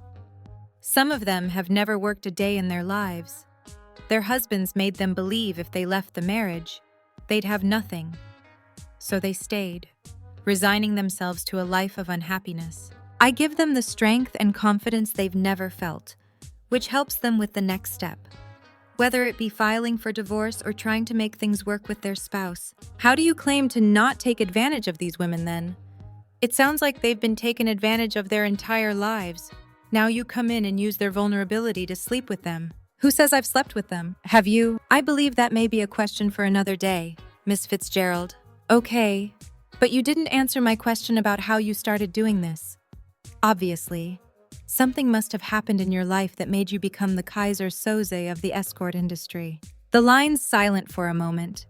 Then he breaks into a throaty laugh. It's deep, intense, and all-consuming. Everything I get the feeling this man is in real life. The Kaiser Soze of the escort industry. You do know who that is, don't you? His laughing gradually dies down. Yes, I have seen the usual suspects. Then you know why I call you that. You're like an enigma. A ghost story wives can threaten their husbands with if they act like assholes. Better treat me well, or Auguste Laurent will come to my rescue. So how does one become Auguste Laurent? Or is it a combination of Kaiser Soze and the Dread Pirate Roberts? The what? The Dread Pirate Roberts. I repeat, please tell me you know what that's from. Otherwise, I'll have to question my faith in the human race. He laughs again, and I find myself melting into my chair from the sound. The Princess Bride. One of my absolute favorite movies, but the book is better. It always is. So, did you get taught the ropes from the Auguste Laurent who came before you? Like in The Princess Bride? No, it's just me. But you do give me an idea for when I'm ready to hang up my hat. Hang up your hat. I can't do this forever. Unfortunately, what I do has a time limit, or an age limit. And that's the only reason you'd walk away when you age out, so to speak. He considers my question for a moment, then answers, yes. But what about finding a wife? Settling down to have a family of your own? You assume I don't already have one. He jests, bemused. I picture him leaning back in a chair, brushing his masculine fingers against his lips. Much like Julian does when I say something amusing. I think it's a valid assumption. Not sure how practical it is to do what you do and be married. I doubt any woman would put up with that. I wouldn't. And you're right, which is why I'm not involved. Nor do I plan to become involved with anyone in the near future. Don't you want that? Want what? A real relationship? I'm happy with my current situation. It satisfies me in a way you'd only be able to scratch the surface of. I understand that. I say quickly. Obviously, you enjoy whatever it is you do. Otherwise, I doubt you'd be doing it. But aren't you lonely? How can I be lonely when I have the pleasure of keeping beautiful women company? You keep them company. But who keeps you company, I press. When he doesn't immediately respond, I continue. Everyone wants to find love. Real love. True love. It's what wars are fought over. That and religion. But I suppose one could argue love would enter into that equation too.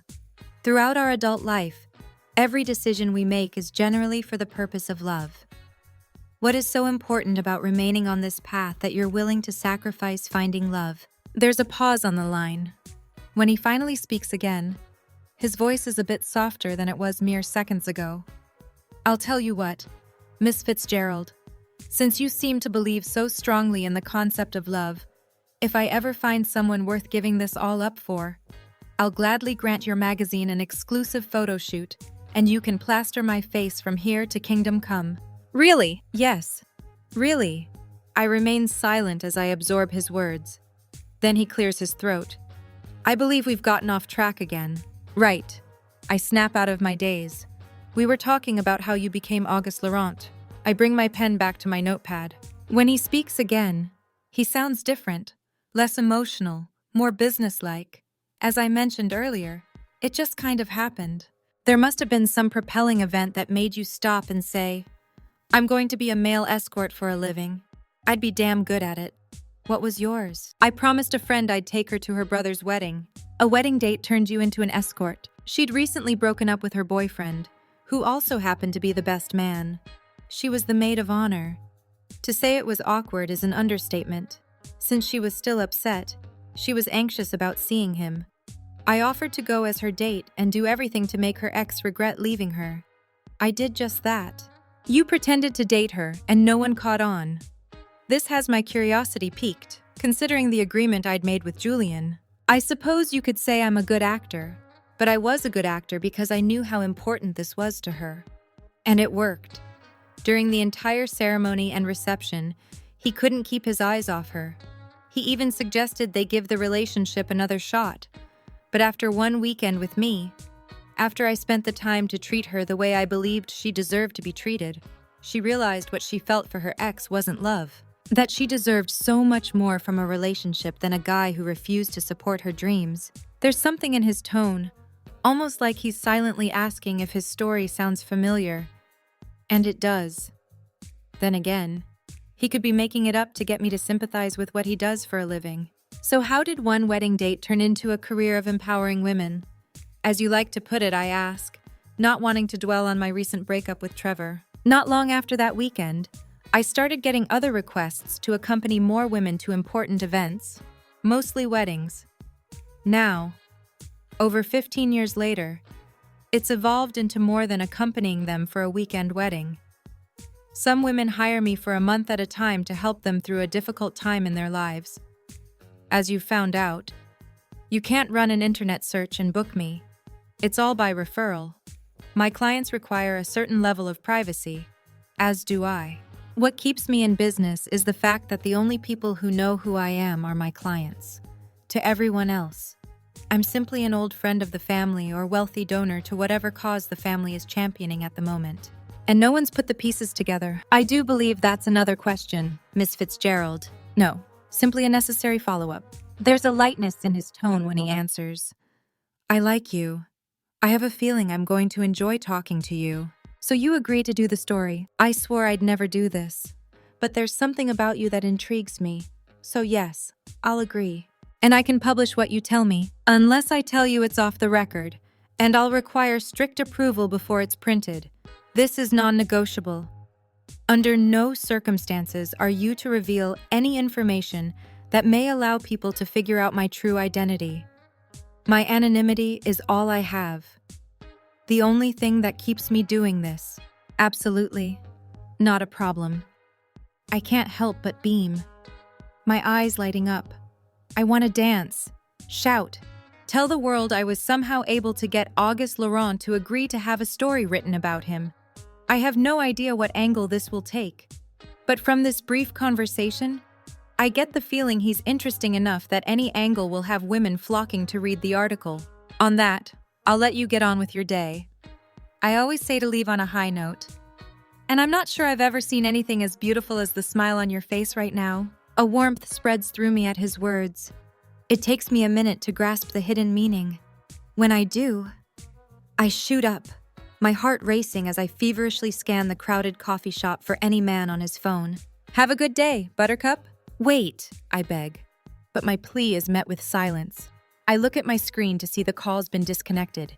I hastily gather my things, shoving them into my bag.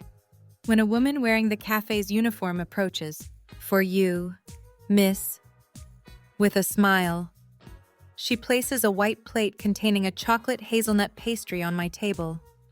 Enjoy. It's our most popular item.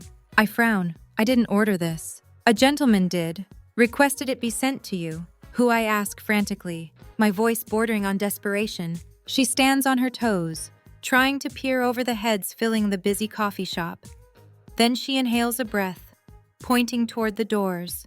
That's him, right there. Brown hair, sunglasses, gorgeous suit. Thank you, adrenaline pumping through me. I sling my bag over my shoulder, dashing through the coffee shop, trying to keep him in my line of vision. When I step onto the sidewalk, a body slams into me, causing me to lose my balance, propelling me forward onto my hands and knees. Watch where you're going next time, lady. Fucking tourists. I'm not a tourist. Asshole, I shout, getting back on my feet. No thanks to anyone walking by. Dusting myself off, grateful the only injury is to my ego. I scan the bodies passing, not one of them matching that of the man I observed leaving the cafe. Frustration fills me. I was so close to unmasking the Auguste Laurent. Still, I know more about him than I did an hour ago, but now I'm desperate for even more information, to find out what makes him tick, why he feels the need to hire himself out as a companion. He says he empowers women. That's a reason they hire him. I want to know his reasons, too. As I'm about to head toward Central Park to see if he went in that direction, even though I know it's probably futile, my phone pings with an alert. It's not unusual. I get dozens of emails every hour. but something makes me pull my phone out of my bag and open my email. To Evie Fitzgerald, from Auguste Laurent. Subject special, place in hell. Dear Miss Fitzgerald, you do realize there's a special place in hell for people who walk away from the steam room's famous chocolate hazelnut pastries. They are quite sinful. Kindest regards. Smiling. I type a reply as I walk, no longer frantic about finding him now that I have his email address. To Auguste Laurent, from Evie Fitzgerald. Subject already going. Dear Auguste, I'm already going to hell. I figure either go big or go home.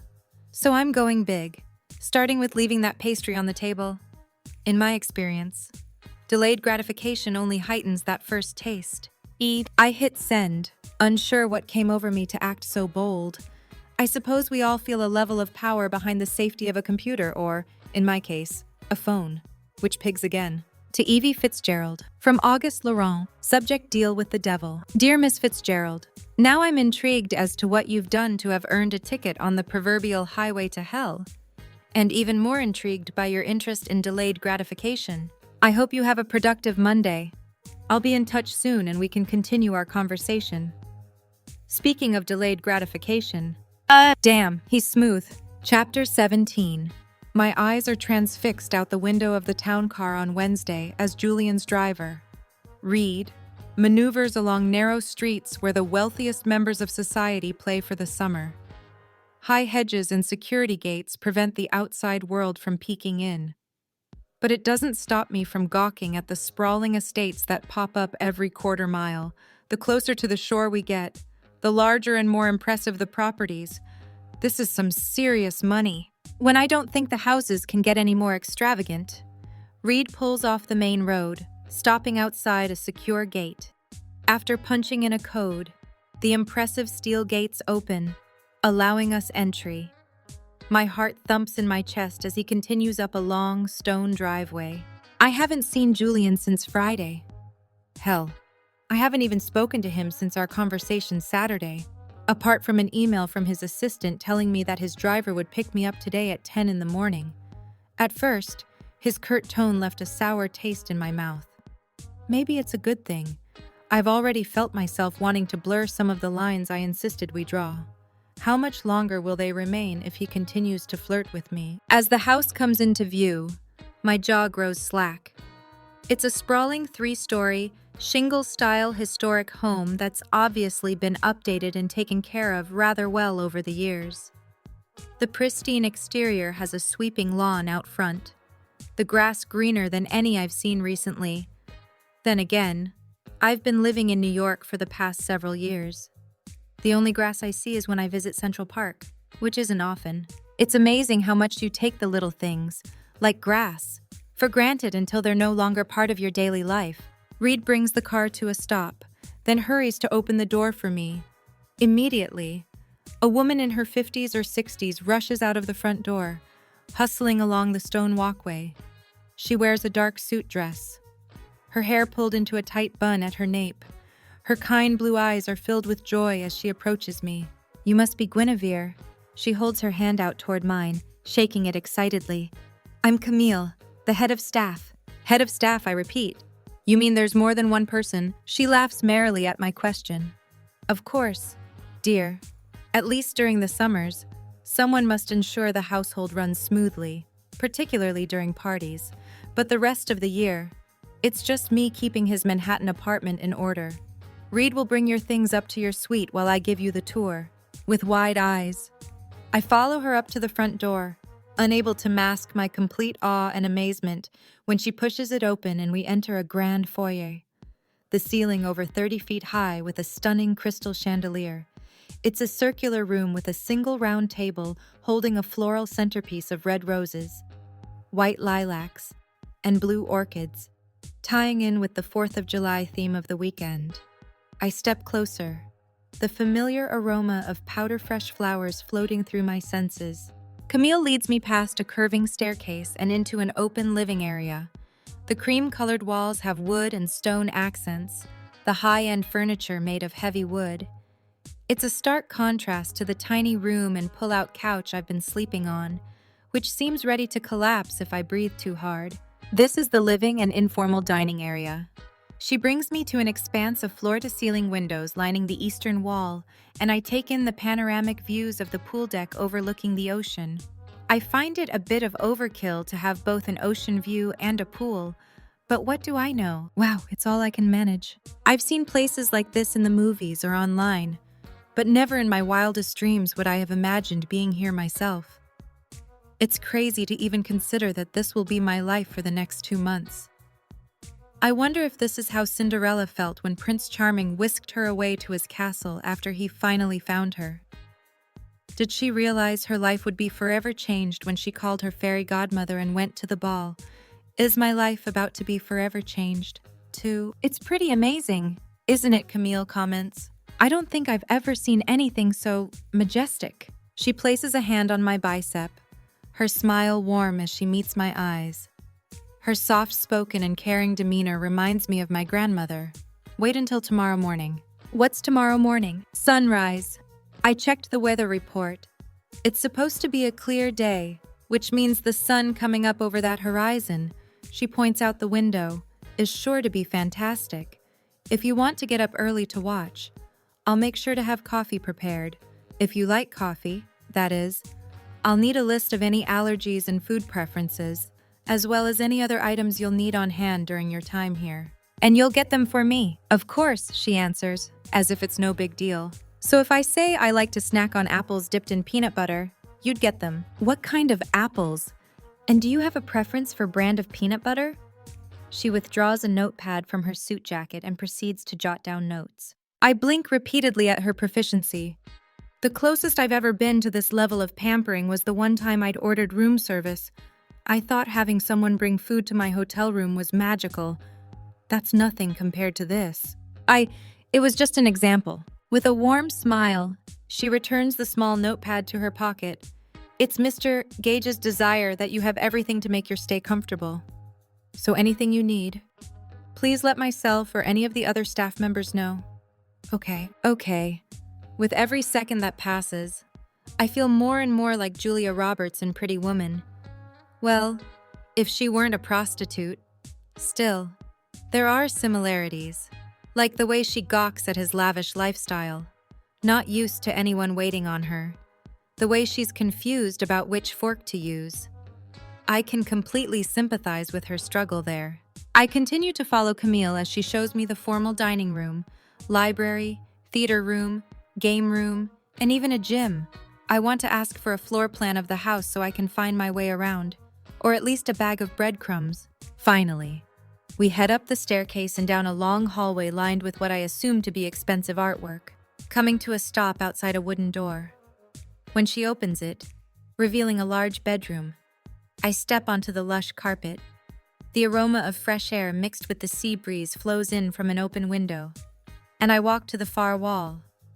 The views of the ocean just as breathtaking up here. There's a balcony, Camille offers as she strides toward a pair of French doors, pushing them open. Right out here. I follow her out onto a large wraparound balcony. A pair of chairs sits in front of the windows to my room, a small side table placed between them. Another pair is placed several hundred feet down as well, in front of windows to what I assume to be another bedroom. That's Mr.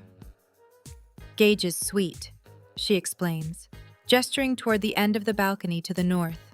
Then she nods in the opposite direction. And those are additional guest bedrooms, but will not be occupied during your little arrangement. Our arrangement, I repeat, making sure I heard her correctly. Yes, dear. Don't worry. I'm the only one aware of the truth, other than Reed. Of course, it was my idea. After all, although my motivation may not have been completely innocent. I square my shoulders as I face her. What do you mean? I've been on the household staff longer than you've been alive. Dear. She smiles. Even longer than Julian's been alive. There's a familial affection in her tone as she caresses his name, like a mother would her child. It's the first time she's referred to him as Julian instead of Mr. Gage. I can't help wondering if their relationship is more than employer and employee. I see things. I hear things. Mr. Price's children are still around, and they like to make things difficult for him, unduly influencing people who can help him. It's been several years since Mr. Price's passing. but no thanks to his children, who like to perpetuate the rumor that Mr. Gage took advantage of an old man. People still view him as a billionaire playboy, a passing fad who will end up blowing his fortune. Regardless, being around so long, you hear things. Many people's biggest criticism is that he's 38 and isn't married, so I suggested he finally date someone. Well, I guess he must really look up to you since he took your suggestion. She bursts out laughing as she leads me back into the room. He certainly did not. Much to my dismay, he shot me down right away at the mere mention of him dating anyone, so I suggested he purport to date someone instead. He was hesitant at first, but he eventually figured it was worth a shot. At the very least, it would get the social clingers off his back for a summer. Camille, I ask as I follow her past the four-poster bed, the sheer material draped over the sides billowing with our movement. Everything about this room is peaceful and serene. I'm not going to want to leave at the end of the weekend. Yes. What is this project he's working on that appears to be so important to him? I lower my eyes.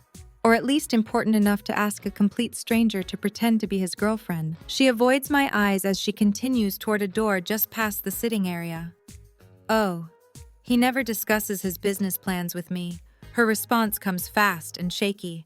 They'd go right over my head anyway. Dana, Mr. Gage's stylist, has already been by to organize all the clothing she selected for you. It's all here in the closet. She doesn't even pause to take a breath as she changes the topic, opening another door along the far wall. I want to push and find out what the big secret is, but I'm rendered speechless at what she referred to as a closet. I have to stop myself from laughing. If Chloe and Nora could see me now, they'd piss their pants. This closet is bigger than my old apartment. Instead of only a handful of items for me to choose from over the course of the next few months, the walls are lined with a wardrobe suitable for any occasion imaginable, along with several dozen cubbies filled with shoes. Mr. Gage provided Dana with a copy of your itinerary for the summer. Camille explains, she's taken the guesswork out of everything. She heads toward a table in the center of the room and opens a binder. Each article of clothing is labeled with a number that corresponds to an event in here. She points to the first page in the binder. I see today's date, the event, followed by a list of numbers, indicating what I'm to wear. Sometimes things come up, so in the back are a handful of outfits in case of an emergency. She closes the binder as she faces me, her stare harsh and direct. Under no circumstances are you to wear the same outfit twice. Do you understand? I'm overwhelmed as I take in everything, the house, the staff, the clothes. When I'd agreed to be Julian Gage's fake girlfriend, never in a million years did I expect it to be like this. Rules about what to wear and when. But the planner in me appreciates it. There are no surprises. I find comfort in that fact. Perfectly. Wonderful.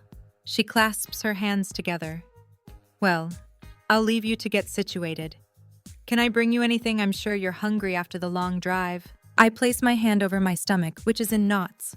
Actually, I had a big breakfast. I lie. Okay, dear. Just dial 211 on the house phone if you change your mind. I'll be back to check on you a bit later. She begins to retreat. Camille. Yes. I pinch my lips together, unsure what I even want to ask. Perhaps I'm feeling a little out of my element and want someone to tell me I didn't make a colossal mistake in agreeing to this. Never mind, I say quickly. Certainly. She continues toward the door. When she's about to close it behind her, she catches my eyes and speaks again. Don't worry, you'll do fine. Mr. Gage wouldn't have asked you to do this if he didn't think you could handle it. It may seem overwhelming right now, but once you get settled in, you'll forget what life was like before you came to the Hamptons.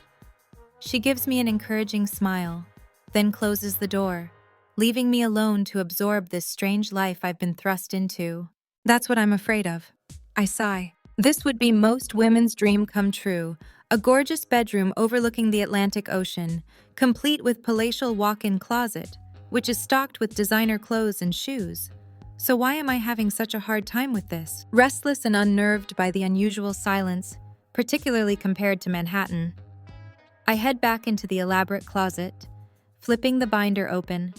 I scan the first page to find the pre-selected outfit for today's event, a pool party beginning at 3 o'clock. Turning my attention to the clothes, I locate the items Dana indicated and place them on a railing by a 180-degree mirror, scowling at the navy and white polka dot two-piece bathing suit. At least she chose more of a vintage, pin-up style with a high waist and full coverage for my girls. Well, I guess I should shave my legs, I say to myself, spinning around and going in search of the bathroom. Thankfully, it's right next to the closet.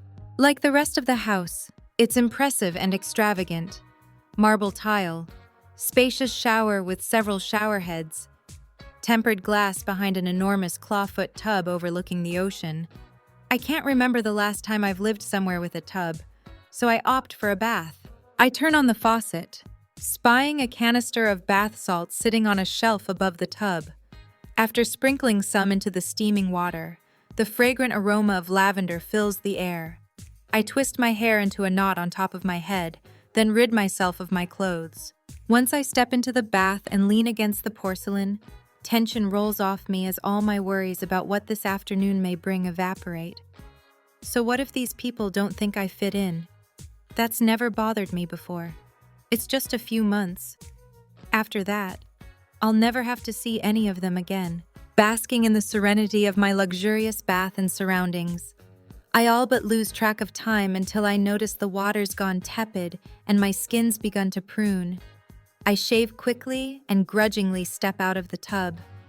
After toweling myself off, I set about readying myself for my first event of the summer. I'm surprised how well the bathing suit Dana selected fits. Then again, she was rather meticulous in measuring me. I expected nothing less. After applying copious amounts of sunscreen to my fair skin, I accentuate my natural peachy hue with a hint of blush. Then, as per Dana's instructions, I smooth my signature red lipstick on my lips. It brings together the vintage look. I tie a band around my head, knotting it at my nape, allowing the excess material to fall in front of my chest. I complete the look by draping a sheer white, floor-length cover-up dress over my body. When I step in front of the mirror in the closet, I gawk at my reflection. I still look like myself, but I don't feel like myself. Normally, I loathe wearing bathing suits. That's the benefit of living in the city, there's no real reason to wear one. But Dana chose one that accents what I consider my best assets, my hips and chest without revealing too much skin. If she was able to work her magic on selecting the perfect two-piece, I can only imagine the gown she chose for tomorrow night's gala. Curious, I spin from the mirror and head to the binder, about to turn the page to see exactly what I'll be wearing, when there's a knock on the door. Assuming it's Camille to check on me, I simply call out, "Come on in." As I round the corner into the bedroom to meet her, I stop in my tracks when Julian stands in front of me. All 6'4" of pure Julian gauge, sinewy muscles, consuming stare, perfect lips turned into a subtle hint of a smile. He wears a white, short-sleeved, button-down shirt paired with blue checkered swim trunks. Yet again, it's another new look for him. Is there anything this man can't wear and make absolutely delicious? I doubt it. His skin appears darker than a few days ago, the ends of his hair lighter, kissed by the sun. "Remind me to give Dana a raise," he murmurs as he circles me. If anyone else regarded me in such a way, I'd probably feel like a prize pig on display during the annual county fair. That's not the case with Julian.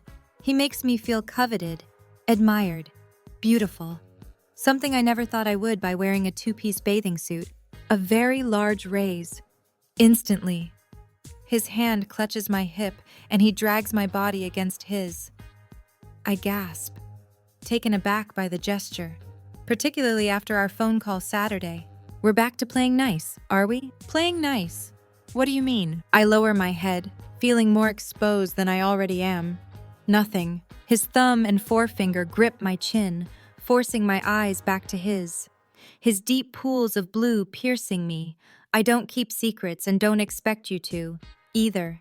It's important we're both honest with each other about this arrangement. It's the only way it will work. It's nothing, I say once more, pushing away from him. I fold my arms over my chest. Guinevere, his voice is a warning. You were different when you called on Saturday. I guess I wasn't sure which version of Julian Gage I'd see today. I shrug half-heartedly, not wanting him to think his demeanor was a big deal, and turn from him. Which Julian Gage you don't mean? He trails off. I glance over my shoulder as he closes his eyes, dragging his fingers through his hair. When he looks up, he catches my gaze, his expression apologetic. You thought I was short with you because I'd gotten you to agree to my proposition and no longer had to pretend to like you. The thought crossed my mind. I face him, placing my hands on my hips. He approaches me and tilts my head back. There's a power and earnestness as he stares deeply into my eyes, unwavering, determined, honest. Listen to me, Guinevere. Everything I told you Friday is true. I am profoundly attracted to you. I was the instant I laid eyes on you. And I've only become more so with each second I spend in your presence. I'm sorry if I made you feel like you're anything but the beautiful, charming, witty woman I'm thrilled to spend the next few months with. He holds my gaze for a moment longer before stepping back, releasing his hold on me. I was working Saturday. We all have our faults, and one of mine is being unable to switch from business mode to pleasure mode. I laugh slightly as the stress about the situation rolls off me. And what exactly is pleasure mode? I smirk, chewing on my bottom lip. He leans toward me, his voice a low growl. Keep sucking on that lip and you'll find out. Bringing my hand to his chest, I gently push him away. I thought you said kissing's for amateurs. Who said anything about kissing you? I open my mouth to argue, but snap it shut. He certainly got me there. That's what I thought. He flashes a devious smile before straightening his posture, extending his hand. So, are you ready to convince the world you're my girlfriend? I pass him a flirtatious look as I link my fingers with his skin rough against mine. Let the games begin. Chapter 18. So what's our story? I turn to Julian as he drives along the streets of Southampton. It's the first time I've seen him behind the wheel. There's something incredibly sexy about it. The natural confidence he exudes as he shifts from third to fourth, his free hand resting leisurely on the wheel. For most people, driving is a necessity, a way to get from point A to point B in the shortest amount of time. Julian makes it appear like an art form. And let's face it, his car is ridiculously hot, too. I practically had an orgasm when we entered his garage and I feasted my eyes on a fleet of luxury cars: Land Rover, Porsche, Mercedes, Tesla, Bentley, Jaguar. But when Julian clicked a key fob and the lights to a red Ferrari Portofino convertible blinked, I all but had to wipe the drool off my lower lip. When he asked if I wanted to take it for a spin sometime, I offered to give him a blowjob in return. Jokingly, of course. But that's how amazing this car is in the hierarchy of hot cars. It truly is blowjob worthy. The hum of the engine as he revved it to life only solidified my original assessment. What do you mean his smile is bright against his tan skin? People are bound to ask how we met. I can't come out and tell them the truth. Why not? He's so cavalier about it. Composed and in control, acting as if we're not about to walk into a party where we'll try to convince the Hamptons elite we're an item. For one, we met in a bar. I'm sure you'd rather we make up something, like we met at a Sotheby's auction or doing something else people with a ridiculous amount of money do. I squint at him, pinching my lips together. What is it you people do for fun? He laughs, shaking his head as he shifts into fifth. We people.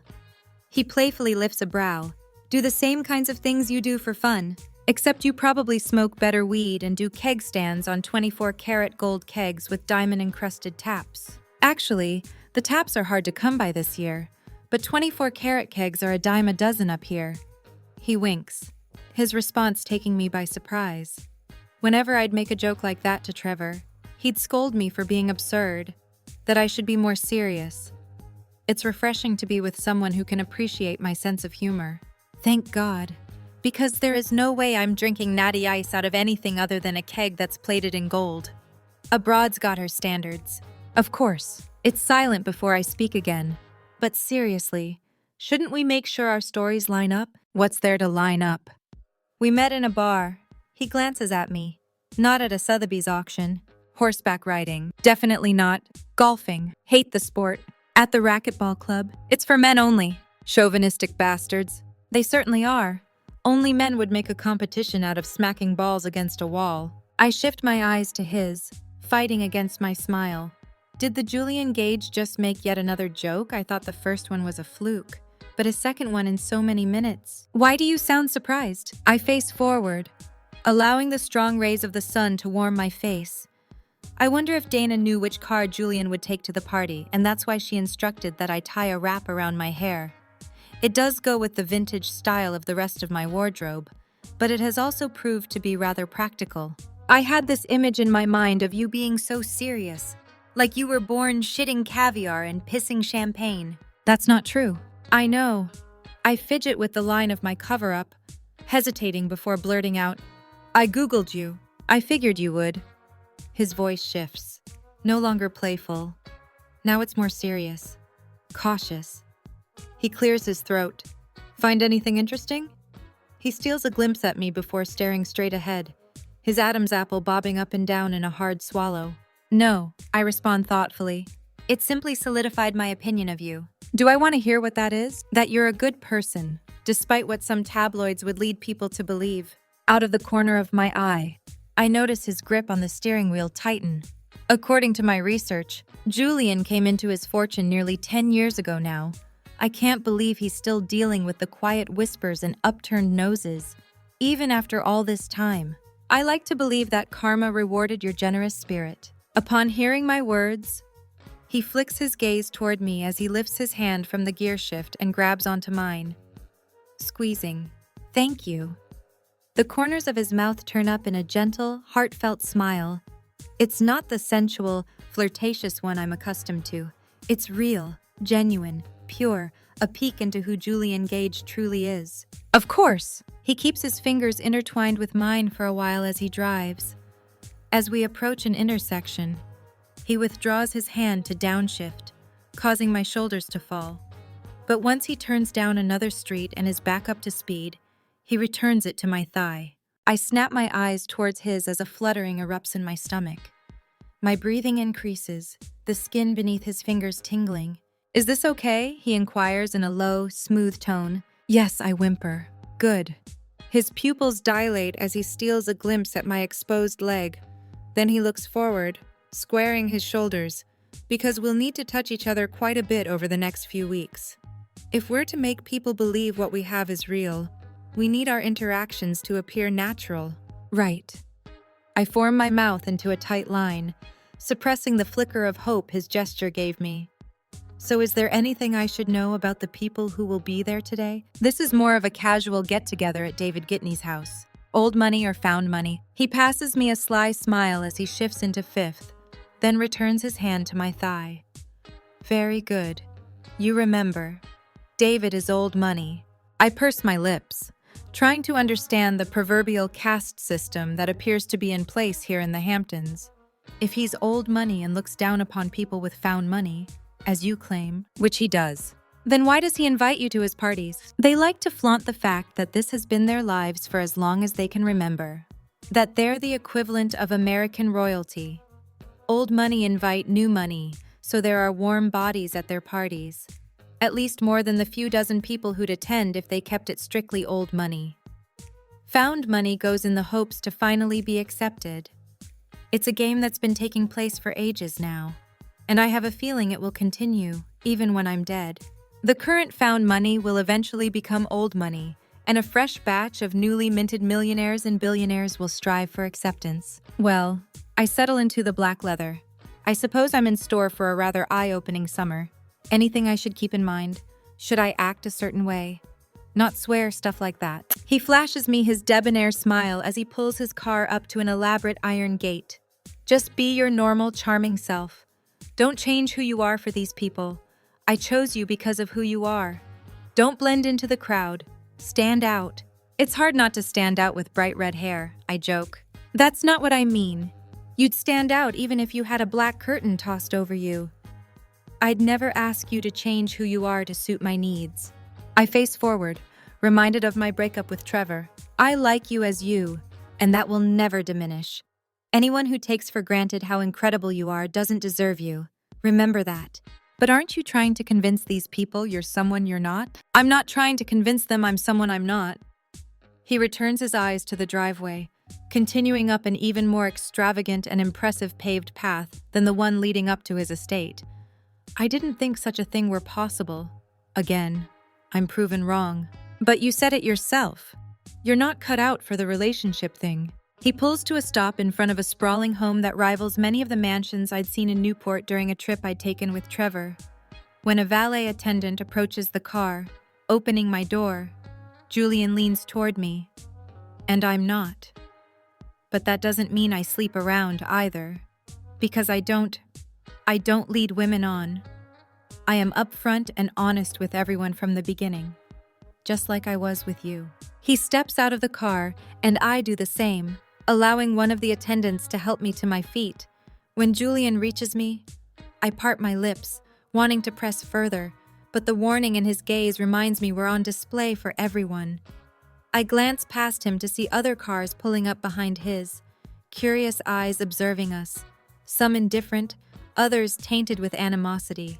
Ready, I nod quickly, swallowing down my nerves. He rests his hand on my lower back, steering me up a grand staircase leading into a palatial home that screams money.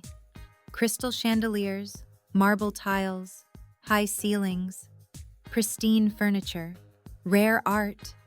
It is the quintessential display of wealth. After navigating our way through the house, we step out of a pair of French doors and onto the back patio, the pool party already in full force. There must be over 200 people in attendance, not to mention a band set up on a stage in the corner, playing hits of the 80s and 90s. You know those cliché scenes in coming-of-age movies when a girl moves to a new school and walks into the cafeteria that first day, knowing absolutely no one. That's how I feel now, except I'm at a 5-star cafeteria and naked. At least I feel naked. That could be the only thing to explain the dozens of eyes that instantly zero in on us. The whispers washing over my skin, able to sense my nerves. Julian turns toward me and grabs my chin, tilting my head back. Be yourself. These first few days will be the hardest. People will wonder who you are. And some women here today will most likely be catty. Don't let them get to you. He brings a thumb to my lower lip, brushing against my flesh. One touch and I'm completely intoxicated by this man, and the way my body responds to even the slightest graze of his skin against mine. I crane my head back, the distance between our mouths diminishing with each heartbeat.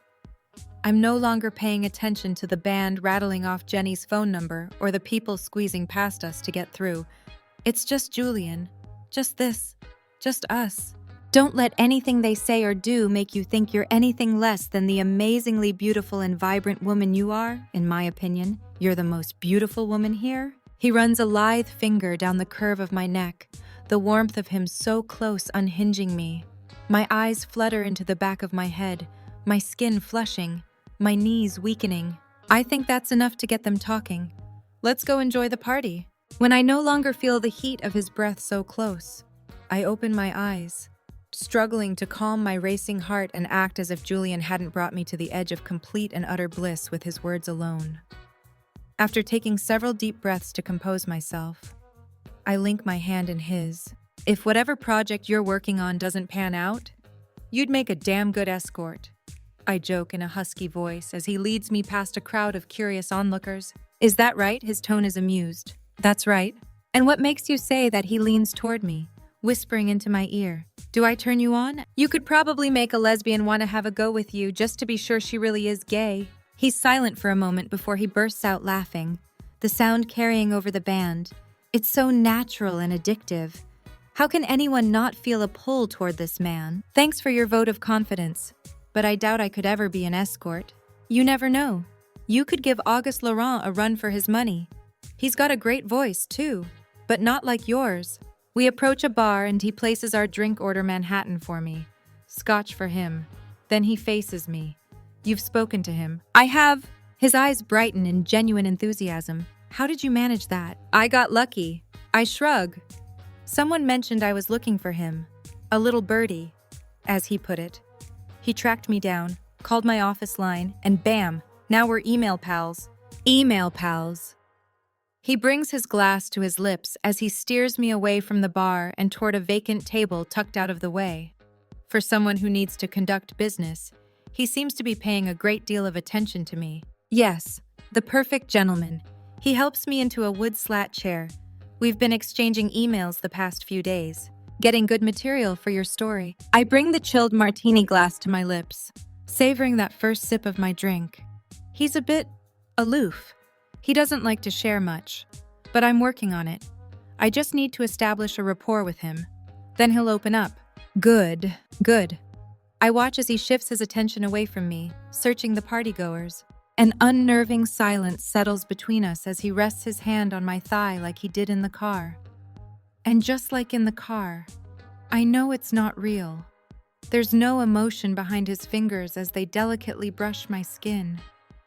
No yearning building deep inside as he steals a glance at me. No unyielding desire as he leans toward me and nuzzles the crook of my neck. It's all for show. That's become my mantra these past few minutes. I have a feeling that will become my mantra these next few months, too. A constant reminder, there's absolutely no meaning behind anything he does or says, despite what my heart wants to believe. Julian, a voice shouts, snapping me out of my thoughts. I follow his line of sight to see a man approach.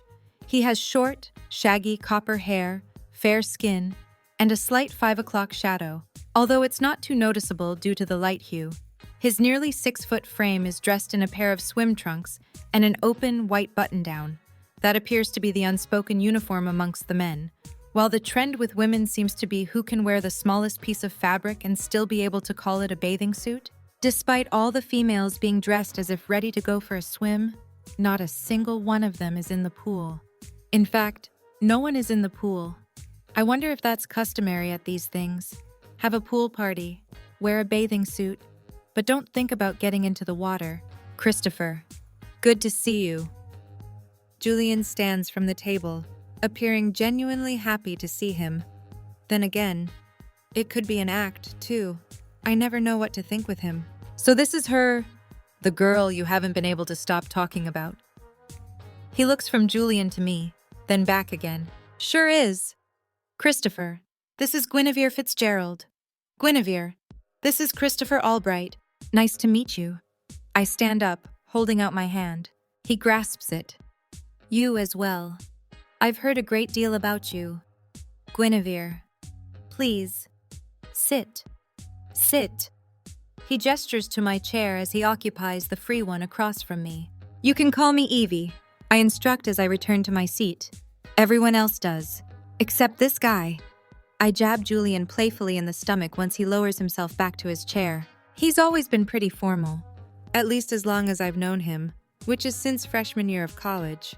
Is that right? Sure is. I can tell you some incredibly embarrassing stories about the guy. Trust me. He used to be awkward and scrawny. Please tell me you have pictures. He smiles. Of course. If you want to keep my company's 401k account, Julian interrupts, gritting a smile. You'll keep those photos to yourself. And you were just as awkward. At that moment, a stunning brunette wearing a yellow two-piece sidles up to the table, placing a kiss on Christopher's temple before turning her attention to me. Her eyes are the color of honey, her hair full with perfect beach waves falling to mid-back. Her smile is warm, which makes it difficult for me to hate the fact she has the physique most women would kill for tall, slender, but still with a classic hourglass shape. Is this her? She asks excitedly. Now I know why my ears have been ringing the past few days. I answer, holding my hand toward her. Hi, I'm Evie. Sadie. And try Weeks. She plops down on the last free chair, taking a sip of what appears to be a Cosmo. Weeks, I furrow my brow. What do you mean, Weeks? That's how long Julian's been talking about you.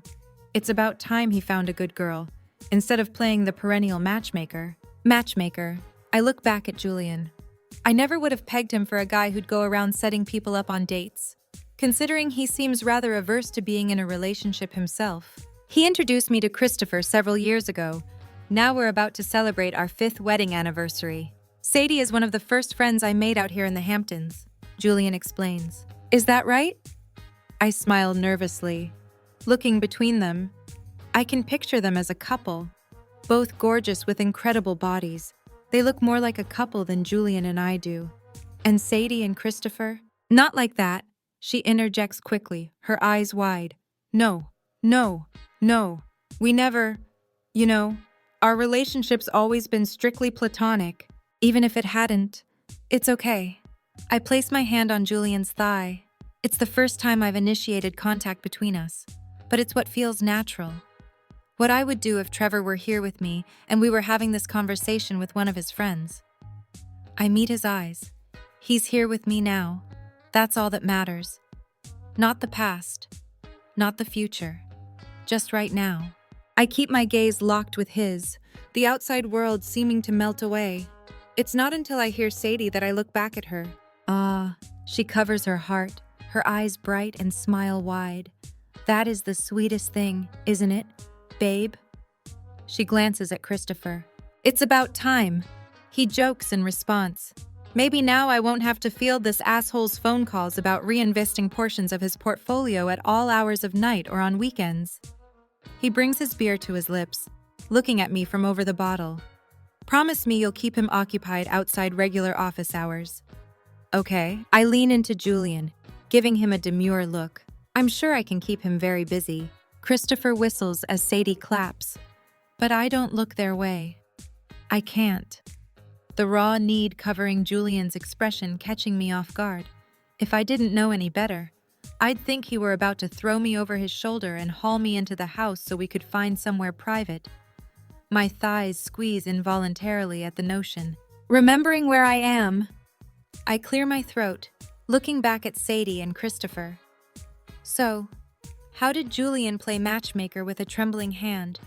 I bring my drink to my mouth, needing the alcohol to cool the flames building inside. At one of his parties, she answers. Sadie is what you'd call old money, Christopher adds. Well, used to be, she corrects. I pull my brows together. Used to be, how's that? She shrugs. Marriage. What? I'm old money, but married no money. Thanks for emasculating me, sweetie, Christopher quips as he drapes an arm across her shoulders. But the smile never leaves his face. Anytime. She lowers her voice. You'll eventually figure it out. But there's a bit of a hierarchy out here. Julian's already given me the cliff notes. I glance at him, about to rest my hand on his thigh once more, but stop myself. His heated stare still trained on me. We're definitely playing with fire. I think he's finally realized that. About old money and found money. I finish, facing Sadie once more. Well, I grew up in old money. Granddaddy was big in steel in the early 1900s, made his fortune and was smart, so he didn't lose much during the Great Depression. Anyway, some of the more conservative families prefer their offspring to marry within their station, she explains, using air quotes, like my parents. But you didn't. They may view love and marriage as a business relationship, one for profit. But I don't. When I first met Christopher, I couldn't help but feel a connection. He was smart, charming, funny, a breath of fresh air from all the stuffy people I've always known. My parents thought it was just a phase. Her expression drops as she toys with the ring on her left hand. It's stunning and a decent-sized rock, but not nearly as extravagant as some of the jewelry I've seen on other women here. I think they sometimes think it's still a phase. She smiles at Christopher, but it doesn't reach her eyes this time. I sense she still struggles with the tension that must exist between her parents and the man she loves. I couldn't imagine having to choose one or the other. I was lucky to have a boyfriend my parents adored, but that doesn't matter. They can drop my social standing a few pegs all they want. It won't change anything. Then why do you still come to these things? I wave my free hand around. I could be wrong, but it sounds like you're pretty fed up with the way things are and want no part of it. She leans toward me. That's true, but I love showing off the fact that I'm genuinely happy. Most of these people wouldn't know happiness if it slapped them in the face, and it ruffles their feathers to know I've found it. That no matter what they do, they can't take that away from me. Wow! I shake my head, absorbing Sadie's story. It all seems a bit antiquated. She raises her drink. Welcome to the Hamptons, where the caste system is alive and well. After she takes a sip, She returns her glass to the table. So, did you two really meet in a bar? I'm about to confirm this when Julian's voice cuts through. We sure did. I turn my head, meeting his eyes. There's still an intensity within, but it's not as pronounced as it was. He pulls me close, his fingers tracing a delicate circle on my bicep. I attempt to melt into his embrace, wanting it to appear as natural as possible. Her ex had just broken up with her, and she decided to share her story with the entire bar. Sadie's eyes widen. You didn't. I blanch as Julian continues. It was far more entertaining than any stand-up routine I've seen.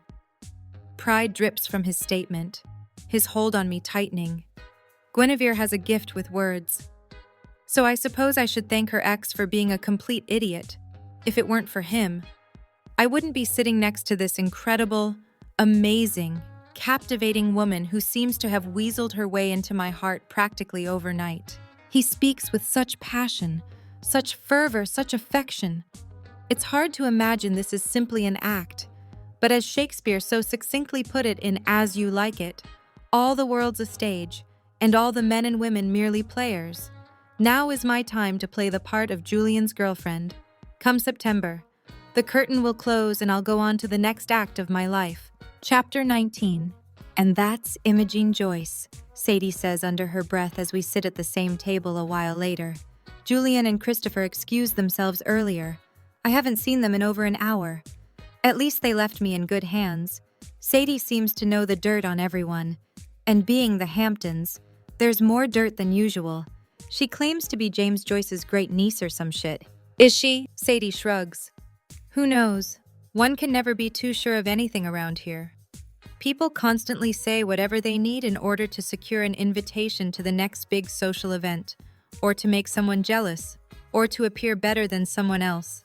Hell, if you wanted, you could say you were a distant relative of Scott Fitzgerald, and people would probably believe it. You'll soon learn that everything out here is a facade. Nothing is real. It's all for show. The smiles, the clothes, the houses. It's all a competition, a game we play every summer to see whose dick is the biggest. Then why do you come year after year? As she relaxes back in her chair, she crosses her legs. It's too entertaining a show to miss. Not to mention it's good for Chris to network, considering he works in wealth management. Plus, Julian asked me to hang out this summer, as a favor to him. He did. I furrow my brow. Yes. She smiles warmly. He didn't want you to feel lonely. Thought you could use a little female camaraderie. She's silent for a moment. He's a good guy. A really good guy. Loyal to a fault. Caring. If you have a problem, he'll do whatever he can to help you, regardless of what he has going on in his own life at the moment. He may look like he's this tough badass, and he's definitely perfected the mystery man persona he seems to exude. But to those of us who know the real Julian Gage, she reaches across the table and clutches my hand in hers. Well, you've hit the jackpot because there's no one better. She pulls back. Well, except Christopher.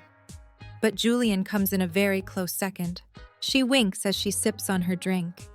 It warms my heart to hear someone talk about Julian with so much affection. It solidifies my original assessment of him. He truly is a good guy. Not the playboy con artist some would have me believe. And I'm so glad he's finally met someone who makes him happy. That's all I want. I force a smile. To make Julian happy. It's not a complete lie. I do want to make Julian happy. If I didn't care about him, I wouldn't be giving up my weekends to be his proverbial arm candy.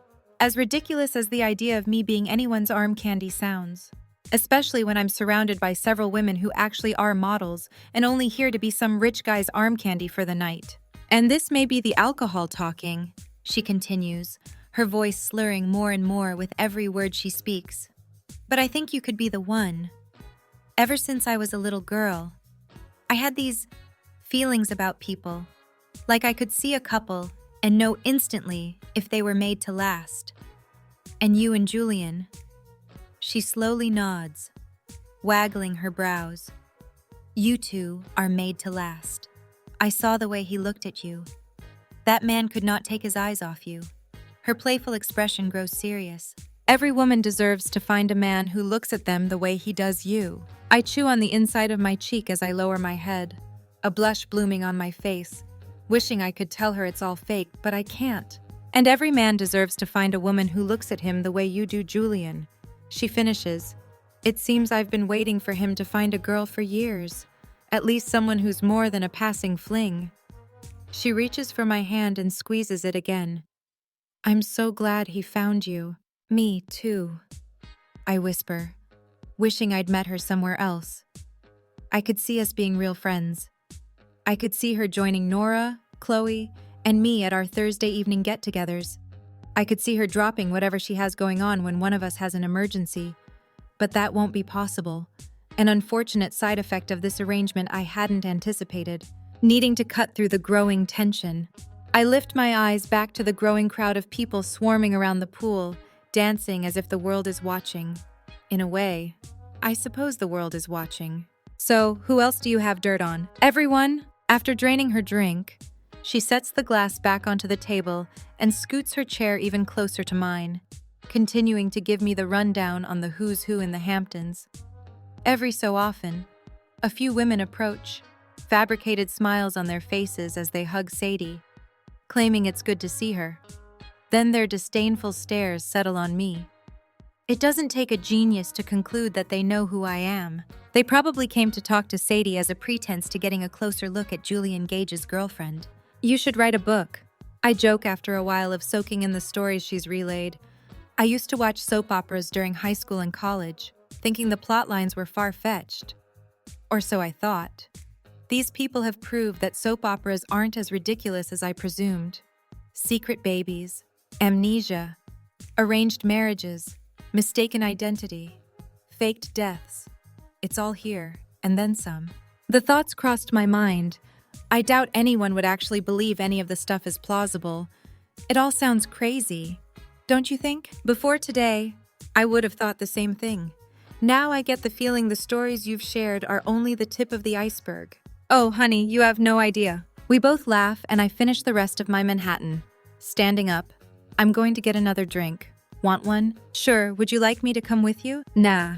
You stay here so we don't lose our table. We've secured a prime piece of real estate to people watch.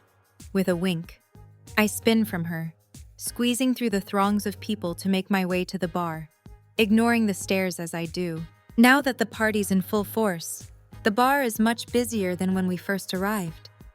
While I wait to place my order, I scan the pool area, amazed that this kind of party is an everyday occurrence here. Most people would plan all year to throw a celebration of this magnitude. Here, it's just Wednesday. As I continue soaking in the atmosphere, I stiffen when I see a familiar face a few yards away. My heart drops to my stomach as he wraps his arm around a petite woman's waist before raising a scotch to his lips. Lips I once kissed. Lips that once told me how much he loved me. Lips I used to make smile daily. I'm no longer the reason they smile. The woman at his side is. He leans down and kisses her forehead, bringing her even closer, as if he can't stand to be any farther from her than necessary. An ache builds in my throat, in my limbs, in my soul as I'm forced to witness their exchange. Sensing my stare, Trevor flicks his eyes in my direction. When he sees me, he flinches, his muscles growing taut. I remain frozen in place, dumbstruck, unsure what I'm supposed to do. I should have anticipated running into them, considering Julian did mention Teresa is a friend of his neighbor. I just didn't expect to come face to face with them at my first party. Based on the confusion covering Trevor's brow, he didn't anticipate this either. Just then, an arm snakes around my waist and I snap my head up, meeting Julian's concerned gaze. Guinevere, I blink, wishing something as simple as a kiss didn't have this effect on me. But we were together 12 years. How can I just forget that I'm on a seesaw? 1 minute, I want to write off Trevor. The next, I want him to tell me he's made a mistake. Are you okay? With a quick nod, I avert my eyes, hiding the emotions coming to the surface.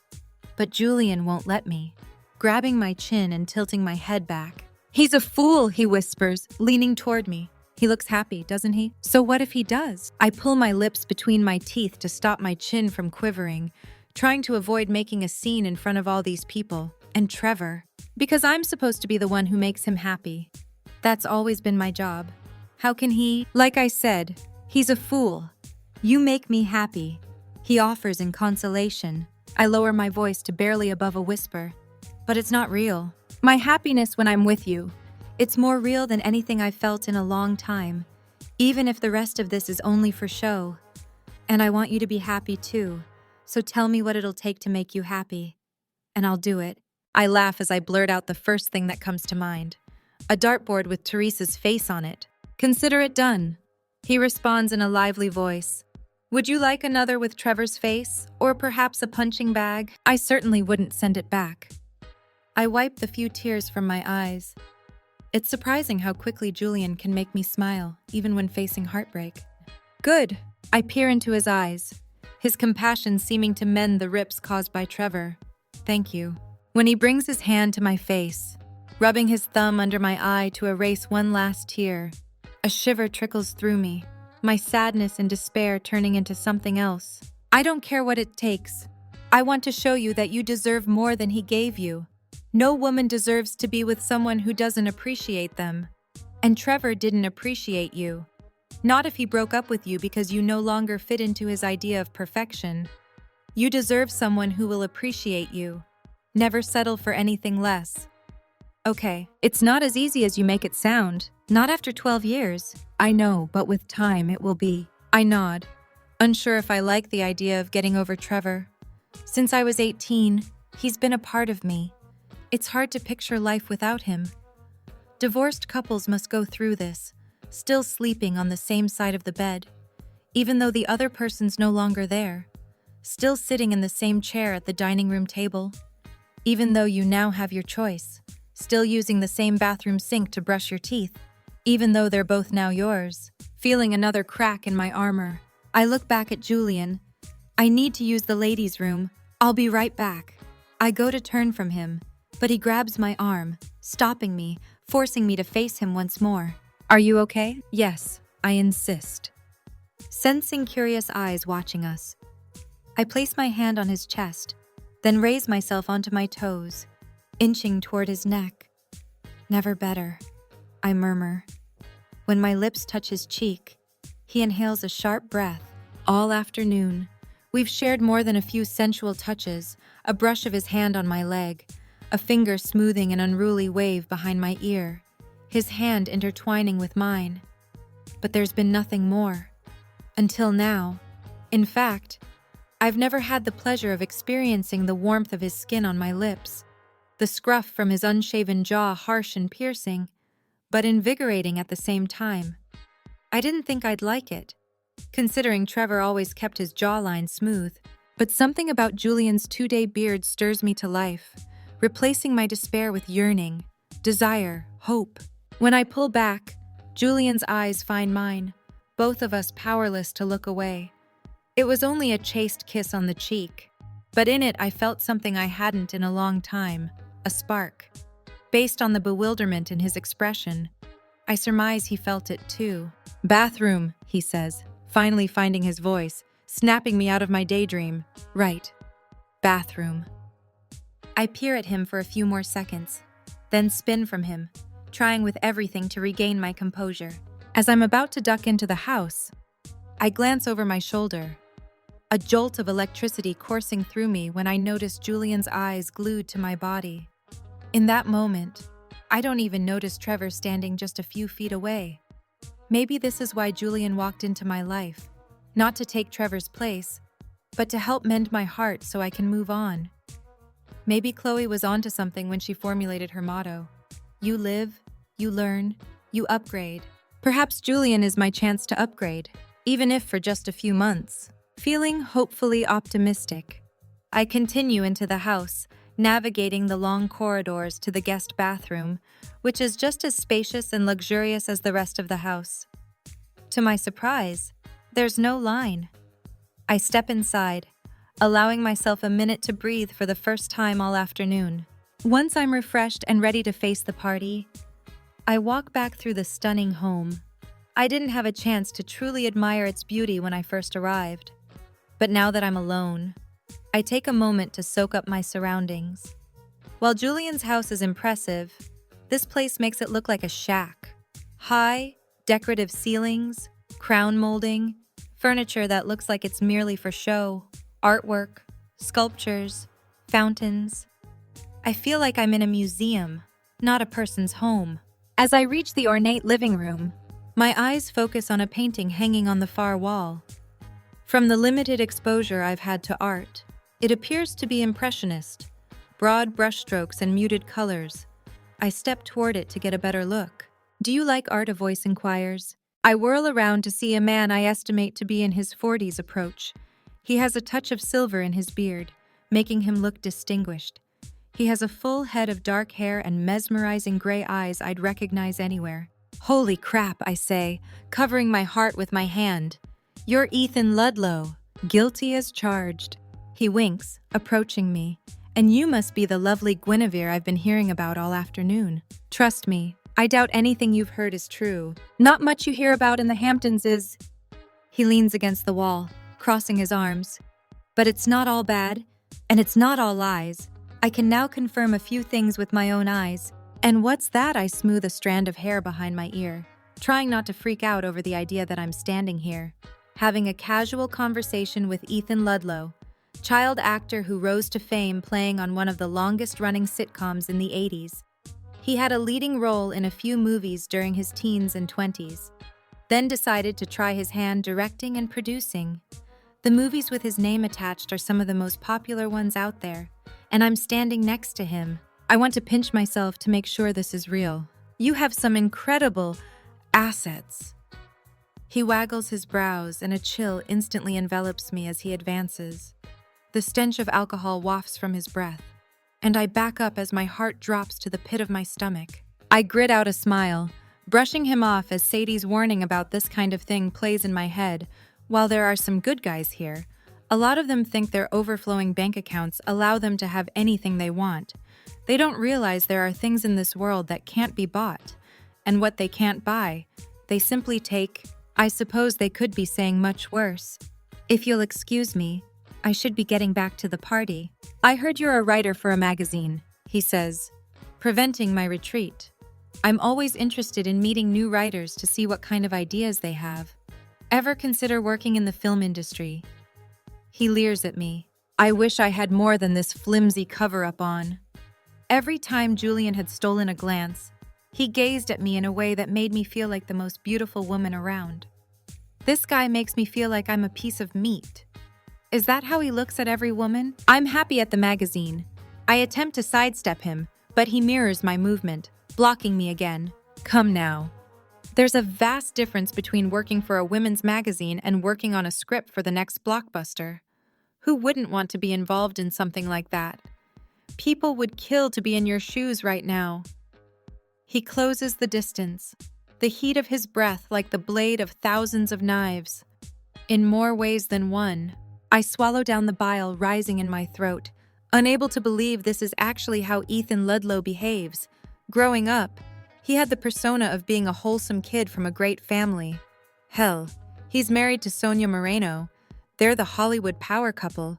Why would he be hitting on me when he has someone as stunning as Sonia at home? Like I said, I attempt to mask the tremor in my voice, peering over his shoulder in the hopes of finding a familiar face.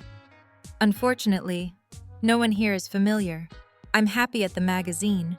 When he places his hand against the wall, I duck underneath it.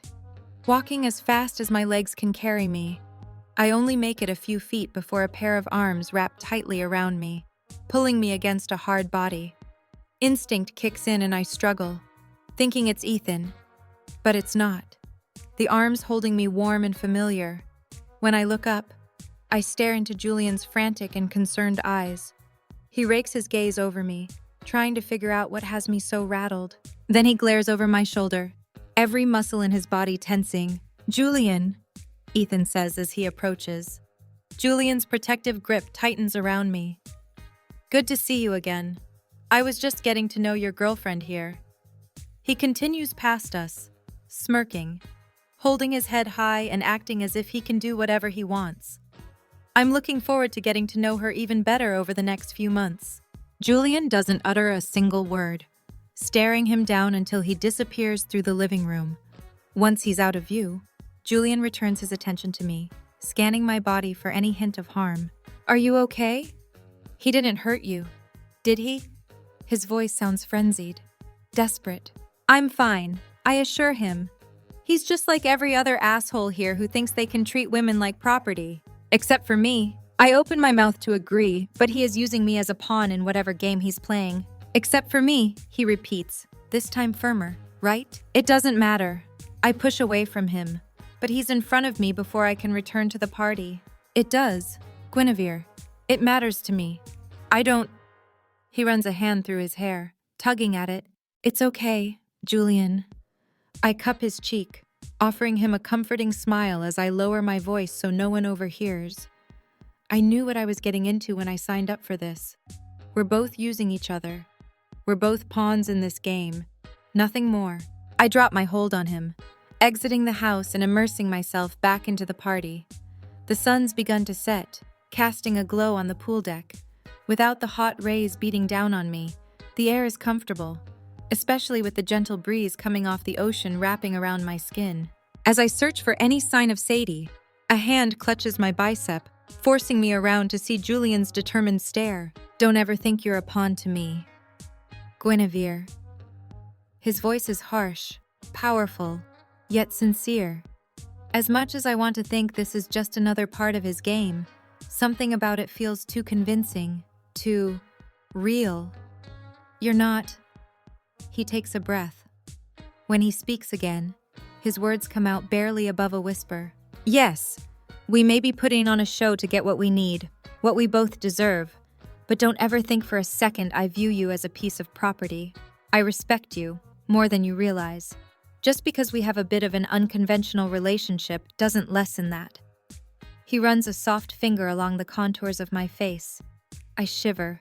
The reaction is surprising and expected as everything with Julian seems to be. You are so much more than any of that. You are... Yes, I lick my lips as I tilt my head, losing myself in the depth of his eyes. You are... He places a hand on the small of my back, pulling my body against his.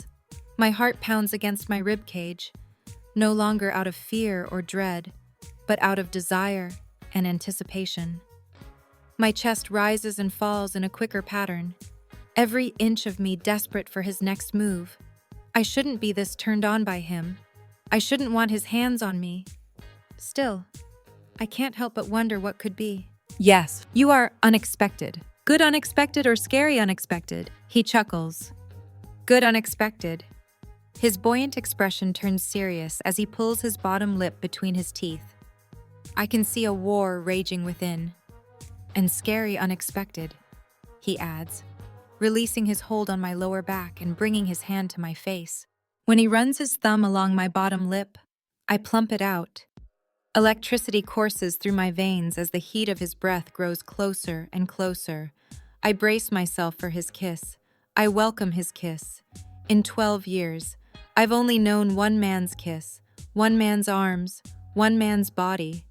Perhaps it's time I experience something new, too. I may regret it tomorrow. Hell, I may regret it in a few minutes. But right now, I just want to be kissed again. As I inch even closer, a body unexpectedly slams into me. Everything seems to play in slow motion as I struggle to regain my balance. Julian reaches out, scrambling to grab onto me, but gravity is not my friend, and with unceremonious grace, I fall into the pool. When I resurface, I wipe at my eyes, seeing all the partygoers staring in my direction, and my cheeks flush in embarrassment. I normally don't care about making a complete fool of myself, but here, I'm self-conscious, especially when I notice everyone whispering amongst themselves as they gawk at the poor girl who got bumped into the pool. Thankfully, Sadie soon emerges from the crowd, a cool confidence about her. Well, it is a pool party, isn't it? She steps out of her sandals that I can only imagine cost a small fortune. Leaving her drink on a nearby table, she dives into the pool with the practiced expertise of a swimmer. When she pops her head above the water, she meets my eyes, winking. I pass her a grateful smile, unsure how I'll ever repay her for doing this. I shrug out of my now soaked cover-up and take my shoes off, tossing them onto the pool deck just as I notice Julian removing his shirt. I keep my eyes trained on him, unable to look away from his chiseled physique, everything about it near perfection, except for the scars on his abdomen. In my eyes, those scars are part of the fabric that makes up who he is. Although I'd love to learn the story behind them. With a smirk, he cannonballs into the pool, disappearing beneath the surface. Before I know it, dozens of people jump in, some of them wearing their street clothes, the alcohol encouraging them on. As my eyes scan the sudden festive environment, I notice Teresa and Trevor standing off to the side. She pulls on his hand, attempting to get him to join in the revelry. He refuses, excusing himself and heading into the house. I shouldn't feel partly responsible for his sour mood, considering he broke up with me. But despite everything, I still care about him. I'm about to find my way out of the pool to talk to him when an arm loops around my waist, spinning around. I meet Julian's eyes, smiling, like two puzzle pieces locking into place. I drape my arms over his shoulders, making anyone think we've done this dance dozens of times before. I do my best to ward off the electricity flooding through me as we remain chest to chest, our wet flesh pressed against each other. I thought you wanted people to take you seriously, I remark. I do. I'm not sure this accomplishes that. That's true, but I couldn't resist. Resist what? Getting wet with you. Is that right? I run my hand through his waterlogged hair, scratching at his scalp. He bites his bottom lip, groaning from the contact. I have a feeling I'm going to have trouble resisting a lot of things about you over the next few weeks. I bring my mouth toward his, remaining just out of reach. Only time will tell. Chapter 20. Let me help you, Julian says once the valet attendant pulls up with his car. We approach the Ferrari and he reaches for my hand. The instant he touches my skin, he flings his eyes to mine. Jesus, you're freezing. That's what happens when the air cools down and you're wearing nothing but a wet two-piece. Why didn't you say anything? His brows pull together in concern. It's not a big deal, I insist as I climb into the passenger seat. I can take care of myself. I don't doubt that, but if you're uncomfortable, you need to tell me. He takes the key fob from the valet attendant and pops the trunk. After rummaging around in it for a minute, he closes it, then ducks into the driver's seat, handing me a sweatshirt. I look at the big, bold letters printed on the front. SUNY. He shrugs. What did you expect? I don't know. Harvard, Yale, Columbia. As I pull the enormous sweatshirt over my head, I inhale, instantly bathed in a scent that can only be described as Julian. It reminds me of waking up in his bed that first morning, panicked. I don't even recognize him as that person anymore. I don't recognize myself as that person, either. He finds my hand and brings it onto the shifter, our fingers intertwined as he puts the car into first. Nope. I enjoyed my higher education years out here in Stony Brook. Interesting, I muse, settling against the cool leather as he pulls around the elaborate driveway, navigating onto the quiet road, my hand glued beneath his as he shifts between the gears. Interesting, how so? I had you pegged as more an Ivy League guy. I guess you had me pegged wrong. When he glances at me with a sparkle in his blue eyes, I can't reel in my smile. I guess I did. I'm surprised you didn't find out about this when you Googled me. I must have gotten distracted by other information that your college education didn't seem all that interesting in comparison. Like what? Like Theodore Price. When I say the name, he swallows hard, the mood shifting from playful to somber. He passed away over 10 years ago now, but by Julian's unfocused stare, it's apparent he still grieves the loss of the man who, according to many reports, molded him into the person he is today. He sounds like a good man, I offer when he remains silent. He saved my life. I want to ask more, my mind immediately going to the scars on his abdomen. Did he? I want you to promise me something. Guinevere, he interrupts, his voice determined. His hardened expression is at complete odds with the way he clutches my hand, his thumb brushing against my skin haphazardly, as if it's second nature. What's that? That you'll stay as far away from Ethan Ludlow as you can. That you'll come find me if he so much as breathes on you the wrong way. No matter what I'm doing, who I'm speaking with. I don't care if I'm in the middle of some negotiation. I shiver as I recall my earlier exchange with Ethan. The excitement of standing next to this Hollywood legend. Then the sickness filling me when I realized what kind of person he truly was. I knew I'd need to warn you about him eventually, but thought I could put it off. Obviously not, because he's already interested. Word's gotten out you're a writer. I'm not really. You are. Don't let anything Trevor said make you believe otherwise. You are a writer. That's probably why Ethan tracked you down. That, and you were there with me. Why is he one of the old money people who likes to constantly knock you down a few pegs? You can say that? He's one of Theodore Price's children. I can't hide the utter shock when I hear this. What I mean, he uses his mother's maiden name in the industry. An homage to her legacy, I suppose. So, yes, he has a tendency to make it difficult for me to get things done, considering he's a shareholder of the company, albeit a minority one. Outside of that, he's still a Hollywood slimeball. He'll offer you the moon and the stars, success, money, everything you've ever dreamt of.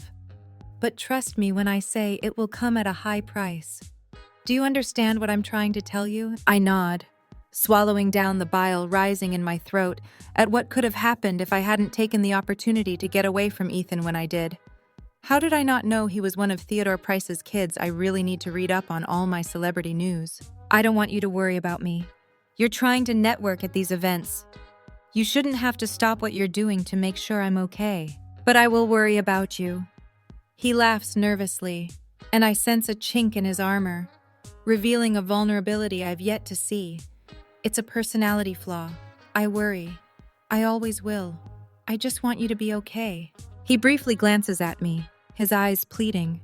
His grip on my hand tightens, like he's scared something will happen if he lets go. I wonder if this protectiveness, this fear, is tied to those scars. I want nothing more than to ask about them, how they got there, if they're connected to Theodore Price and how he supposedly saved Julian. Instead, I simply murmur, okay. Julian breathes, as if my acquiescence allows a weight to lift from him. He brings my hand to his lips and places a soft kiss on the flesh, repeating, okay. When he pulls his car into what he refers to as the carriage house a short while later, his property is devoid of all activity. Are these like your day-of-the-week underwear, I ask as he helps me out of the Ferrari.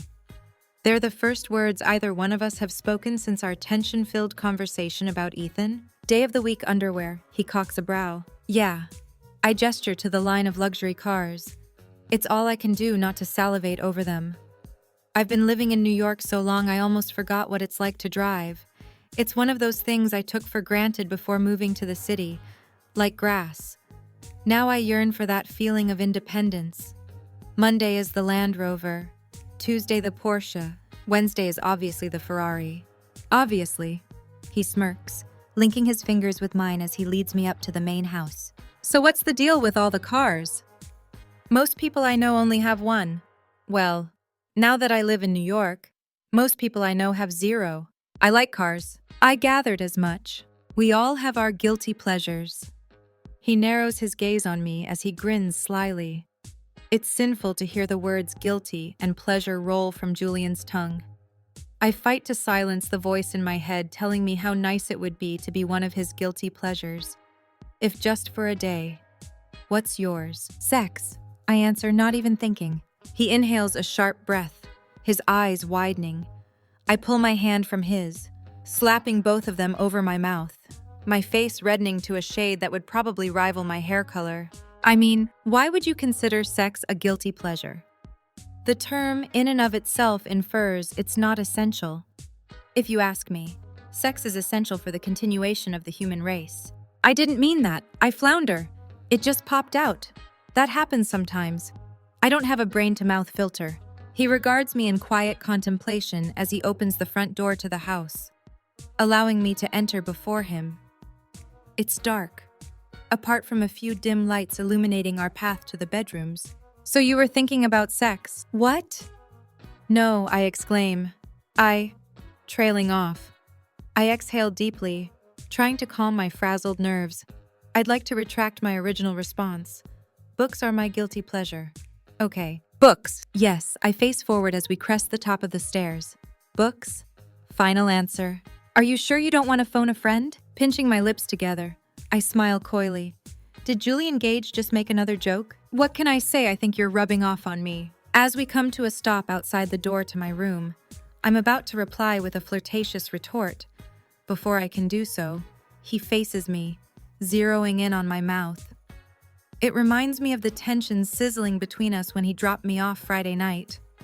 But it's more pronounced, more intense this time.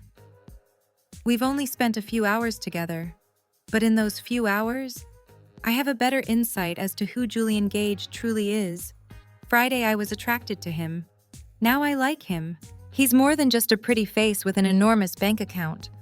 And I want to know even more, despite the voice in my head warning me against it. So, I chew on my lower lip as I fidget with the hem of the sweatshirt.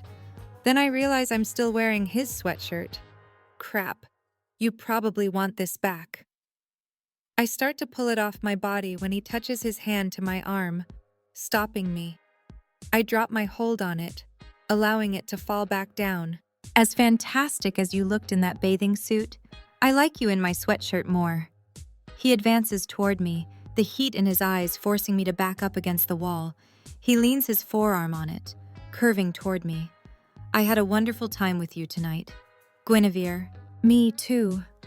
I close my eyes as lust blinds me, the same craving that's teased me all day flickering through me, my skin, my core, my soul aching for this man's touch. I hold my breath, bracing for his lips to meet mine. Instead, the warmth disappears and I flutter my eyes open. Julian steps back, readjusting his composure, clearing his throat. You have a spa appointment tomorrow at noon. It's like he's flipped the switch from fun, lighthearted, sensual Julian Gage to the practical and pragmatic businessman. A spa appointment? You didn't have to. Yes, I did. It's part of the ritual, so to speak. If I want people to take our relationship seriously, you need to spend the afternoon at the spa with all the other wives and girlfriends. Sadie will be there. It's all part of the act we need to put on. Well then, who am I to complain? I smile, but it's forced. Reed will be waiting for you out front at 11:30. Before then, make yourself at home. And where will you be? I ask flirtatiously in an attempt to bring playful Julian back. But he's gone. I need to attend to business-related matters during the day. I'll be back in time to escort you to the gala, without giving me a chance to ask any more questions. He turns, continuing down the hallway before disappearing into his bedroom.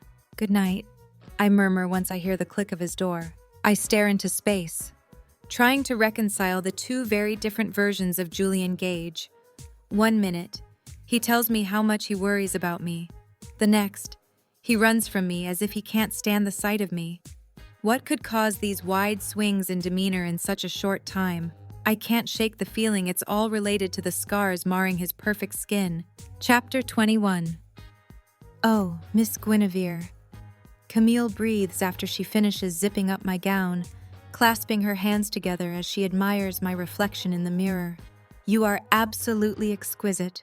The person staring back at me may as well be a stranger. My red locks are pulled out of my face and curled into loose beach waves. The cosmetologist at the spa gave me a natural look, only emphasizing my eyes with smoky shadowing, which if I were to try and recreate would end up making me look like a raccoon on a bender.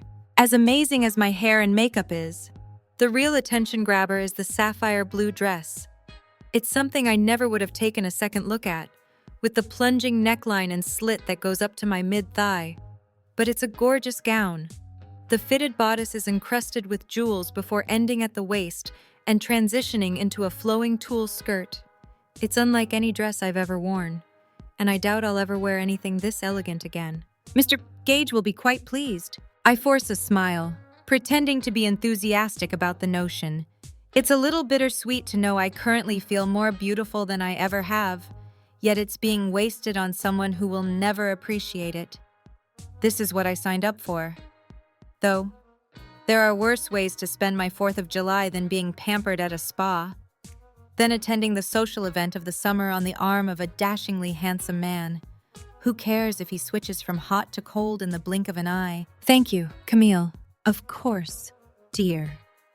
She meets my eyes in the mirror as she smiles at me in adoration, like a mother would a child. Her excitement strikes me as odd. She knows the truth of what's going on. So why is she acting as if I'm about to leave for a ball to meet Prince Charming? Well, she steps away, grabbing the shoes Dana selected to go with the gown, placing them in front of me. I slide them on, trying not to think about the fact that my entire ensemble probably costs more than my college education. We shouldn't keep him waiting any longer. He's already on the brink of exploding in anticipation. He is. Why wouldn't he be? She hurries out of my room, striding down the hallway. I practically have to run to catch up. You're a beautiful, charming, enigmatic woman he appears to be quite taken with. You and I both know appearances can be deceiving. I give her a knowing look, silently reminding her this isn't real. Reminding myself of that fact at the same time. They certainly can be. In more ways than you think. Sometimes we act a certain way because it's all we know. Because we believe it's the only thing that can protect us. She glances at me, her eyebrows raised. I slow my steps, my mind racing with questions. It's obvious she knows something. Camille, I call out, running toward her. When I reach her, I ask, how long have you known Mr. Gage? She stops walking, turning to face me. Since he first met Mr. Price, God rest his soul. You worked for him. I did. Started as a housekeeper before he made me his head of household. I chew on my lower lip, then quickly release it, not wanting to smudge my lipstick. Although I'm confident this stuff could survive the nuclear winter. And when did Julian enter the picture? She exhales and stares into the distance, searching her memory before looking back at me. Oh, over 20 years ago now. Mr. Price became like a father to Mr. Gage. And he was the son Mr. Price's own sons refused to be. At first, I was skeptical about Mr. Gage's intentions. I guess a part of me thought he was just someone else who wanted to prey on a wealthy, lonely man. I'm normally not one to judge or assume, but when you see a boy of barely 16, who looks like he hasn't had a decent meal in ages, befriend an older man, you assume the worst. But Julian proved me wrong, proved us all wrong. She smiles warmly before continuing down the hallway. My brain buzzes with even more questions. Julian Gage is a puzzle I'm eager to solve, bunching the fabric of my skirt in my hands. I walk quickly, following her down the stairs. Once we enter the living room, she faces me, doing one last check of my dress to make sure everything's in place. As she brushes away a thread, I whisper, "Where did he get the scars on his abdomen?" She stiffens, inhaling a sharp breath. When she meets my pleading eyes, she slowly shakes her head, conflicted. Do you believe in soulmates? Guinevere, you can just call me Evie. And yes, I nod. I did at one point. I do, as well, but not like most people. I like to think soulmates can include more than just a romantic relationship. I truly believe Mr. Price and Mr. Gage were soulmates. They were both in need of a certain kind of companionship, and they found it in each other. She clutches my hands in hers. Julian hasn't had the easiest life. There's a darkness that continues to hang over him. Just be patient with him. He'll come around. She passes me a reassuring look before turning to walk out of the room, but I don't want him to come around. I spin to face her, then lower my voice. This isn't real. She glances over her shoulder, smiling. Whatever you need to tell yourself, dear. I open my mouth, about to argue my point further, when Julian rounds the corner, coming to a stop the instant he sees me standing in front of the large windows overlooking the ocean. The 2-day scruff he's been sporting is gone, his face clean-shaven, his hair's wayward in a sexy sort of way, curling slightly over the collar of his jacket, and his tux. It should be a crime for a man to look this exquisite without being naked. The lines accent his chiseled physique in a way that almost makes me never want to see him with his shirt off again. Almost. I'm not that much of a sadist. I didn't count on missing him as much as I did throughout the day. I shouldn't have longed for his touch, craved his scent, considering the brush-off he gave me last night. I tried to blame it on the fact that I spent the afternoon at the spa with Sadie, where we talked with a few other women about my whirlwind romance with Julian. Some of the women, whom I expected to greet me with cold shoulders and upturned noses, ended up gushing over what they viewed to be a real-life Cinderella story, one I could sense they secretly wished for themselves. Guinevere. Julian exhales, his gaze holding steady with mine, his pupils dilating. No one's ever admired me the way Julian does, even when I'm dressed more casually. No one's ever made me feel so beautiful. Emboldened, I twirl, the layers of the skirt flaring around me as I show off for him. I stand corrected. I stop spinning. Regarding, I arch a brow. With determination, he strides toward me. In an instant, his hand palms my lower back, pressing my body to his. I wonder if this is what Cinderella felt like, if she struggled against hope, knowing once the clock struck midnight she'd have to go back to her ordinary life, just like I'll be forced to return to the pieces of my life once the summer's over. But that didn't stop her from dancing, from dreaming, from living. Why can't I do the same thing? Because life isn't a fairy tale. If you wake up missing a shoe, you're not a princess. You simply drank too much. There won't be a prince showing up on my doorstep, a glass slipper in hand, promising to make all my dreams come true. This is the real world, and in the real world, I have to chase my dreams myself. Dana, she doesn't just deserve a raise. She deserves everything she could ever want. He links his hand with mine and spins me around, his motions graceful as he soaks me in. I'm so swept up in this moment. I don't even have to concentrate on maintaining my balance or not tripping over my own feet, as I'm sometimes prone to do. Under Julian's watchful gaze, I feel like I'm flying. You look... He stops twirling me, then brings my body back to his. One hand remains clasped with mine as the other returns to my back. He begins swaying to no music at all, except the song in our heads. And I hear it. It's low and struggling to break through the other noise. But it's there. You are stunning. Guinevere. The hunger in his gaze softens as he lowers his voice. It's gentle, benevolent, earnest. I won't be able to leave you alone for a second tonight, not with you looking like this. He leans in, his breath warming my neck. I won't want to leave you alone for a second. I do everything to keep my composure. Inside, I want to scream at how perfect Julian can be when he wants. He seems to always know exactly what to say, so I'll never want to leave his side. I'm still supposed to be heartbroken over Trevor. But in the span of only a few days, Julian's completely endeared me to him.